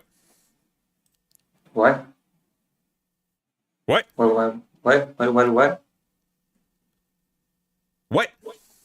What? What? What happened? What? What? Okay, now you're starting to annoy me. What? What happened? Calm down. You're a very impressionable individual.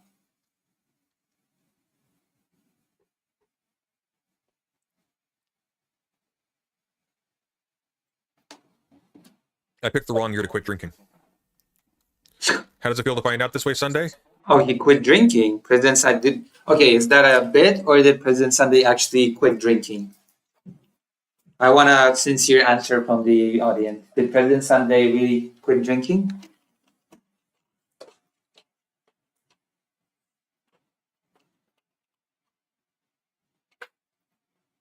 No idea. It's a bit. So did he quit drinking? I mean, it would be pretty cool if he did, to be quite honest. I'm not gonna lie. In the movie Airplane. Oh. Okay.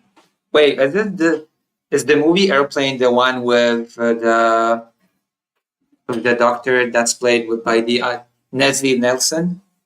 Is that the Leslie Nelson movie, The Airplane?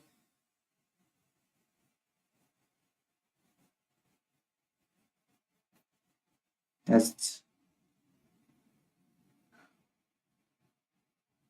nice. Yeah, I love Leslie Nelson. What? What do you mean, what? Let's. President Sunday should quit drinking, okay? That is my sincere advice. President Sunday should quit drinking and switch to pot. Very sudden.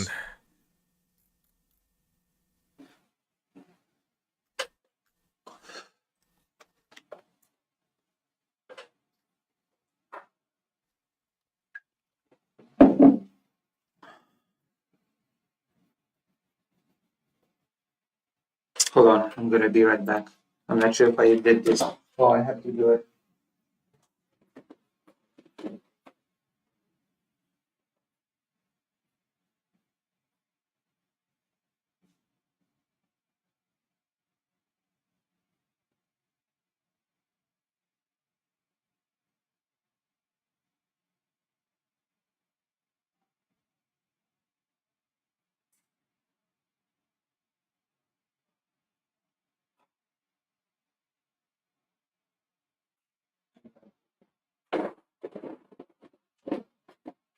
Success. We took my pills.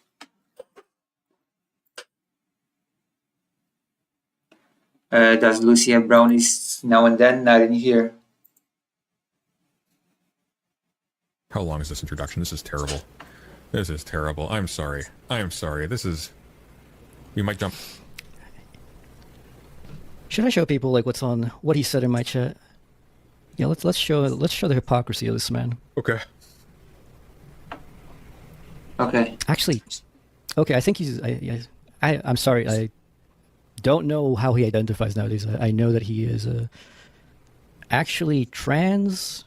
There you go. President Sunday is actually trans, but we have no clue how he identifies as these days.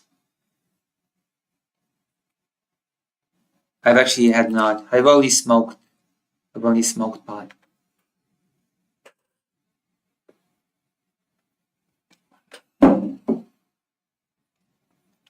Out of a pipe. I've been smoked. Who's the tub of lard? Jesus Christ, so rude. You're the tub of lard, Jack, don't do it. That's the twist. That's the plot twist. You're the tub of lard. Shroom tea? I said I've only smoked. What's the point of asking further? But I don't know if he's like publicly said anything about like preferred pronouns or anything.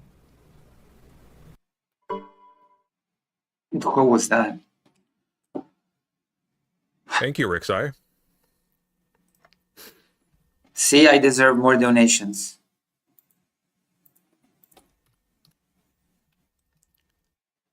Just got here, damn. You just got here and you're already so rude.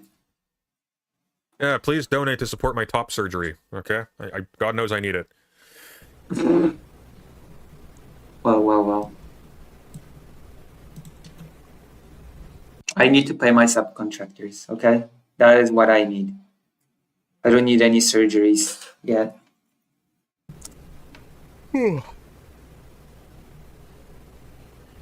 Always disrespectfully yawning. Top of what? Wouldn't you like to know, Weather Boy? Here it is.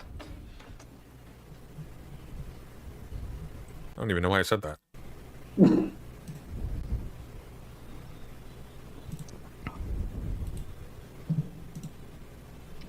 Listen, yeah, let's get to the... I just said I was a woman to get off the Titanic in time, okay? Let's get to the Because rant. he was bitching about, you have provided no substantive arguments against me. So is that on screen? Yes, it is. Okay, but actually, why does he think Sunday is trans? That's a an excellent question. It's the right question. So, somebody asked me if I would if I would go on his stream and debate him, and I said that just like with PP, perspective philosophy, I have very specific questions I know he can't answer, and which he will want to yap around. You could ask him. So somebody alerted him because he doesn't come on my server otherwise. Oh. Did you watch iRobot? I'm not sure. Thank you, Kangaros. I appreciate that. And I hope you get that job too. He's only ever posted once, and he posted on accident, actually. Only posted what? Sorry? What? Yap around. So somebody alerted him because he doesn't come on my server otherwise. He's only ever posted once, and he posted on accident. Bardbarian super chatted $5. Get yourself something tasteful. Theory. Thank you. Appreciate it. Actually. So his whole channel revolves around drama on LeftTube, BreadTube, and all that other shit. And so he's like, what if I promise not to? Yeah, well, I'm adding to it, but like, here it's very obvious who's right and who's wrong. So. Is it, though? I'm defending Winfield, but he can go ahead and farm. I don't care. Actually, it's better for me. He has more followers than I do, so if he talks about me, I get... Oh, fuck. Outmaneuvered. Goddamn. Get more views. Oops. So he said, what if I promise not to yap? And that's when I told him, well, I have the introduction to the Philosophy of Right commentary, which is exactly what I would give you as proof that you don't know how to read this stuff. Your reading is stupid. Okay, what part of my reading do you disagree with? Yeah. Consult my hour-long video on the introduction to Hegel's philosophy of right, which is not the book you are looking at. Not even a timestamp. Like, he could even just like a like, hey, look, I actually so this would be a respectable reply. I'm not going to timestamp it. That's a lot of work. I'm too busy. But I remember when you were reading Winfield on stream, you said this about him. Now, if you will consult this timestamp in this video that I published a couple of years ago, I directly explain what Hegel actually means, and that you are wrong. You're just misinformed about Hegel. That would be a respectable response. Just to be clear, if you had this attitude about anything, even if you're right, in a philosophy class, talking to another academic, you would be laughed out of the room. Period. Full stop. That's not true. People don't laugh at others in academia, not in Poland anyway. People in academia are not so rude.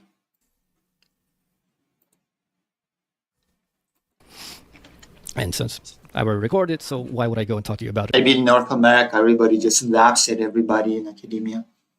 On stream. And then he's like, well, why talk about it at all? Why talk about it at all? A bit strange to say someone is out to lunch on a reading on someone's take on capitalism and then fail to give any specific objections, referring instead to a video made on the introduction to a book written before the words capitalism was known to have been put to print. I mean, that is fair. So here's his complaining, no specific objections. Has he given any specific objections? He just said, well, I didn't object to you. This is bad. Oh my goodness. This is bad. That's not true. I gave very specific objections.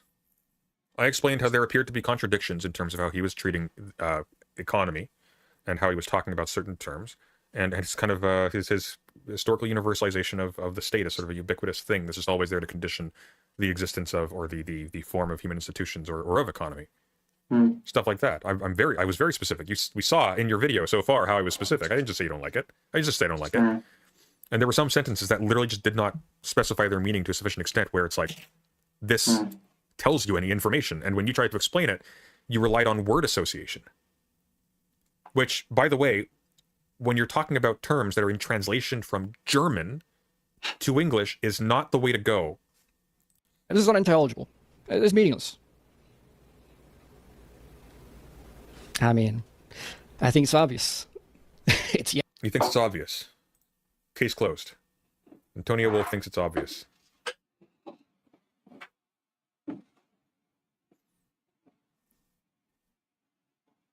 He knows what he's talking about. He's a truck driver.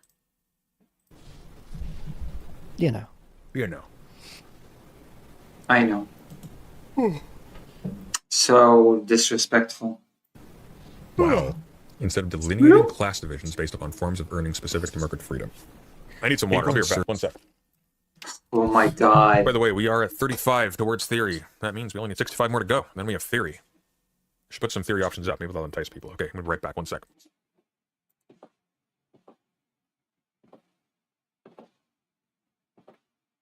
Alright. Remember, if you like what I do, consider donating on the page. Or to my throne to get the mic. What happened to the voice? Is he muted? He's muted, I think. Muted. You're muted. You're muted.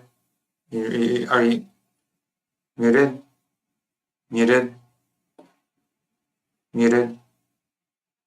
Muted. Muted. Muted. Muted. Muted. Muted. Is my audio malfunctioning?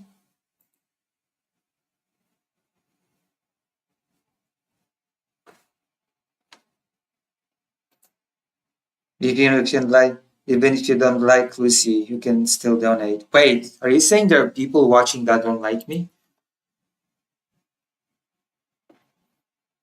Is he muted? Am I crazy? Hold on.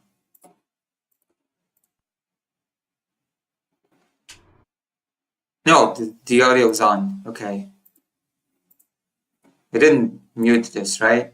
No. Is it just gonna go like this, muted?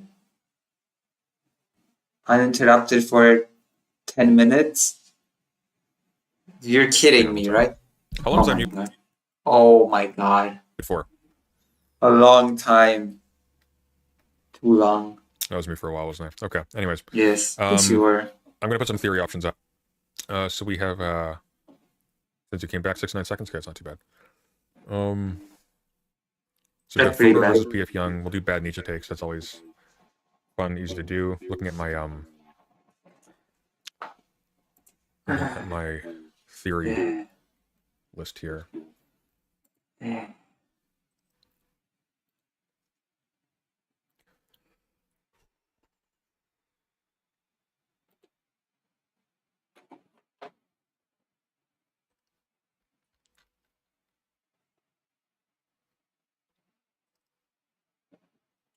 Mm-hmm.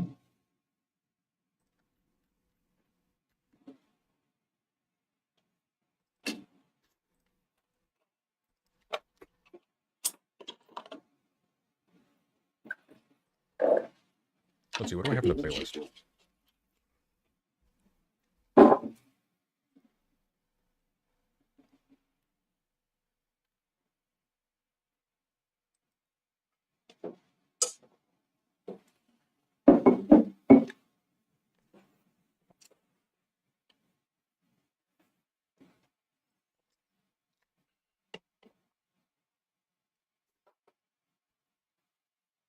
Check DMs.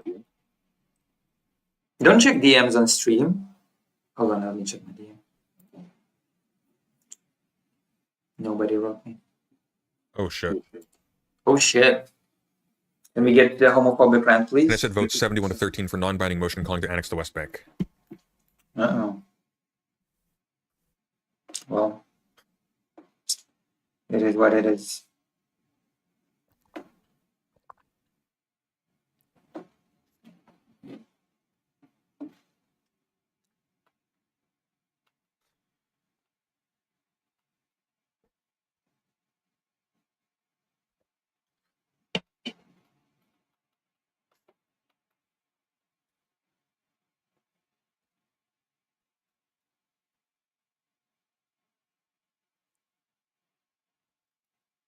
By the way, anyone see AOC?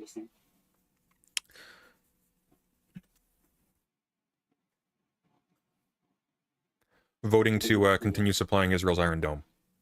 Which, by the way, just to be clear, is voting to support the genocide. Just to be clear. The defensive capabilities of the Iron Dome give Israel immunity for when they wage war against neighboring states. That's its primary function. When you prepare for war, when you have the drop on your enemies, you build up. Wait, I wanna hear the homophobic. I don't want to be depressed now. We're supposed to be doing brain dead content. And we went straight to the depressing. Where's the homophobic rant? They're shooting. What the hell? No. What are you doing, President Sunday? What are you doing? Stop. Stop this. You call the bomb formally legalization, same thing. Well, okay. No, not exactly. We're back. Like the discourse around the thing. We're back to the changes how that is recognized internationally. It changes the rhetoric. Where it belongs. Granted, it's about framing it, right? Or about framing, for example, an escalation. We took it back. We're back. Bonds of a peasantry and landed gentry, whose groupings are based on birthright that simultaneously defined its members. The Palestinian authorities executing the occupation mandate. They are not sovereign. I said they were a government. I didn't say they were a state. Compromised. Obviously, they are owned. That's not. He conceived them as corporations advancing the privileges of feudal guilds. Okay, so apparently this is where we get a homophobic rant. So we're gonna. There we go. There, yes, finally, finally the content we've been waiting for. These oppressive conventions built. But there were guilds, though. That's not wrong. These oppressive. Nobody said there weren't guilds. What the fuck is with that? And these oppressive conventions spilled over into Hegel's account of the family and the state. Instead of developing the family as a co-determined joint private domain, Hegel subjected the household to traditional hierarchies based on natural difference, limiting marriage to a heterosexual union where the husband was the master of the home, representing it in society and state. Similarly, instead of consistently determining free political association... I'm going to give you a hot take right now. Okay. You will probably find this not only conservative, but you'll probably call me reactionary on the comments. Okay. But go ahead. Oh, there you go. Okay. I have come to the conclusion. I love it when people say reactionary and conservative things, but try to preempt it by saying you probably call me the thing that I actually am, as if to soften the blow.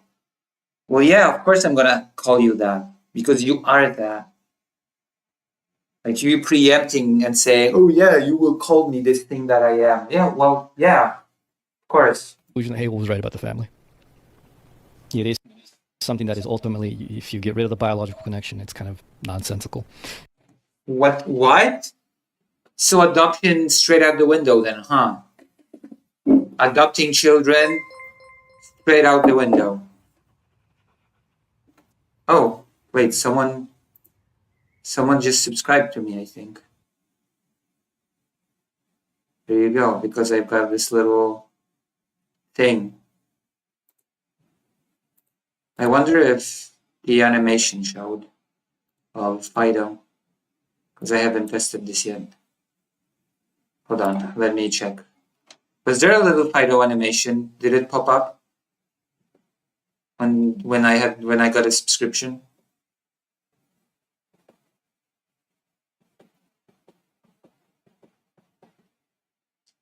Did you see a Fido animation pop up? Didn't see it. I have to work on it then.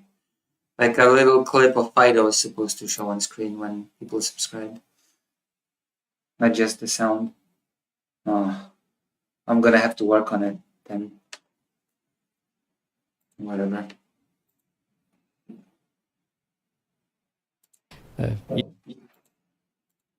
Yes, you can have a non-biologically related family. You know, people just kind of come. That is so nonsensical, the whole biology thing. It means that this person's against adoption, I guess, somehow. Which, okay.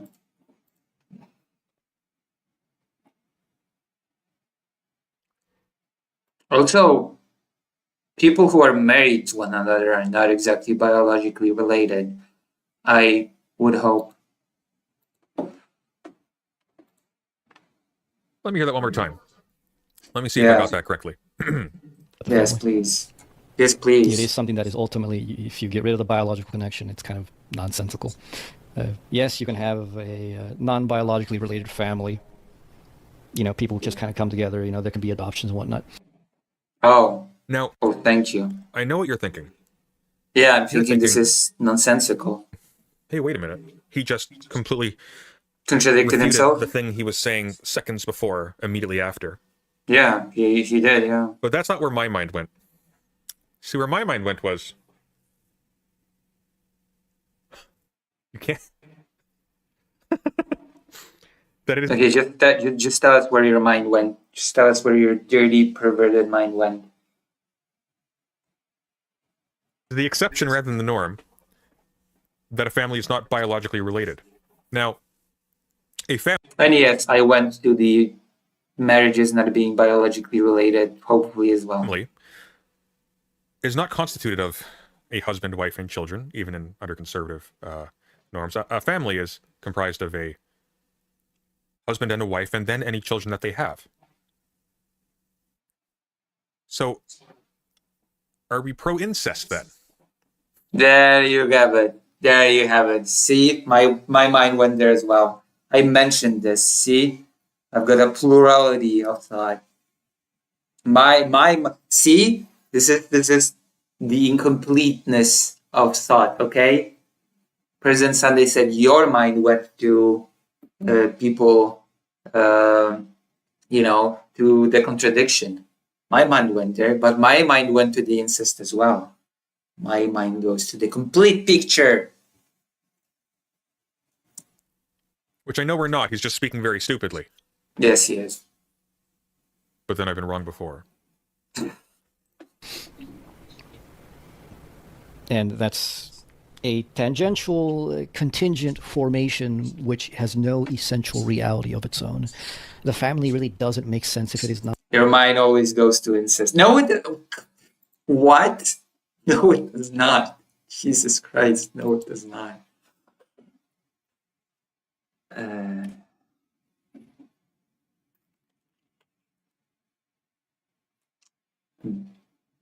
not a productive unit. But why though? Why? I'm gonna blow your mind, Antonio.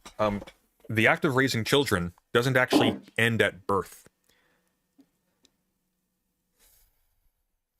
There's a little saying like it takes a village to raise a child. The act of raising children is like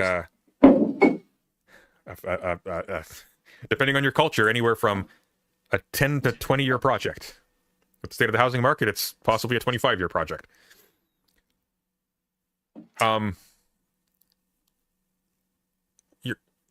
You've reduced the family to copulation, which is weird and stupid. Crops are raised, children are reared. Well, some of us rear our crops, actually. Always wash your cucumbers. In which, guess what?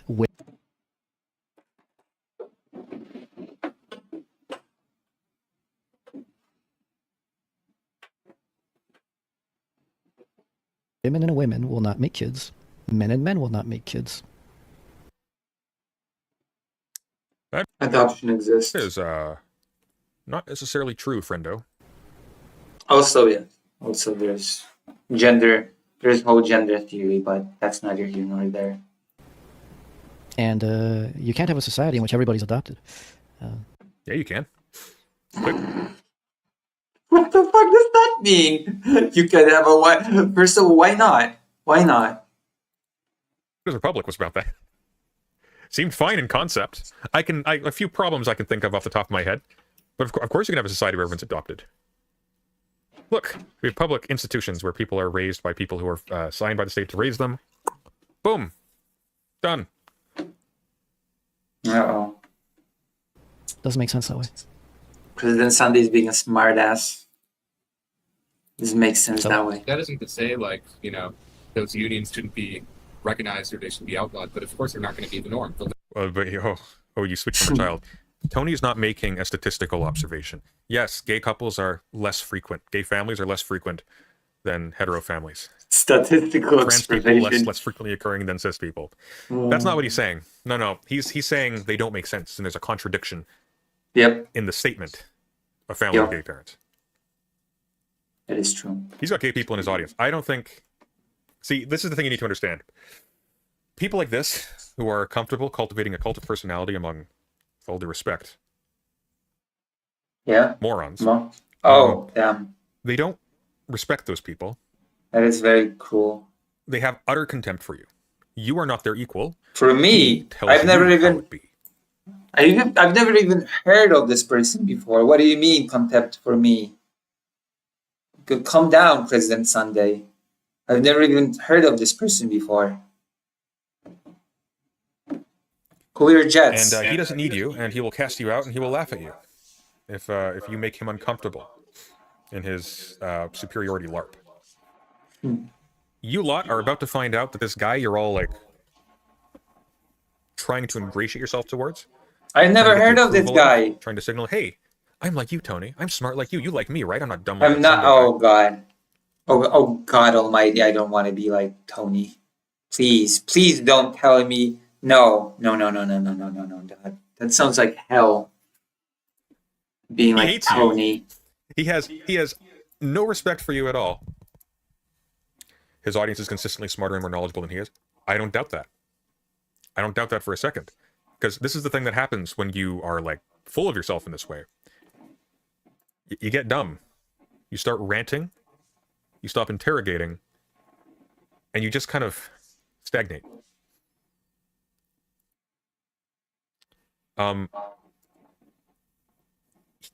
You are bugs in his mind. You are dum-dums. A bug's like? Morons. The common clay of the New West, right? Sunday, it's basically you past midnight. Yeah, but it's not past midnight yet, okay? So. Antonio Wolf orbiters are very pretentious and narcissistic. They're not. Look, a bunch of them are kids. Some of them are pretty smart. I've known a couple of them. He's been in my server before. He was kicked for misogyny, by the way, but a couple of them have been in my server. Like, I don't think his followers are narcissistic. Has he been kicked for misogyny? A lot of them are very pretentious. I think they get off on the vibes, but Yeah, they're like people in their 20s for the most part. They'll grow out of it, but Never be them. Well, no, Hegel's position, and I do think there's some reason to agree to a certain level of that, which is they shouldn't be recognized. Outlawed, well, if they're not recognized, there's no reason to outlaw them. Like, yeah, I don't think you should, like, there's any point in, like, making it illegal for two men to live together and have a homosexual relationship or whatever. But to not recognize them as having a marriage is a different thing. Right.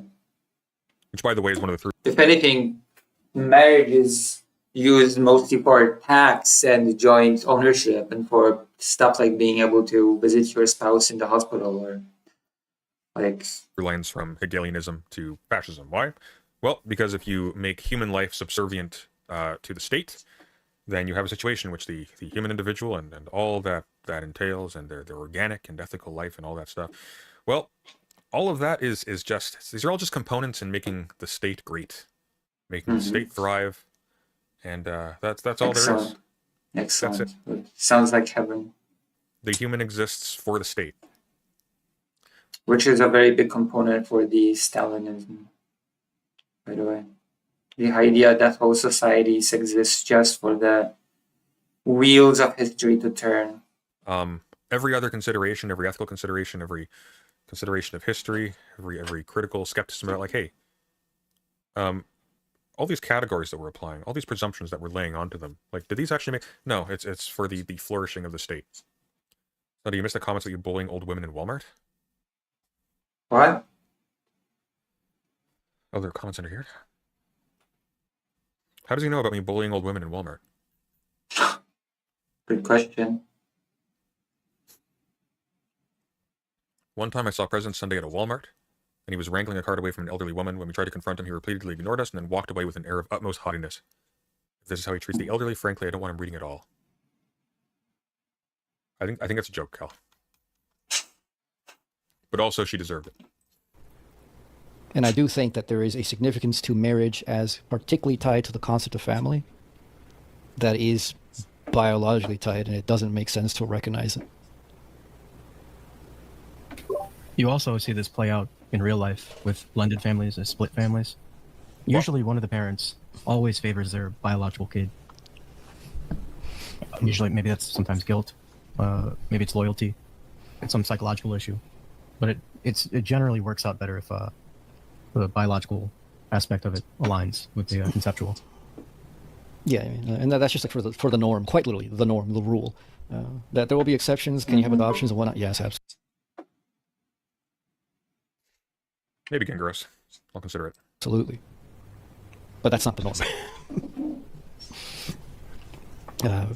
And can there be a primacy to say like the spiritual reality of the family as opposed to the biological one? Yeah.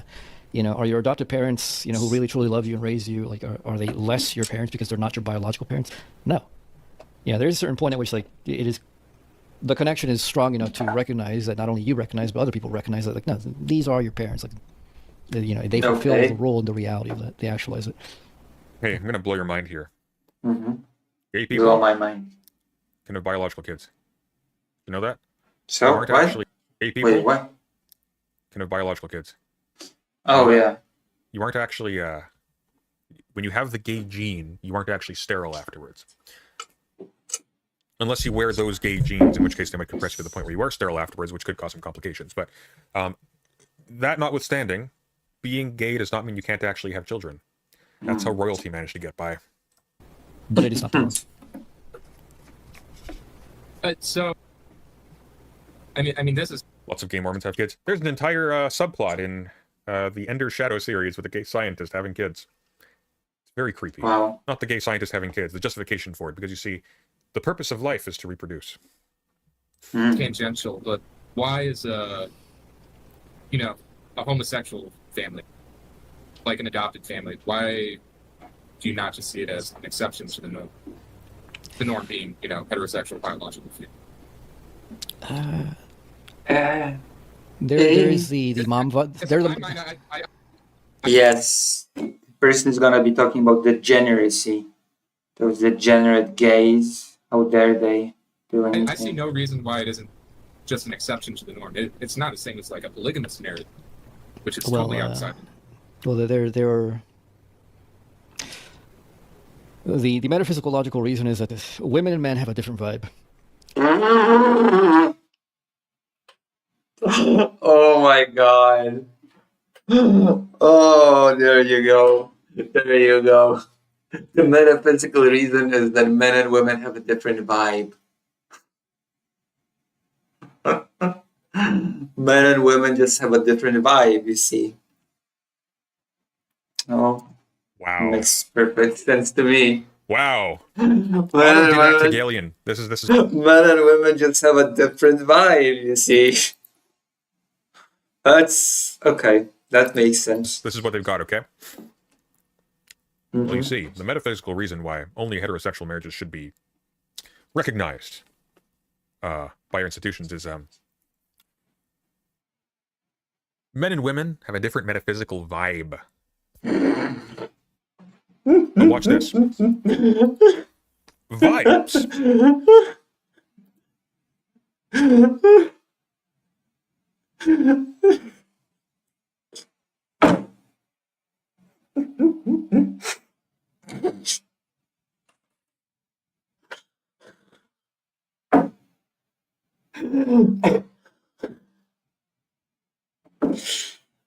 Oh, sorry.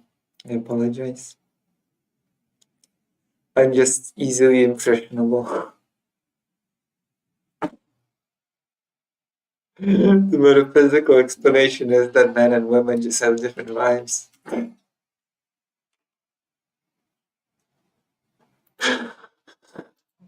Well, that's a metaphor for something which is experienced through the senses.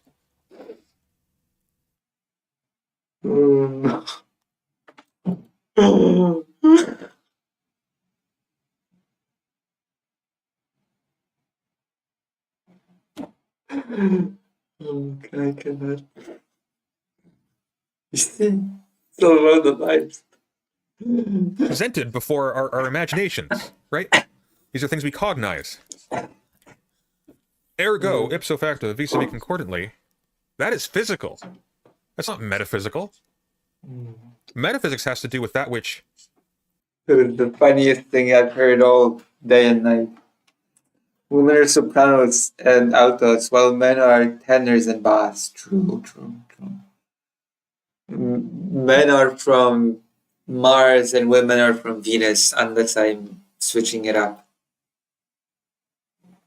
conditions the stuff in the world. Metaphysics is discourse about the ways in which the things of the world can be, what determines what can be and how. Like that's what metaphysics is about. Metaphysics is about like what gives rise to form, what gives rise to the behavior of physics, of nature. Wrong. Metaphysics are about vibes, men and women. What is responsible? What determines the forms that can appear in nature? What determines the behavior of things? Well, you've got your answer then. What determines those forms is vibes. Nature. Vibes are within nature, friendo. You don't have vibes without a brain that occupies physical space, without a body that is evolutionarily wired to interact with particular kinds of things in your environment, a particular environment. Vibes. You think color exists metaphysically?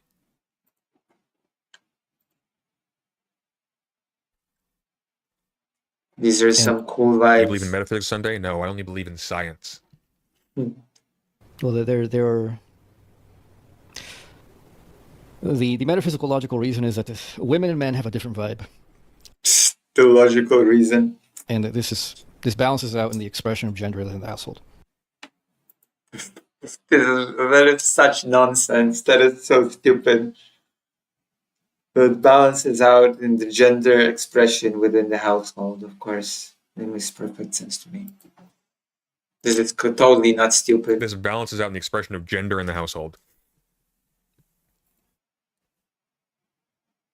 Yeah. This is totally not Antonio, stupid. Mm-hmm. You're a poopy head. That's right, I went there. You're a poopy head. Oh no. Your head is full of poop. And the rules. That is true. Uh, His head is full of poop and vibes.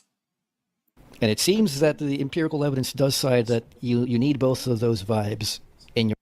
Well, no, actually, a lot of empirical evidence show that gay couples are perfectly good parents. You know what's funny? It doesn't actually. Yeah, I know. The opposite, actually. Empirical evidence doesn't show that. Your life. No. Otherwise, you're. Place your bets. Are you going to cite a study? Are you going to cite research? Anything? Because you know what? By the way, that's a possibility. That is a metaphysical possibility. You could have studies that show, yeah, on average, households with this makeup have more dysfunction, according to these standards, than these households. Now, that would not be a byway to say, oh, therefore, the composition of these households is the cause. Maybe these households, for example, are this. Well, actual real studies say that homosexual couples are very good parents, actually. way precisely as a consequence of discrimination against those kinds of people. So they have extra pressures that other households don't. For example, like if you have families that are not recognized by the state and therefore have like, you know, extra barriers to getting basic services and so on and so forth, that can complicate things. Complications cause stress. Stress causes negative behavior. Negative behavior causes friction and dysfunction. Mm-hmm. It would also not be an argument on the level of human freedom. Like, is this a thing you actually want to like legislate against? But it's perfectly possible that there is an imbalance. In fact, it'd be very, very surprising if there wasn't like some slim imbalance. Just because, you know, the world doesn't tend to carve things in straight lines that way. But if you're going to say that it is empirically the case that these family compositions cause them, you need to actually show where you're getting this from. See, that is a statement of fact, not about families. That's a statement of fact about the research. And if you're making a statement of fact about the research, you ought to be able to produce the research. Highly unbalanced one way or the other, and it causes neuroses. And it causes neuroses, really. What? There's an imbalance of feminine and masculine energies in this household, and it causes neuroses. They've determined this, have they? What the hell does that even mean? Where are you getting this from? I have no clue. Very bold statement by such gay-coded people, by the way, but I'm not going to dwell on that too much. Maybe from experience. Where are you getting this from? It's also the case that in the fact that it's not normal. Oh. That you suffer as somebody, you know, who's the child in that relationship. What? What does that mean? That would be an argument against racial minority families, Tony. Maybe it's against them. By the by, that argument doesn't follow. But replace gay with anything else. Oh, okay. It's also, I'll say it, degenerate. Oh, okay. Perfect. Why? Because it is. There's what do you like, mean? You know, you can. Wolf fans, by the way, this is who you're following. Just so you know.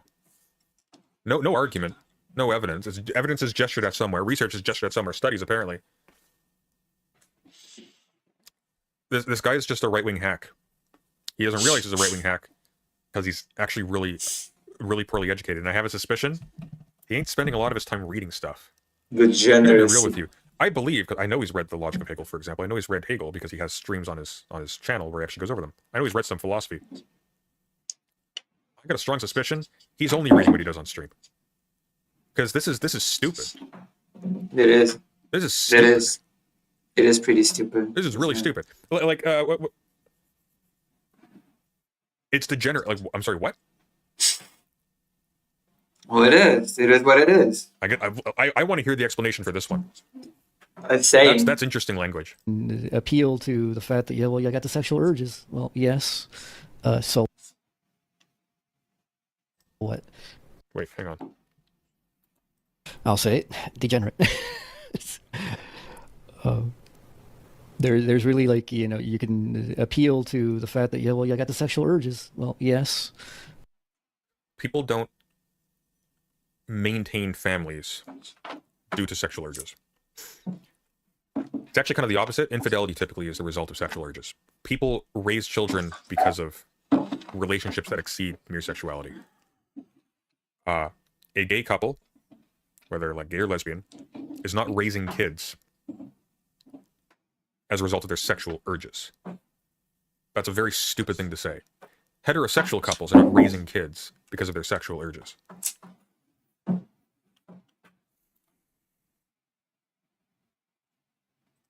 So what? You know, once you have an objective ethics perspective as to like what is actually like An objective ethics perspective. Jesus Christ Almighty. allowable, you can't tell me that it's not degenerate to be engaging in anal Yeah, once you decide that it's degenerate, then you cannot tell me it's not degenerate. Is basically the argument here. sex and blowjobs and all those things. Blowjobs.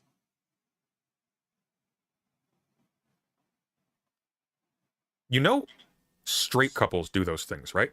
No, they don't. Never. Blowjobs in straight couples, that does not happen.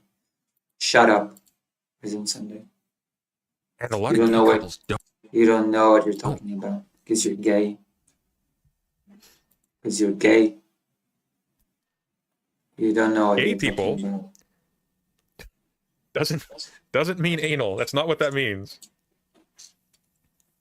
I think maybe Well, you're being pretty anal right now, President Sunday. What have you got to say about that? a little bit of You're Nietzsche being would being work here. pretty You know, he anal talks about now. Socrates, like maybe Socrates and those old Greek philosophers, maybe they, not all of them, but maybe those philosophers that like had contempt for life were just very old and sick, and so of course they had contempt for life. Life for them was being sick, and not being alive meant not being sick. Mm. Maybe the concept of sex just causes you a lot of pain, Tony. Jesus. Maybe either you're disgusted by it or you can't acquire it, or both. Human beings are groupuscules. We are multiplicities. We have a whole lot of things that can work at odds with each other. You can be sex disgusted and also turned on. A very unfortunate combination, but it happens. People with dysphoria suffer from that quite a bit.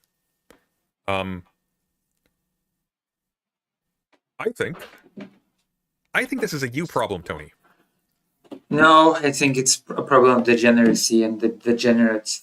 Once you have once you object to the degeneracy, you become objective about it. So I think, There for you whatever go. reason, sexuality causes you great discomfort. I won't speculate as to why, I but will. it does. And I you will comfort speculate. yourself. You comfort yourself by elevating your abstinence from it as actually an expression of virtue. See, you're actually just more. Virtue.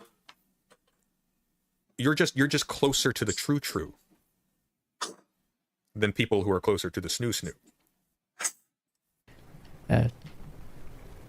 You ought not Brilliant, do it. man. It's not like, oh well, God says it's bad. It's demeaning to yourself, and you know it. Of course, after Why? some point, once you engage in certain things, you just kind of like get rid of the shame for yourself, and you're like, well, I Why like is that. it? Why is it demeaning? Also, some people like being demeaned.